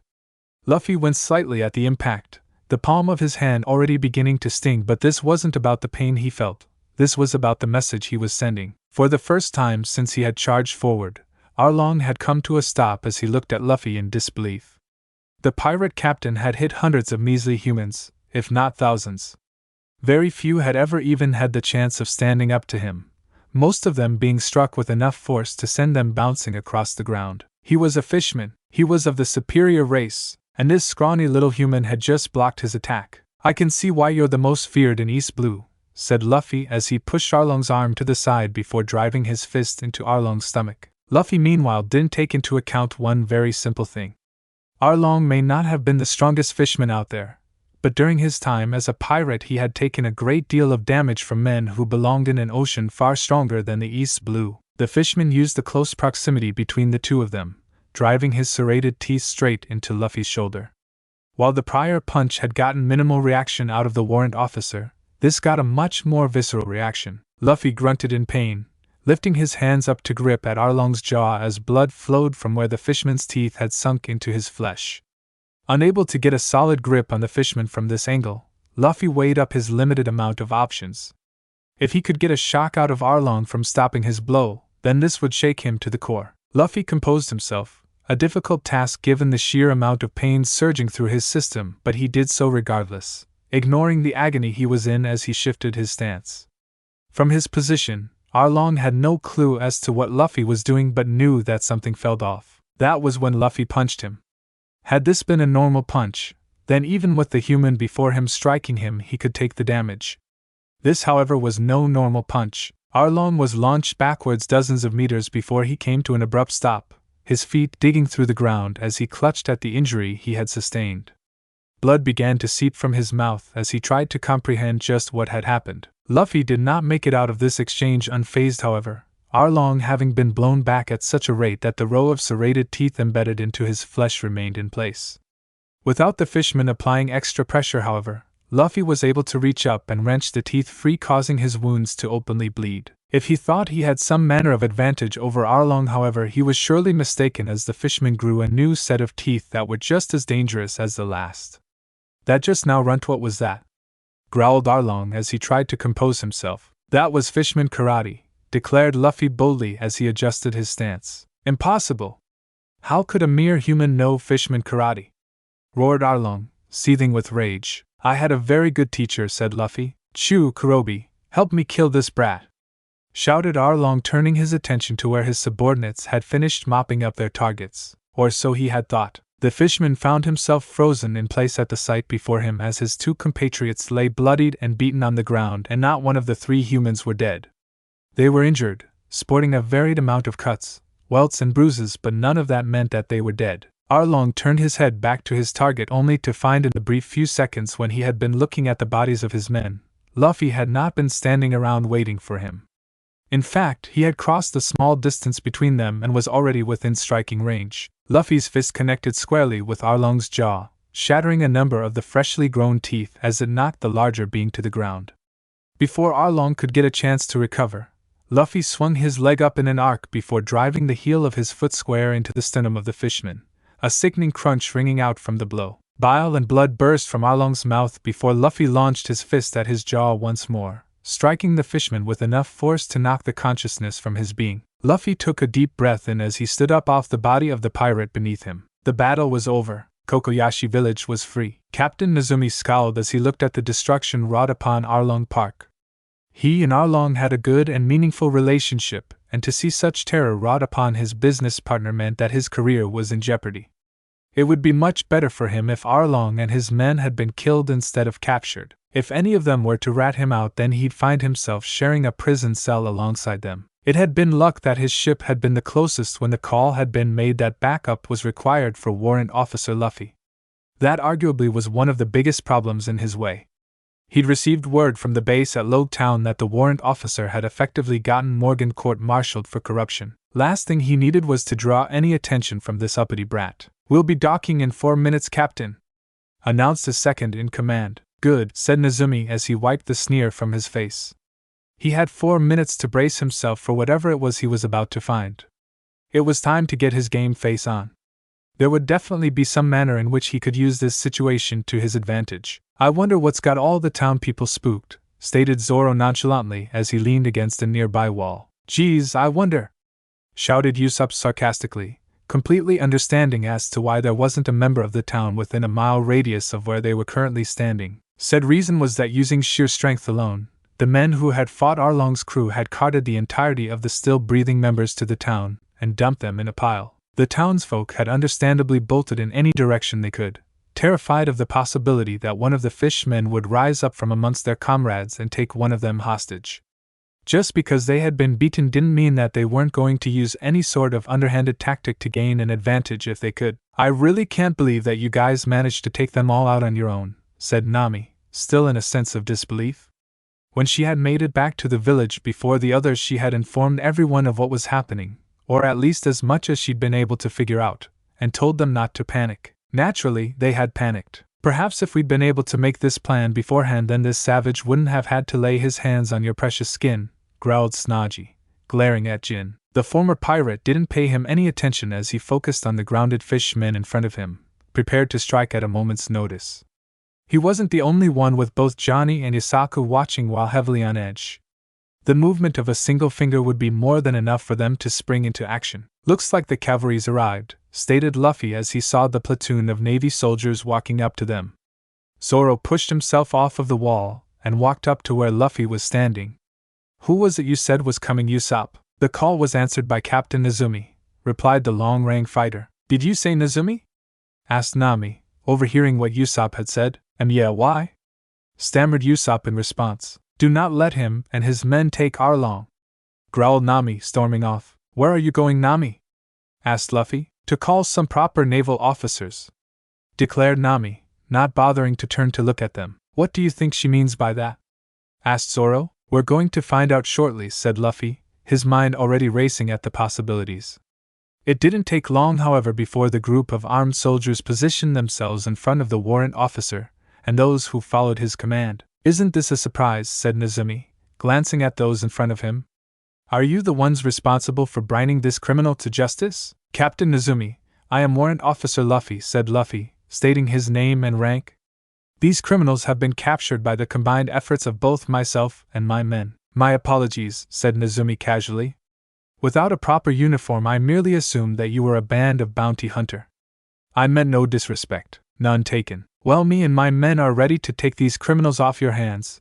Do not fear, for I do not have any intention of stealing any of the glory from you, proclaimed Nezumi. Before that, I have a quick question for you, Captain Nezumi, said Luffy. And are you Warrant Officer Luffy? Said Nezumi before adjusting his gaze. For I cannot help but notice that amongst your compatriots you keep a wanted felon nearby with not a single shred of restraint. Surely the second in command of Don Krieg, the wanted criminal Jin, should be in cuffs due to his notoriety. Before Luffy could retort, Jin spoke up. I am working off my sentence under the command of Luffy, he stated. That is not the way the world works, unfortunately, said Nezumi with a wiry smile splitting across his face. I'm afraid that I will be taking you into custody since Warrant Officer Luffy seems incapable of doing so. Jin is in my custody, declared Luffy. Until such a time, Warrant Officer Luffy, here I was thinking that you knew better, said Captain Nezumi. When I report this to Captain Smoker in Logue Town, I fear for your reputation. This is not a matter I can so easily overlook. Nor do I expect you to, stated Luffy. Captain Smoker has already been informed of not only my arrival in East Blue but also that I didn't need to report to him. Captain Smoker, while equal in rank, holds the most sway of all the Marines in East Blue. If you do not report to him, then I must say that your actions are almost treasonous in manner.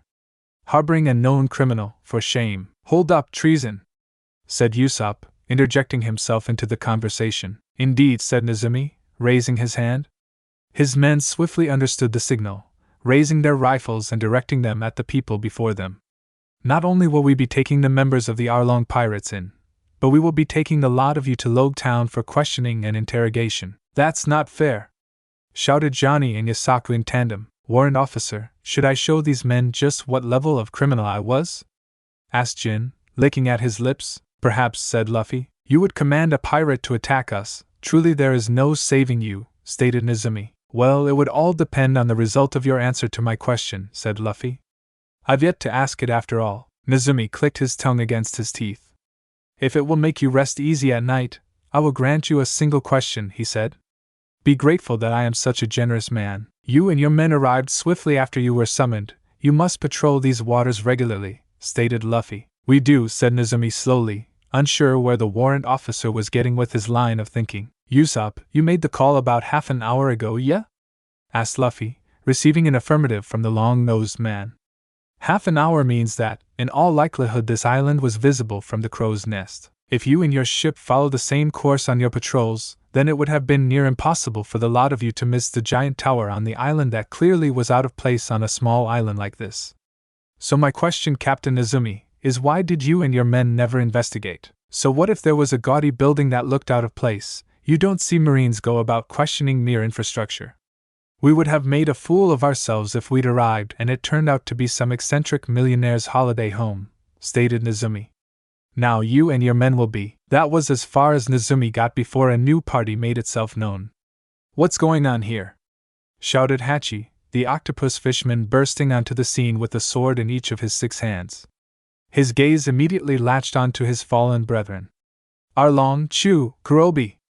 Everyone! He shouted before glaring at Nezumi. Nezumi, are you going to arrest Arlong?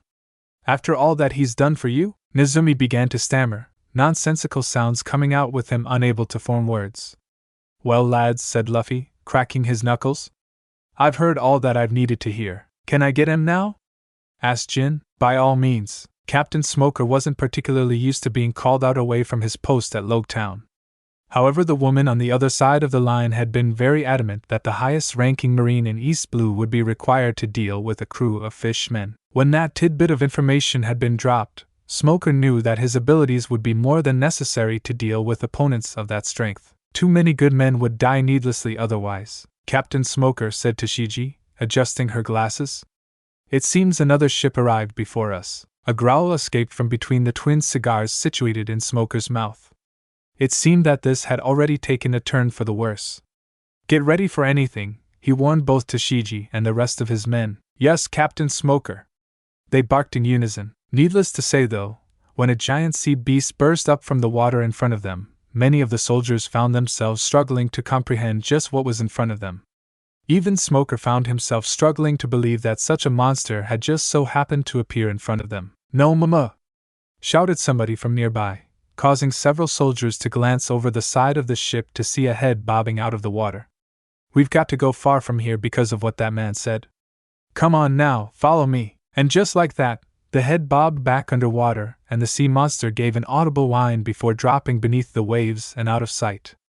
Despite that, nobody on board of the Navy vessel could make heads or tails regarding just what had happened. Here comes the next lot, declared Sanji as he took a drag of his cigarette. You guys are aware that if these guys are corrupt as well, then we're going to need more rope, stated Usopp, waving his arm to the sheer number of Navy soldiers that they had already tied up.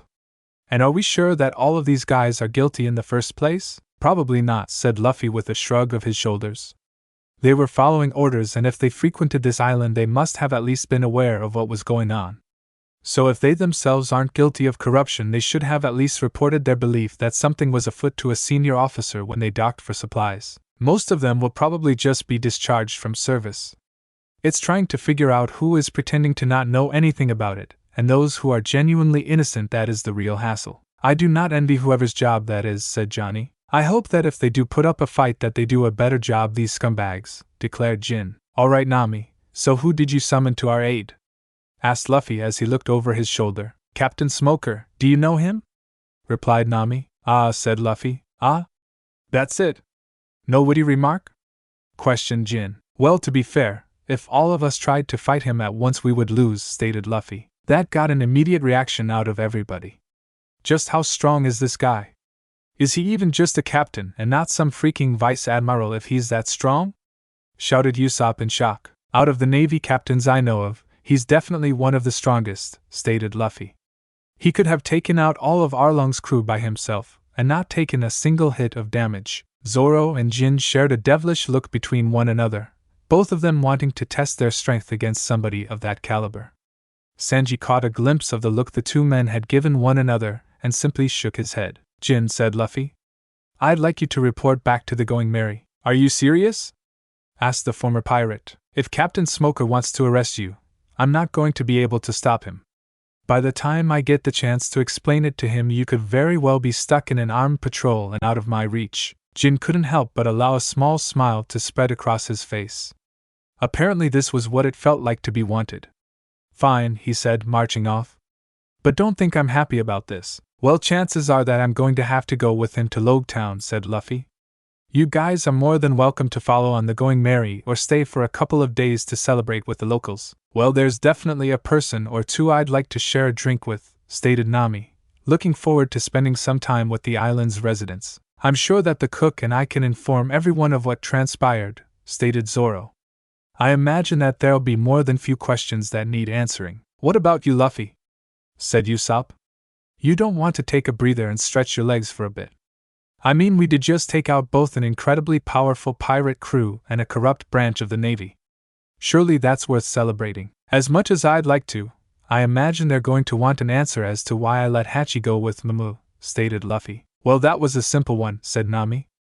Without a food source, Momo would attack any passing-by ship in search of a meal. Having Hachi take him back to his home was a good choice in my opinion. Still though, that's just one thing that awaits me. I know my most formidable enemy awaits me in Logtown, and I cannot put it off any longer, stated Luffy, lowering the brim of his hat. Your most formidable enemy? Repeated Yosaku. Just who is your biggest enemy? Asked Zoro, curious as to what had gotten Luffy so suddenly on edge. Luffy took a deep breath before responding. Paperwork. Your reports suck. Luffy merely shrugged his shoulders at the blunt comment sent his way by Captain Smoker. You should really take more effort into making sure those at Marine HQ properly understand the situation, Luffy added to Shiji.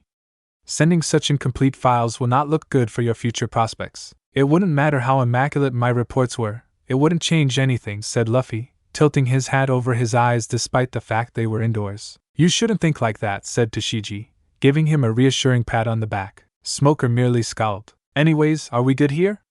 Asked Luffy. So long as you don't cause trouble, declared Smoker. As if I would do anything to besmirch the good name the Navy has, stated Luffy. Given that his report mostly consisted of how an island had been suffering for years as a result of bribes taken by the Navy, both he and Smoker were more than aware of just what he had said. Would you like me to escort you around town? Asked Shiji. I'll be fine, assured Luffy as he stood up from his chair. Might just head down the docks and see what's happening. You still haven't heard from your crew then, stated Shiji. It honestly wouldn't surprise me if they were already in town, chuckled Luffy. Just make sure those reports get sent for me. Smoker clicked his tongue in annoyance while Luffy gave the two a two-finger wave before leaving the office.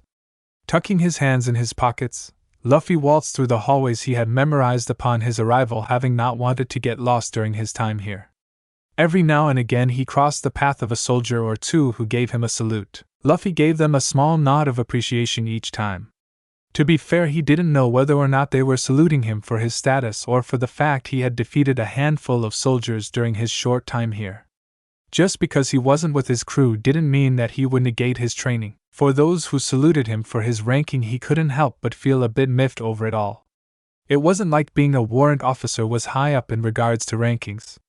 Those who were saluting him would more than likely reach a rank higher than his own in given time for accomplishments nowhere near as worthwhile as those he had already achieved. In the short time he had been in East Blue, he and his nakama had sailed to 4 different islands and thwarted the plans of hundreds of pirates, and even had a number of marine soldiers arrested. These men and women could assist in the capture of a pirate captain and be given a promotion. He'd get a pat on the back for his efforts. Still though, Luffy was more than aware that this was the path he had chosen to walk.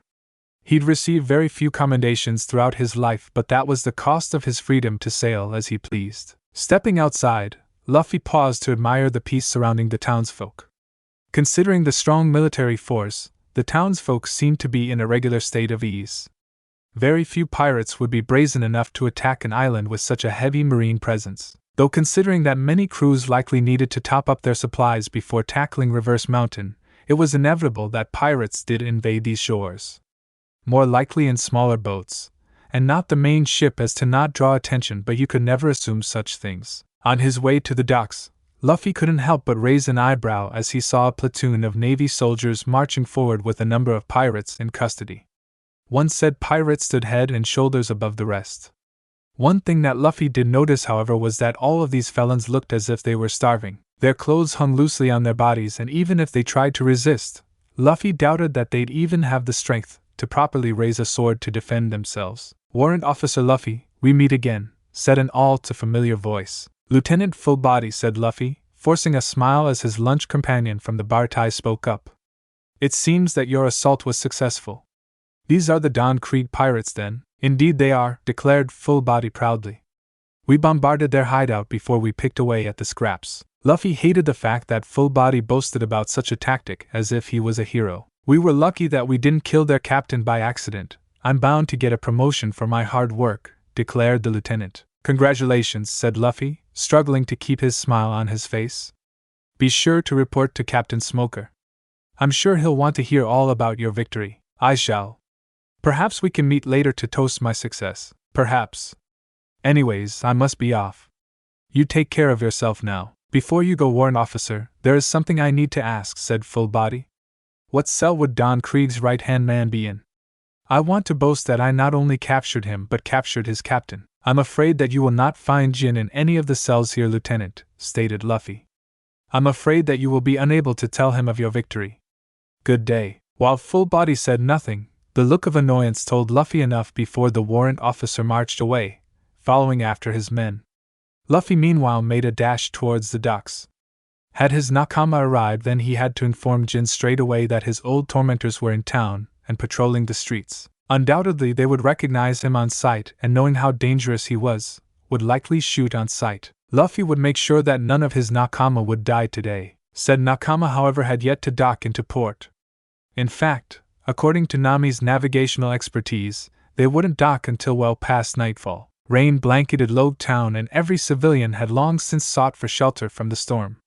All except for one determined marine who sat at the docks, gazing out into the horizon on the lookout for his friends. Luffy held onto his arms, rubbing at them to generate some manner of warmth, but the elements were in the winning position with him shivering in place. Finally giving in, Luffy stood up from his position and turned towards the nearest street. Every instinct he had told him to sprint towards shelter, but he found himself frozen in place as he saw that he wasn't alone. At the mouth of the street, a cloaked man stood in the rain, unfazed by the downpour. A single hand reached out, beckoning Luffy to follow him. Luffy watched as the man turned away, and every part of him was screaming that this was a terrible idea. Having been a part of so many terrible ideas, however, Luffy did follow at a steady pace, his gaze solely on the individual. The fact that he was shivering and could possibly fall ill no longer mattered. All that mattered was this person. Luffy followed him through winding alleyways before the man entered a bar which had been closed for the night. The amount of force this person possessed, however, far outweighed the integrity of the door. Regardless of the blatant intrusion, Luffy followed him inside. The man walked behind the bar and grabbed hold of a couple of bottles before taking a seat at one of the tables and gestured for Luffy to join him. Against his better judgment, Luffy sat down opposite him. There was silence between the two of them as the cloaked individual slid one of the drinks over to Luffy, before raising his own drink. Luffy followed suit warily, his eyes focused solely on the individual sitting in front of them. As one, they both lifted their respective drinks to their lips and both had a mouthful. "It seems you've already made a name for yourself, Monkey D." Luffy, said the man, reaching up to remove the hood from his head. "I'm really interested to know what you've heard of Monkey D." "Dragon," replied Luffy, gazing into his father's eyes. "I guess I haven't really earned the right for you to call me dad or father, have I?" said Dragon, almost reminiscing about past decisions. "The best act you ever did for me was leaving me with Grandpa," stated Luffy. "A child had no place in the wars you were waging. I can't imagine your image amongst the revolutionaries would have increased with you carrying a toddler into battle. I imagine a few of my comrades would have found the situation quite humorous," chuckled Dragon. "Still though, there were children we rescued who joined our cause. You may have made quite a few friends." "I had friends, more than that, I had brothers," stated Luffy, gazing up at the ceiling. "Ace and Sabo, we shared a cup of sake together. From that day on, we became brothers." "Sabo?" repeated Dragon. Luffy's gaze dropped back to his father, waiting for an explanation. "We have someone by that name amongst our comrades. I'm sure it is a coincidence, nothing more." "Has to be," said Luffy. "Sabo died a long time ago." "I'm sorry for your loss," said Dragon before he lifted his drink. To Sabo, Luffy couldn't help but allow the smallest of smiles to spread across his face. To Sabo. The two bottles clinked against one another before father and son drank once more. "Now I take it you're not just here on a social visit. Do you plan on overthrowing the headquarters here?" "Truth be told, I did want to meet you before you journeyed down the Grand Line," stated Dragon. "What makes you think that I'm heading down the Grand Line?" "I could just chill around East Blue for a while and prevent pirates from making their way into the Grand Line. Because as a member of Sword, you've done all that you can in these waters." Luffy's grip on his drink tightened. "Where did you get that information?" "I have eyes and ears across the entire world. What makes you think that Marine headquarters would be any different?" Luffy bit at the inside of his lip as Dragon continued. "I'm aware of your entire history, including the fact that you have trained alongside some of the Marine's finest as well as some of the 7 warlords. Whispers of that caliber do tend to spread quite swiftly. That still doesn't tell me why you think I'll make my way into the Grand Line." "Because there is something that I need you to do," stated Dragon. "An issue that I myself cannot be a part of." Luffy raised an eyebrow at that. "I'm listening." "We were sent a message from a revolutionary group in Alabasta, requesting aid in their attempt to overthrow the king. However, I feel as if there is something else going on there, especially since one of the 7 warlords is located in Alabasta." "One of the 7 warlords?" repeated Luffy. Dragon nodded. "Crocodile has been spotted there with none other than Nico Robin by his side, although she is going by an alias while working for him." Luffy's gaze sharpened. "So what exactly is it that you want me to do?" "Well, bringing forth light to corruption amongst naval officers in East Blue is one thing. These islands are grateful for what you have done, of that there is no doubt. Finding out that one of the 7 warlords is actively trying to dispose of a king, now that would send shockwaves around the world. Luffy lowered his gaze as he considered what it was that he was hearing. If Crocodile was in fact doing something so heinous, then it was his duty to act where no other marine would. As a warlord of the sea, Crocodile was for the most part untouchable. Even if he reported it to Navy headquarters, the odds of them actually listening to what he had to say were minimal. They'd send somebody ill-equipped for the job due to it being nothing more than a rumor, and Crocodile would get away scot-free. Fine, said Luffy, not liking the fact that he was effectively doing the bidding of the revolutionaries. I thought you'd say that, said Dragon as he stood up. Take care, son. Luffy said nothing as Dragon walked away, leaving him alone in the rundown bar. Part of him wanted to chase him down and tried to capture him, but one didn't become the most wanted criminal on the planet by being weak. Even if he did have the strength to capture Dragon, would he be able to do it? The Going Merry pulled up to the dock at daybreak, the crew having been set upon by a storm that had come out of nowhere. Nami had sensed it at the last minute and had made the call to pull up the sails to prevent them from getting damaged. It came as no surprise to all of them to find Luffy waiting at the docks, and the minute that they arrived he had already scrambled onto the deck. Are you all right, Luffy? Asked Sanji at the sight of the warrant officer. It looks like you haven't slept a wink. I haven't, stated Luffy, the dark rings around his eyes more than a little noticeable. Where's Johnny and Yasaku? They decided to stay on Kokoyashi Village to help with redevelopment, explained Zoro. Good on them, stated Luffy. Now, Sanji and Nami, I need you to go and get us enough supplies to last us a good while. Usopp, Zoro, I need the 2 of you to get any weapons you think we might need. Cannonballs are a must. Jin, I need you here to help me prep the Going Merry for departure. Departure, but we just got here, said Usopp. Yeah, and we need to leave as soon as possible. What did you do? Asked Zoro, glaring at Luffy. I may or may not have snuck into headquarters and stolen the 1 log pose that Logtown had in its possession. By the time they figure out it's missing, I want to be long gone, stated Luffy. Log pose? What's that? Asked Nami. It's the device that's going to make sure we survive the Grand Line, declared Luffy, stunning the entire crew. The Grand Line, said Jin, experiencing flashbacks of the hell he had suffered through. You want to kill us that badly? What are you all waiting for? Go, go, go! Shouted Luffy, ordering his crew to do what he needed them to do. All right, said Nami, hopping down onto the dock. We'll be back shortly, okay? Sanji swiftly followed her. Do you know what you're doing? Asked Zoro, gazing at the tired warrant officer. More or less, responded Luffy. Zoro smiled at him. Sounds good enough to me then, he said as he stepped down onto the island. Oi Zoro, wait for me! Shouted Usopp as he gave chase. You didn't answer me, growled Jin. I've been there before, I know what I'm doing, Jin, said Luffy as he looked at the pirate. You have 2 choices now. You can overcome your fears of the Grand Line and come with us on the next big adventure, or you can stay here and try to secure a boat for yourself while avoiding the heavy Navy presence. Full Body would like nothing more than to see you in a cell opposite Don Krieg. Jin froze at that. Don Krieg was captured?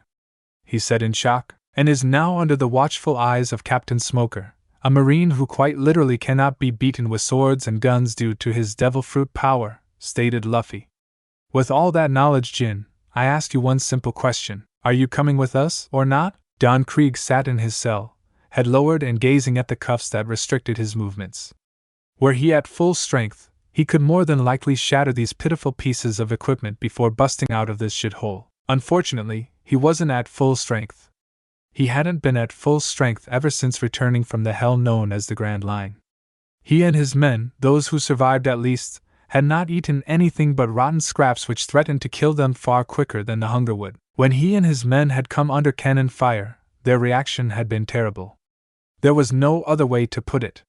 Barely any of his men had the strength to move the cannons into position to deal any sort of retribution to those attacking them. In any and all languages, it had been an absolute slaughter. Only he and a handful of men had survived, if they could even call it that. He had thought that once they had been taken prisoner that they would be fed, which would have been his time to strike.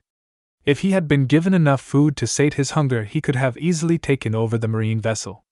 A slice of stale bread each day since his capture didn't have any chance of granting him the strength he required. Hopefully these men would be stupider than those who had captured him. Then he would turn this town to dust, Captain Krieg. The voice had cut through the silence, and had it not been recognizable, Don Krieg wouldn't have given it the slightest bit of notice. Hearing the voice of his second-in-command, however, that forced him to pay attention. "Jin," he said slowly, looking at his subordinate. "You're alive." "You sound surprised," stated Jin, stepping up to the prison bars. "Like it matters now. Break me out of here and let us wreak havoc on this town." "None here can stop us," boasted Krieg. "You've barely the strength to stand, and the captain here is unlike anything we've seen." "Like it matters. Now free me, Jin." "Free me and we can conquer the Grand Line," commanded Krieg. "Did our time in the Grand Line mean nothing to you?" asked Jin violently as he gripped onto the prison bars. "Do you not understand that after losing all of your subordinates that we are weak? That, compared to the rest of the world, we are mere insignificant specks? What are you?" "I traveled to an island that was the territory of fishmen. Fishmen! Beings that we had no idea even existed that could destroy our hull without us being none the wiser. Beings that, if we were out on the ocean, would have no way to combat. We lack knowledge and strength. Like any of that matters, Jin." "Of course it matters, Krieg. No matter how many men you get to sail under you, no matter how many ships you have at your command, it won't be enough." "You're not thinking big enough, Jin." "You're not thinking at all, Krieg," stated Jin, his voice lowering. "All of your ambition, all of your dreams, in the grand scheme of things it means absolutely nothing. For all your tricks, all your ploys, as soon as you made it to the Grand Line you would kill us all. It's all because that compass didn't." "Again. All I'm hearing is excuses," stated Jin. "In the last week I've learned more about the Grand Line than we ever considered possible. We didn't even have the right equipment to navigate, all because you were too stupid to think that the ocean, known as the most dangerous in the world, would bend to your whim." "Jin, we're running out of time," declared another person, this one unfamiliar to Don Krieg. "What's this, Jin?" growled Don Krieg. "You've abandoned me for another captain, you traitor." "No," said Jin softly as he shook his head from side to side. His grip on this prison bars dropped as he took a step back. "I've abandoned you for a warrant officer. I've abandoned you for the Navy. Finally, someone gets my rank right." "No," said Don Krieg in disbelief. "Goodbye, Don Krieg," stated Jin as he walked away. "Get back here, Jin!" "Release me!" ordered Don Krieg, but no matter how much he called out, all he got in response was the fleeting sound of footsteps drifting further and further away until there was nothing but silence. In that silence, Krieg swore that he would get revenge on Jin and that warrant officer any way that he could, which made him question whether the captain of this base was aware that said warrant officer was harboring his former second-in-command. "I can't believe we got in and out without being spotted," declared Jin as the two of them made their way down the streets towards the docks. "It's the early part of the day, the officers on duty are still waking up and not quite aware," stated Luffy. "They're a little bit lax because there hasn't been an attack on this island in years. Or at least none that haven't been dealt with by Captain Smoker. Your old boss being here is probably the most high-level thing that's happened in ages." "I've seen how strong you are, Luffy," said Jin, his eyes sharpening. "When we were waiting for Arlong and his crew to be taken into captivity, you directly said that you couldn't beat this Smoker fellow. Is he really that strong?" "It's not just his strength, but also the strength of his devil fruit," explained Luffy. "He can turn his body into smoke, and once he catches you in it, it's almost impossible to struggle out. You could hit him in the head with your tonfa and he would take it head on, knowing full well that it won't even hurt him." "How the hell do you even fight someone like that?" asked Jin as they slowed to a walk. "My knuckle dusters are made of sea stone, and as such they can combat him, but that still means that I have to connect with my fists," said Luffy. "That reduces a huge amount of my combat ability with the knowledge that I can only hit him with 2 parts of my body. Kicks, knees, elbow strikes, all of it would do nothing. It's just my hands and nothing more." "What about us?" asked Jin. "How can we even combat someone like that?" "Quite simply, at this stage you can't," said Luffy, not bothering to sugarcoat it in the slightest. "At this stage, so there is a way," said Jin, probing for more details. "There's an advanced technique known as Hawkeye which can be broken into 3 different categories," began Luffy. "One of those techniques is to embody your willpower into your attacks, making them capable of doing extreme levels of damage, even to those who cannot normally get hit." "How do you train in something like that?" asked Jin. "When we get off this island, and I get in some much-needed sleep, I'll break it down to everybody because, quite frankly, we're going to need the information. Until then, When we get back to the ship, make sure I am not woken up for anything that isn't important. Captain Smoker stared out over the dock, his marine garments billowing in the breeze as he gazed over the horizon. Are you sure we should be listening to what Don Krieg says? Asked Tashigi from his side, doing her best to prevent her glasses from falling off her face. He said that his subordinate left with a warrant officer. The only warrant officer that had been on the island has made a hasty escape, growled Smoker. During his time with us, Luffy did not make mention of this person at all, which begs the question as to why he would keep somebody like that with him. A Navy officer shouldn't be chummy with a pirate. I'm sure Warrant Officer Luffy had his reasons, Captain Smoker assured Tashigi. While she may not have been much of a fan regarding Luffy's work ethics, there was no doubt that he ultimately cared about helping people. Maybe he feels as if having a pirate on his side will give him insight into other pirates on the Grand Line, even if said criminal could kill him and his crew in their sleep. Prepare yourself, Tashigi, ordered Captain Smoker. When the ship arrives to transport these criminals to Eni's lobby, we will be leaving. Warrant Officer Luffy was given ample time to inform us about his time in the East Blue. Hiding the fact that he is traveling with a wanted criminal may just be the first of his crimes. On the note of other possible crimes Warrant Officer Luffy may have committed, started Tashigi, unsure how to continue.